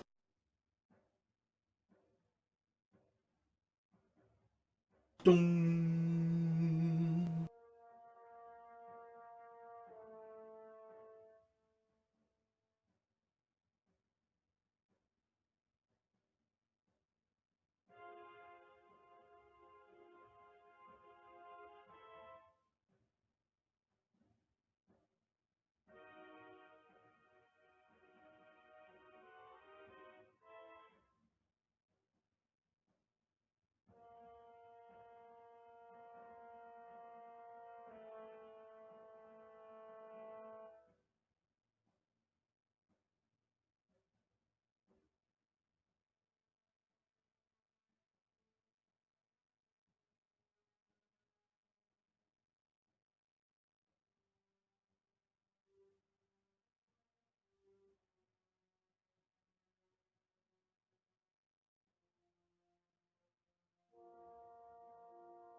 Okay, she's gonna try to scramble her way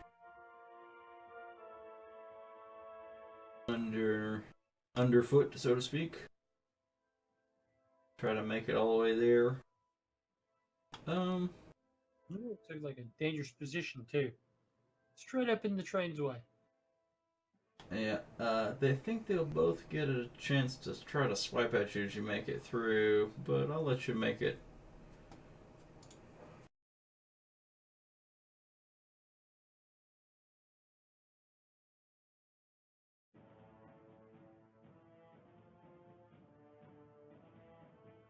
First one is just too slow. But the other one kind of clocked you one into your side. But you make it.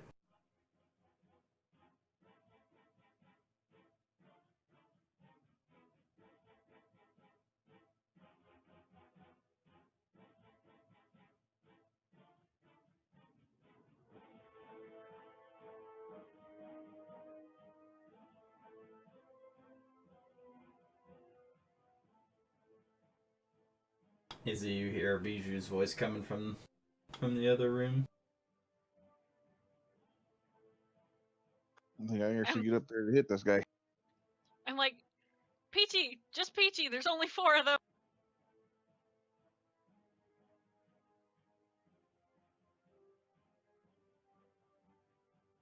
Yeah, I was just trying to push this golem out of the way, and then, cold train. Limo happens to be on the other side.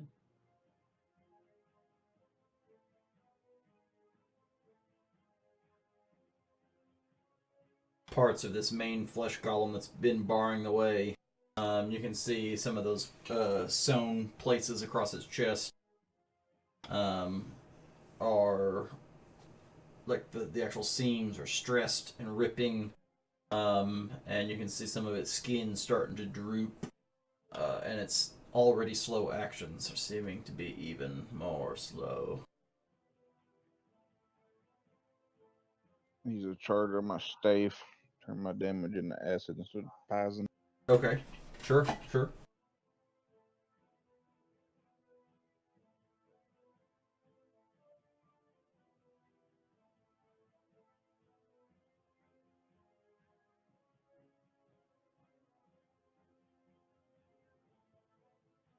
Ah, this is the one that's actually stuck in the bookcase. Alright, he's not exactly sure where he's at, so he's just gonna literally flail and just go for it.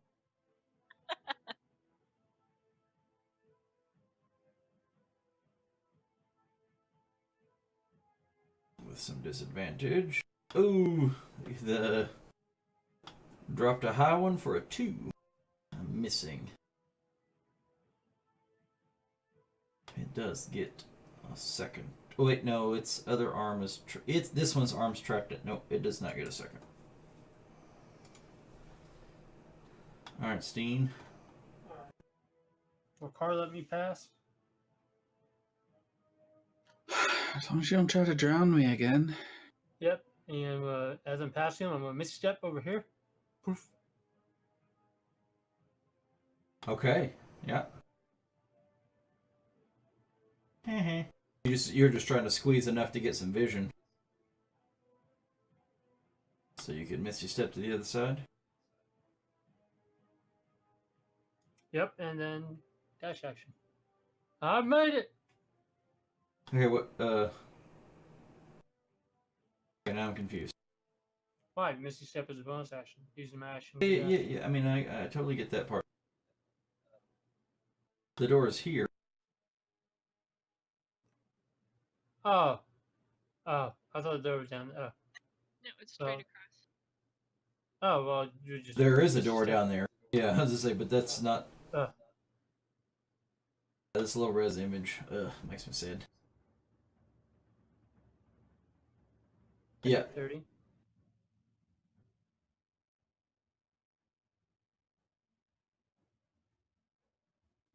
Okay, it still takes me a dash action to get in that room, so.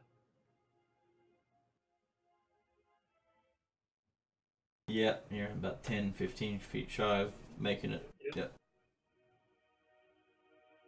Okay, that's I made it though. yeah, you made it. You're here. Easy. Okay, so the one below me is on the other side of the bookcase. Yeah, he started climbing up the side.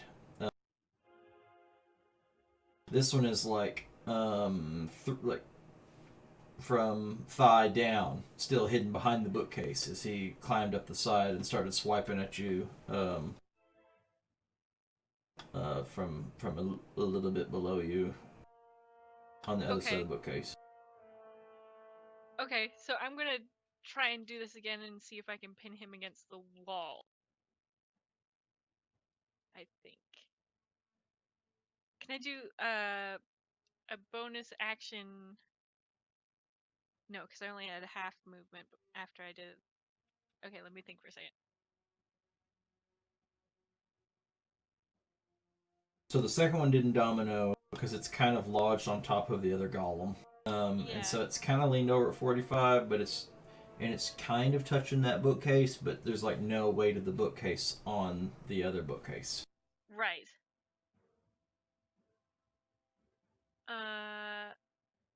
Okay. I think what I want to do is do a bonus action disengage and then run along the top of the bookcase that I'm on towards Scene. And then jump off towards the door. Does that make sense? Yes. I was just trying to think what the... Yeah, I think you can do that. Yeah.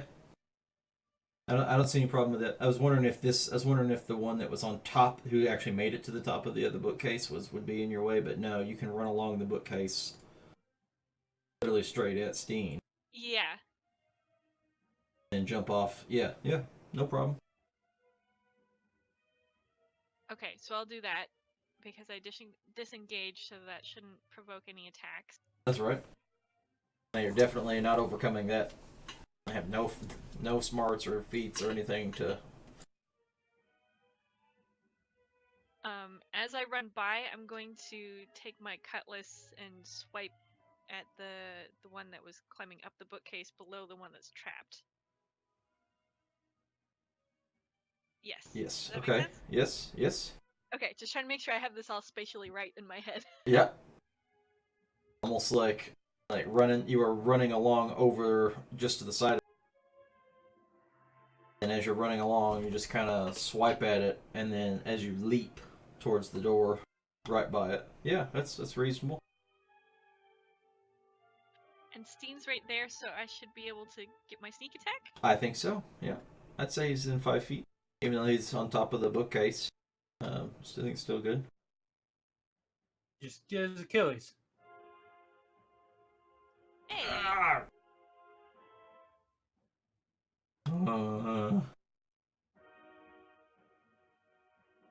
Like you rush by it, leap off, swipe it on the leg, and then almost as this crazy delayed reaction, it then goes. It makes its moan and then turns like 3 seconds later, like a whole like after it already happened. And you see it kind of like almost attempt to try to like swipe out or whatever, as it's like and you're nowhere near it at all. I run by, I'm like, hi Steen, / bye Steen. Well, she's safe. Oh. This one climbs back down as it was partially climbed over the side of the fallen bookcase. Clambers around, making a big mess of it.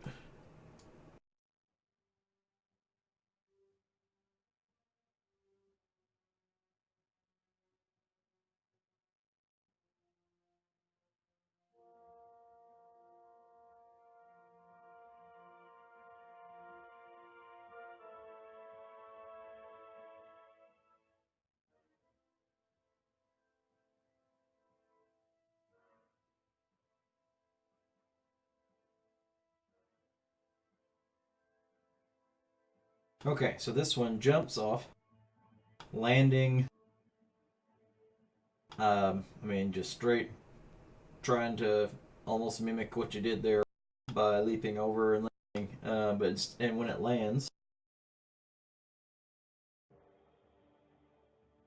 it fall and you hear like something snapped.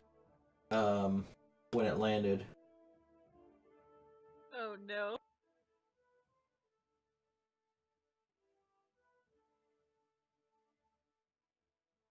You could just see it like shambling through the door. One of its legs like bent at an L right in the middle of the leg.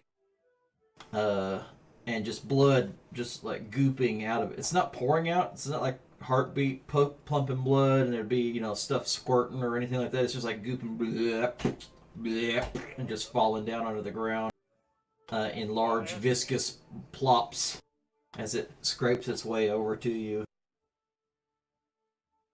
Well, as he tries to get away, I cast Lightning Lure. Okay, yep. Because you can do that as a reaction because of your Warcaster. Yep, sure can. Yep, because it's trying to get it out. You get your opportunity. Go for it. Yeah, he succeeds. Damn it! I think he's got. What does he have advantage? Why did he get advantage? Let me check.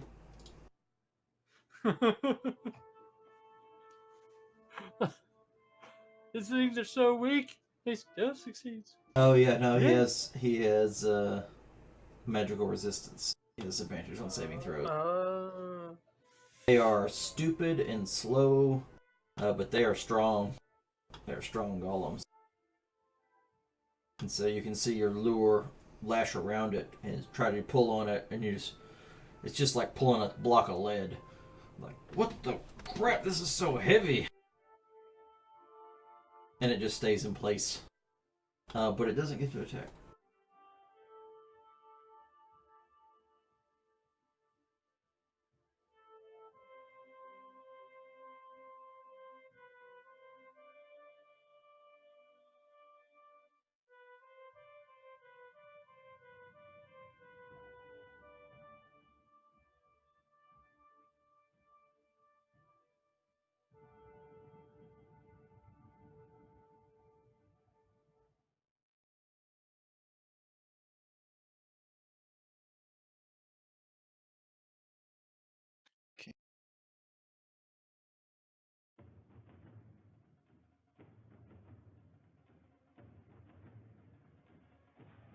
Good thing Lumo's immune to disease and poison if these guys have it. So. Mm-hmm. Shadow Blade. There's my damage. Nice. You can see like Lumo just like cuts it right in half. And then you can still see its torso try to turn, even though it's like been cut right across the midriff, and its head and torso like turn like as it turns like 180 almost on its own self, like that's been cut. It's like rotating on the cut part. Falls over dead.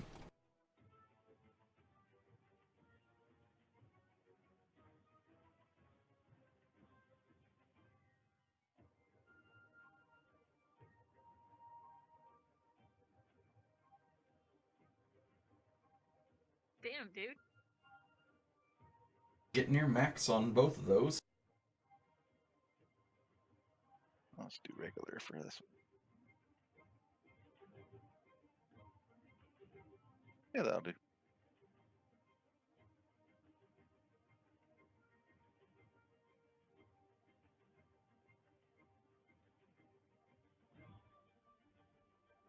You cut it, and you see it like tear open a big piece, and like part of a bowel just like goes and kind of starts falling out of the side of it, and just hanging down like a little piece of rope.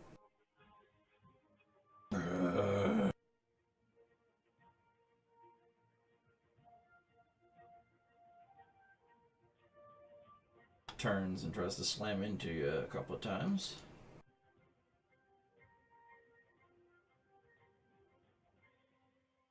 Big, powerful fists. Boom! Knocks you back up against the wall. almost knocking the wind out of you.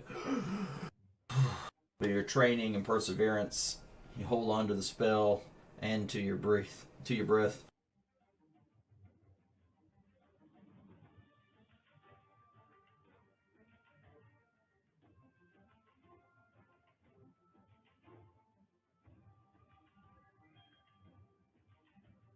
What kind of ruckus is...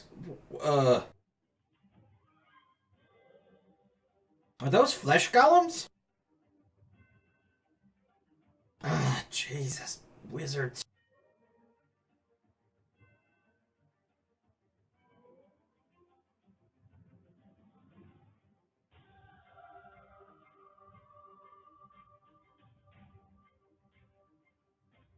You see him reach into his pocket, pull out a little bitty medallion. You see it glow brightly for a second.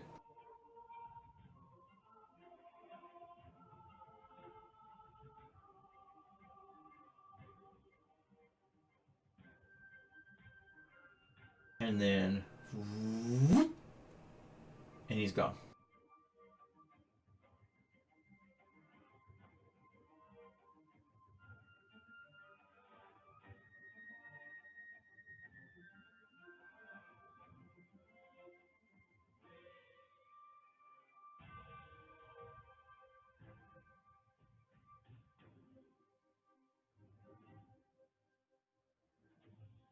Whoop!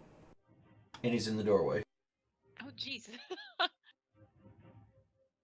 Why does everyone just get in my way? I want to do Earth Stomp. Everyone just keeps getting close. You're not going to roll a quick shot and shit.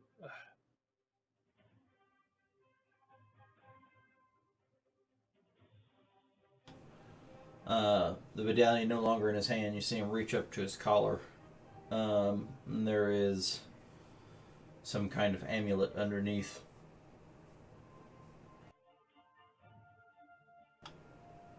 This is not my first rodeo. Let me show you a trick. Golems, deactivate! And you see a little spark of electricity snake its way through the air to the 4 golems around him.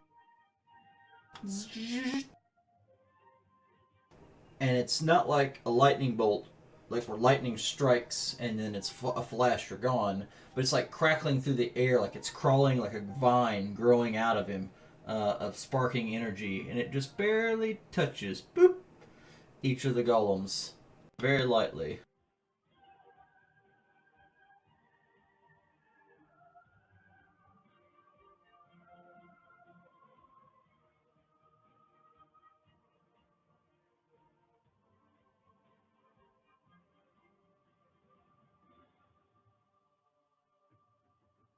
Oh, you gotta be kidding me.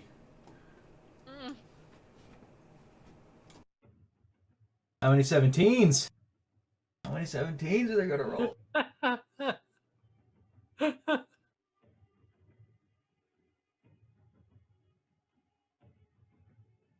Golem number 11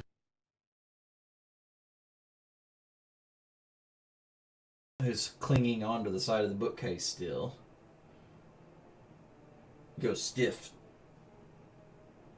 And then falls back almost like rigor mortis onto the ground behind him.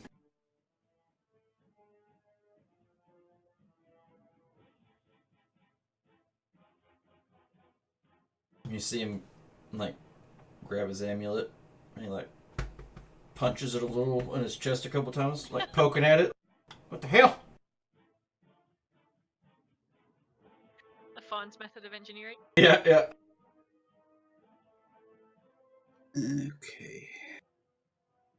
Just gonna do another boom blade. That was supposed to do more, be more useful.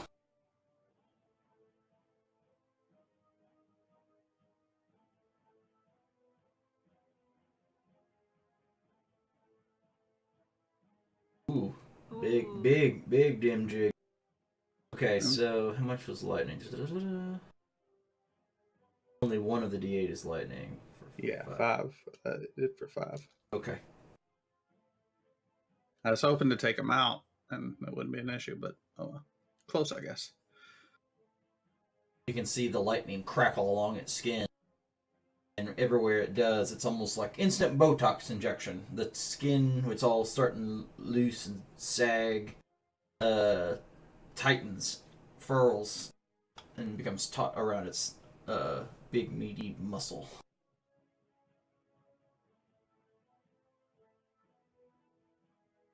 So I'm gonna circle around the other side of this one, so Capricious is hopefully kind of distracting it. Oh yeah, yep. He is threatening it.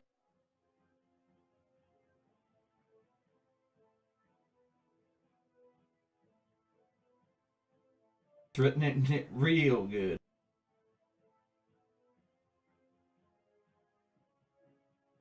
That's almost enough for critical. Almost. And then my dagger.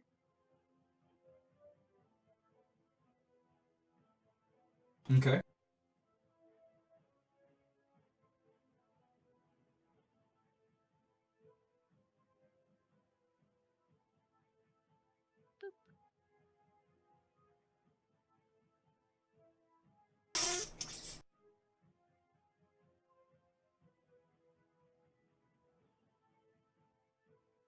It's like stabbing a jello mold. Ugh. I'll run over to Bijou. I'm like, 3. There's 3 now.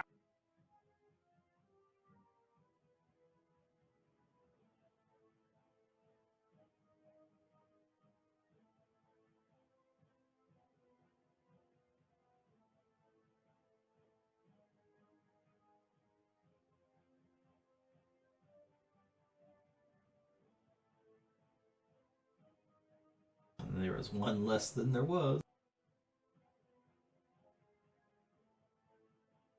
As the necrotic energy, you can see the spot just turn black and rot and get crackled.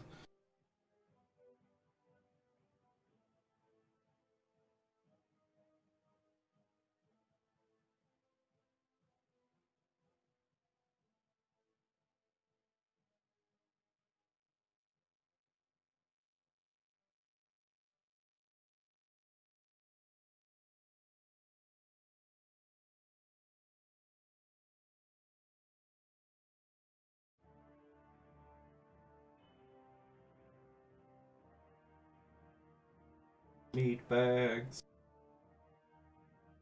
Wait a second, can I make it that far? 10, 20, 30, 40, 50. Cannot make it that far. That one is still stuck in the bookcase, so... Yeah, I think attacks against it might have disadvantage because of its cover. Because it is an extreme cover, because only its arm is really flailing out. Unless you hit it from the direct end, you know, with some kind of like, maybe like a piercing weapon or something from the end of the bookcase.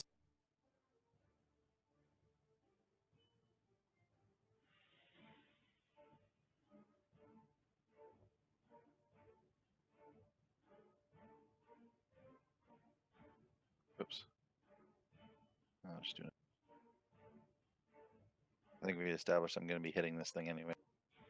Yeah. Yeah. Yeah. Although not for much damage. Okay.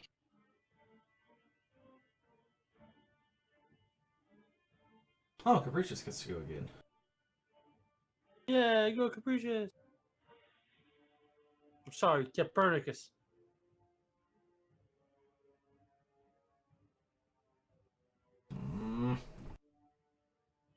I told you to turn off! Deactivate! Capricious says deactivate! Stomping his feet. Ooh. I mean, the other side, but it's still funny. He just turns and walks out the door.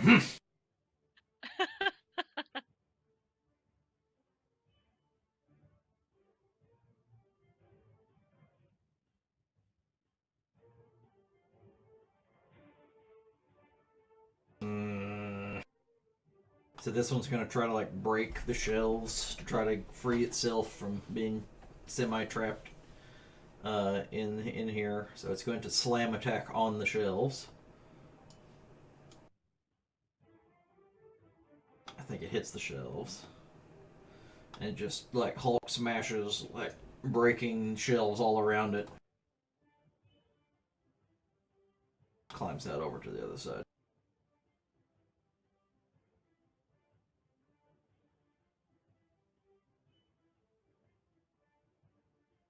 Okay, healing word or vitality. Okay, cool.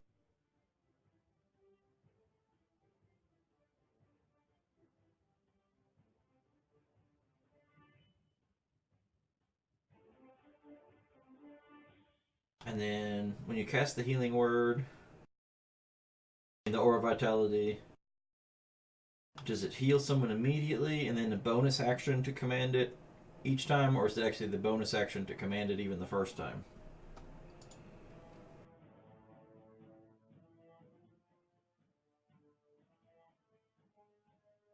Because if it's a bonus action to do it the first time, you might as well save yourself a spell slot and not use the healing word, but use this one instead.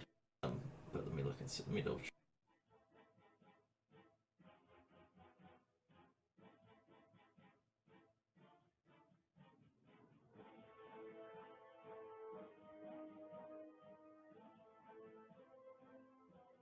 Okay, it's specifically bonus action only.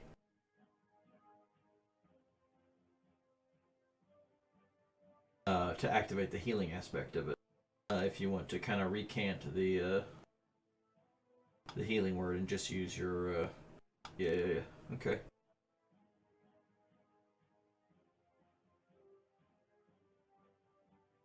I'll fix some those. Whoop, wrong way. Okay, I fixed his hit points. If you want to just do the aura vitality heal on him, that's one difference anyway. So okay.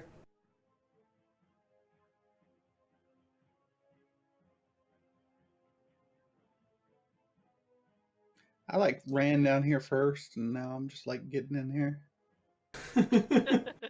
Hey, that's how Capricious felt. How he would use his medallion that has Dimension Door in it, so he could feel important.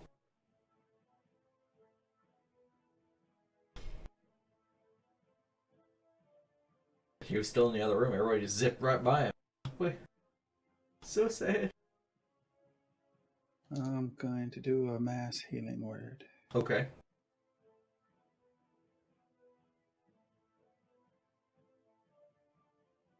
Well, some was a bonus action, but there's not much I can do as an action from here anyway. Okay. I think I used most of my movement to get here, so You could dash with your action. If you wanted to get closer, that is. Might as well at least kind of move around a little. Okay, groovy.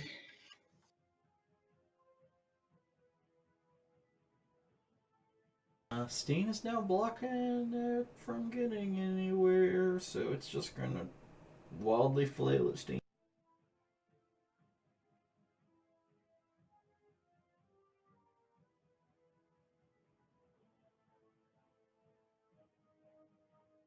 Green flame blade. Ooh, okay.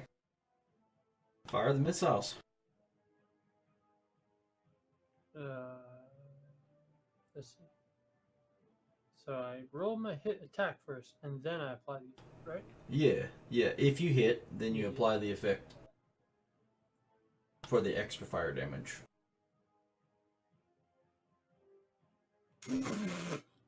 Yep. Okay. You can literally roll anything but a 1 and hit.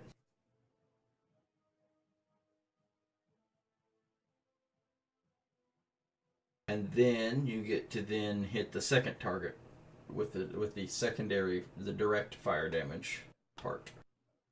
Yep. I'll just click and drag that over. Yep. Was that 13?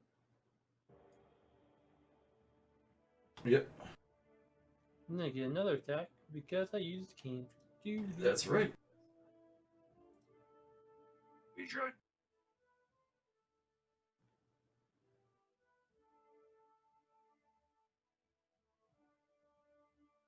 I'd be okay if Lumo just wanted to shoot light beams around me. Pew, pew. They can curve, right? You can curve magic bullets. Right? It's like the movie Wanted, Yeah, yeah.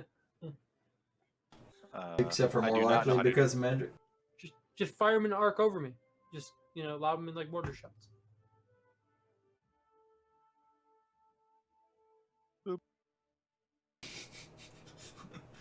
Just gonna run through everybody. Or just run above Duck me. and weave. Whatever. Just step in my head. Whatever. No, I run under I or run. around. Okay.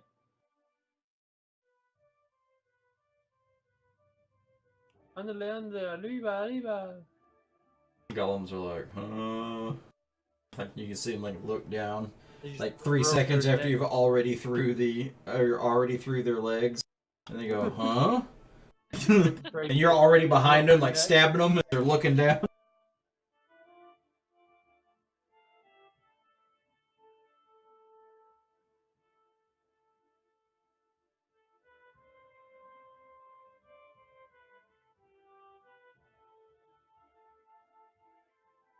Everything seems to be more under control.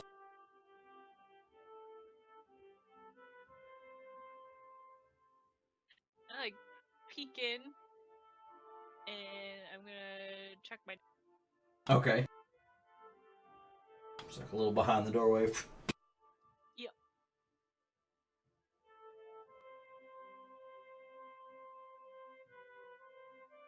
And sneak attack because there's people in me.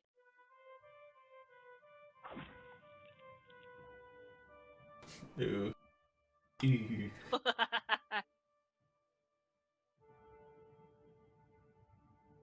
Push back into my hand.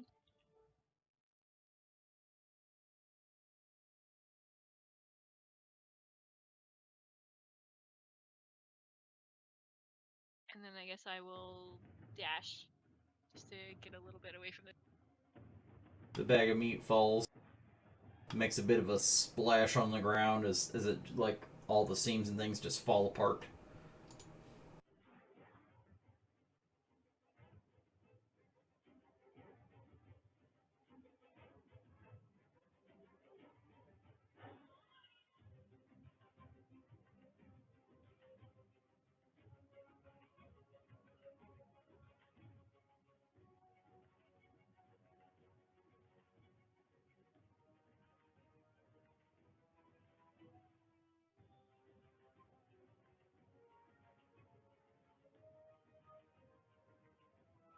Oh, sad little Aravata. It did not do so good. Okay, Capricious is like, seems like things are fine. Things are fine. He's just gonna walk away. You guys got this, right?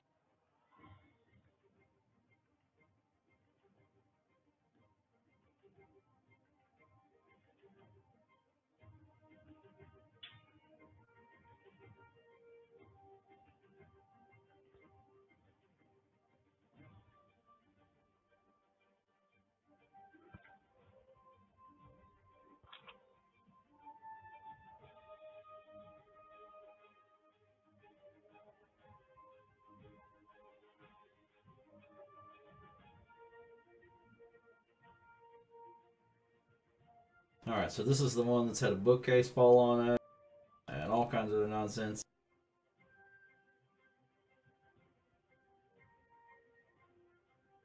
You see, just kind of like look one way versus the other.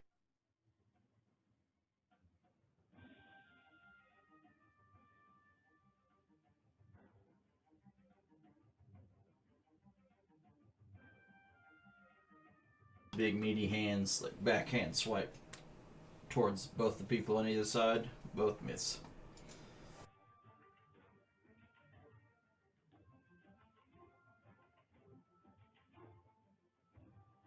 I will toll the dead. Bring out the dead.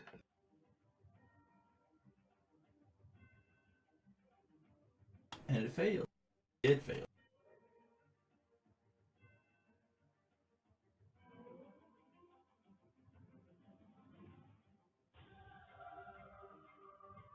No! It hit for more than I expected. That was Exacxes. Exacxes! It has the potential to be pretty good for a cantrip. Mm-hmm. If they've already taken damage.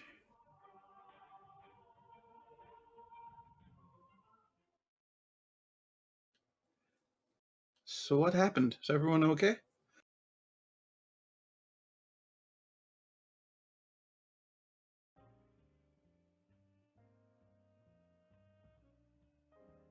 I might have made a bit of a mess.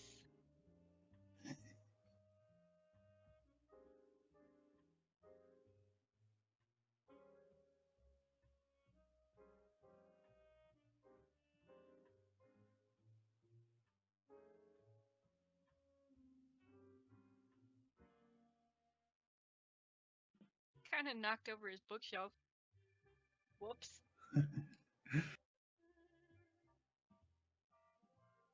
Finger waggers love their books. Yeah, I couldn't find any that had common on them, or elvish or dwarvish or anything I could recognize.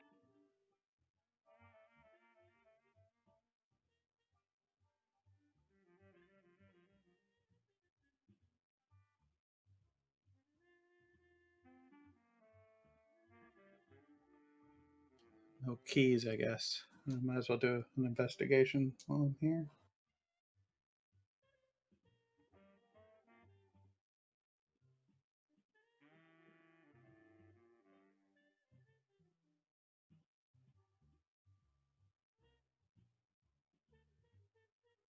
No +3 shields, no keys, nothing.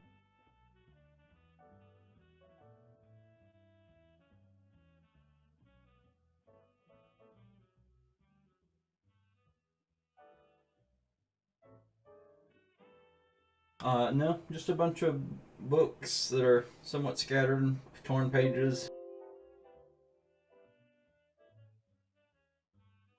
Well, I would like to reuse that 20 sometime else then.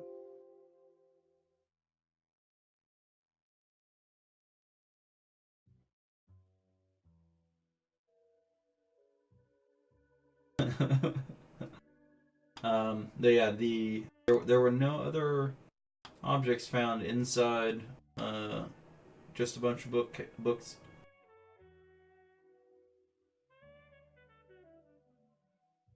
Now some broken shelves, and a bunch of the books that had landed on the floor are now ruined because they're covered in blood and goop and insides from golems falling apart on them.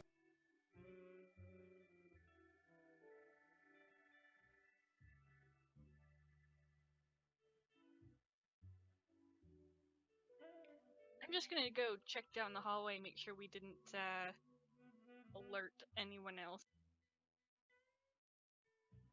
Yeah, we should all go.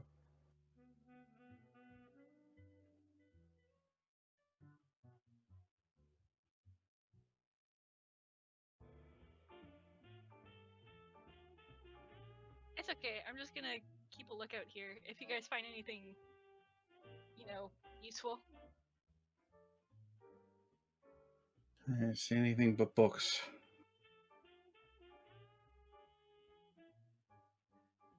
Izzy kind of casts a glance back to the rest of the party and then down the hallway.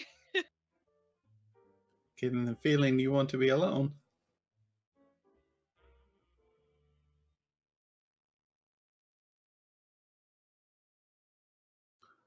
Say a little bit louder.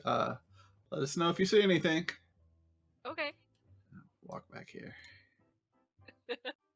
Car knows her so well. I'm just gonna pop kind of down the hallway, and then I'm gonna taking a cue from what happened last time, I'm going to use Detect Magic on the box, as well as checking it over for traps, etc.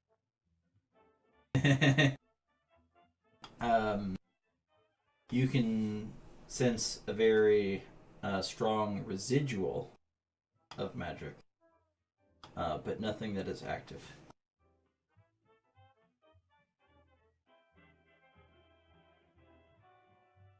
Okay, I want to peek in it while they're all distracted then, if I don't find anything suspicious. Yeah, perhaps some recently exhausted enchantment that was on said box. Yep. Whoops.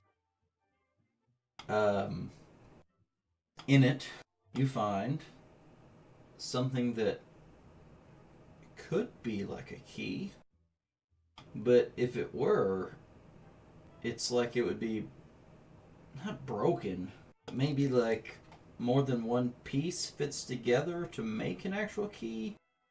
This is a weird shape that's like wouldn't fit like that wouldn't fill up the slot, but it's got grooves on it, like maybe another piece similar to it interwoven with it might, or maybe more than one piece extra, depending on the shape of the other pieces.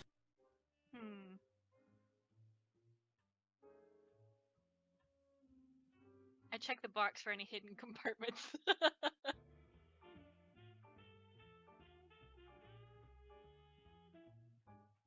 They're like in like a little velvety cushion piece. You know, open up the box, and it's just a really pretty box anyway. And then you just open it up, and then there's this velvet along the bottom, but the perfectly in the shape of the object that's like a key that you took out of it, sitting there.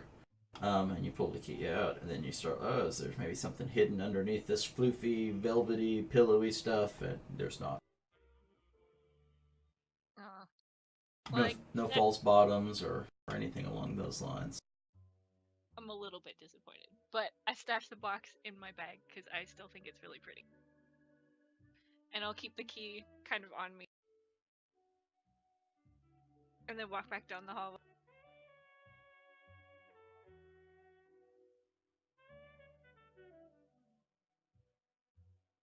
I'll just kind of casually be like, oh yeah, I did find this on the shelf, but I don't really know what it is.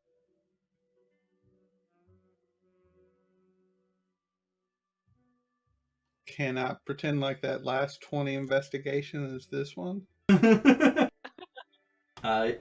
You know, she's gonna hand it out, and hey, it's pretty good anyway. Capricious is gonna come over and look at it. And he's going to make a tinkering check. Which I have not made, so I will have to just wing it.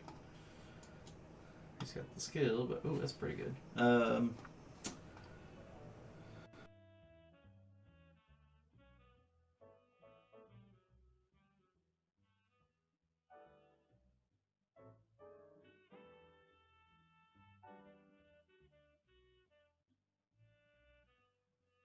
Okay, so that's with his extra proficiency for being a bard. That's a 23 on his tinkering check. That's pretty good. Car, yeah, the same kind of descriptor that I had given to her. You know, it's like a piece that looks like it's got some grooves and slots on it, like it slides together with something else to form something bigger. It's the shape. It could be like a key. It's like a little bit of a handle, and then there's this extension piece that's looks like it slides into place with something else. Could be like a key. Yeah, just kind of give her a shrug. Maybe, yeah. It's maybe part of what we need. It looks like there must be more pieces or something. It's not quite right. So did you look at the lock? This is Capricious asking. What do you know what we're going for here? Is this thing? I mean, it's a lock with no tumblers in it. A lock with no tumblers. Yeah. And then so you can see him kind of hold up his hands. It's like, is it a slot about this wide?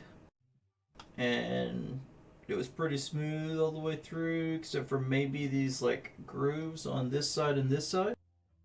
Mm-hmm. Huh. Now I've seen a lot of locks, but I haven't seen one like that before. This is gonna kind of pat you on the arm. Don't worry about it. It's not exactly a lock. I mean, it is a lock.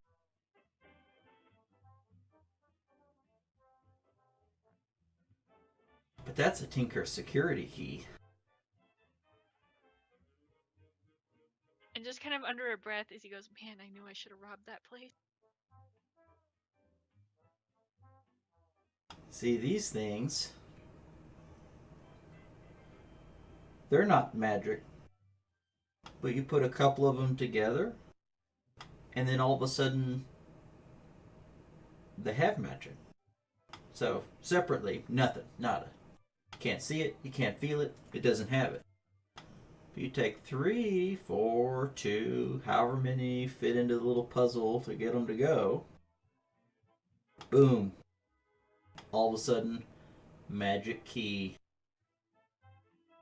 Can you tell how many pieces it needs from this one?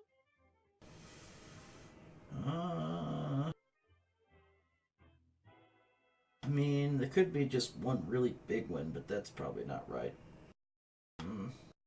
That'd be weird. That'd be stupid. No, probably 2 more pieces? It's probably Okay. 2 more pieces. Well, there's a bunch more doors we can check here. The hand seemed pretty insistent that we check this floor, and she kind of rubs the back of her head.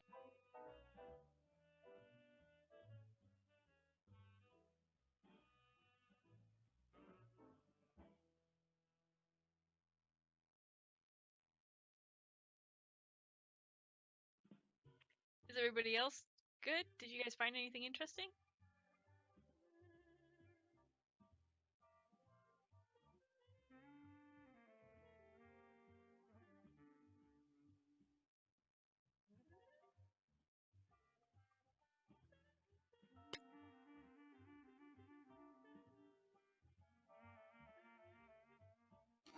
I did not. I don't know if they continued looking. And with 1 piece of our key found, why don't we go ahead and call it for today? Okie dokie. I was just looking at our time here.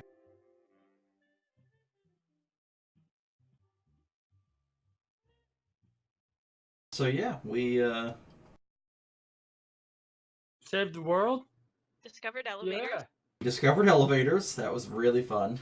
What would you have done if we pushed all the buttons? Oh, we were going 1 floor at a time.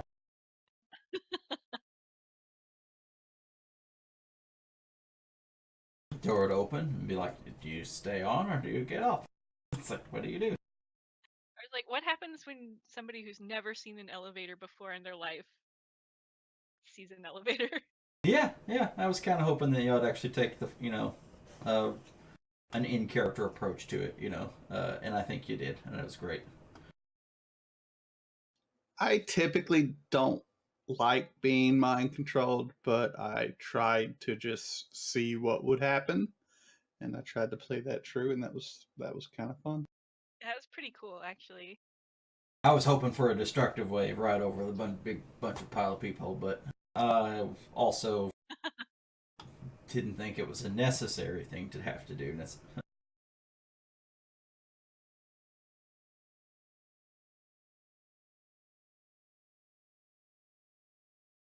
Yeah. Go ahead. So, but yeah, that was great. And that was a lot of fun.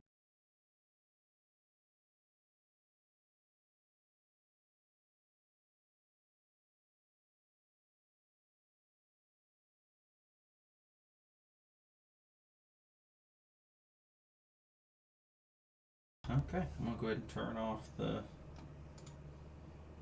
the portal to the outside world. I'm gonna try to anyway. I guess it will be a kind of a wait and see.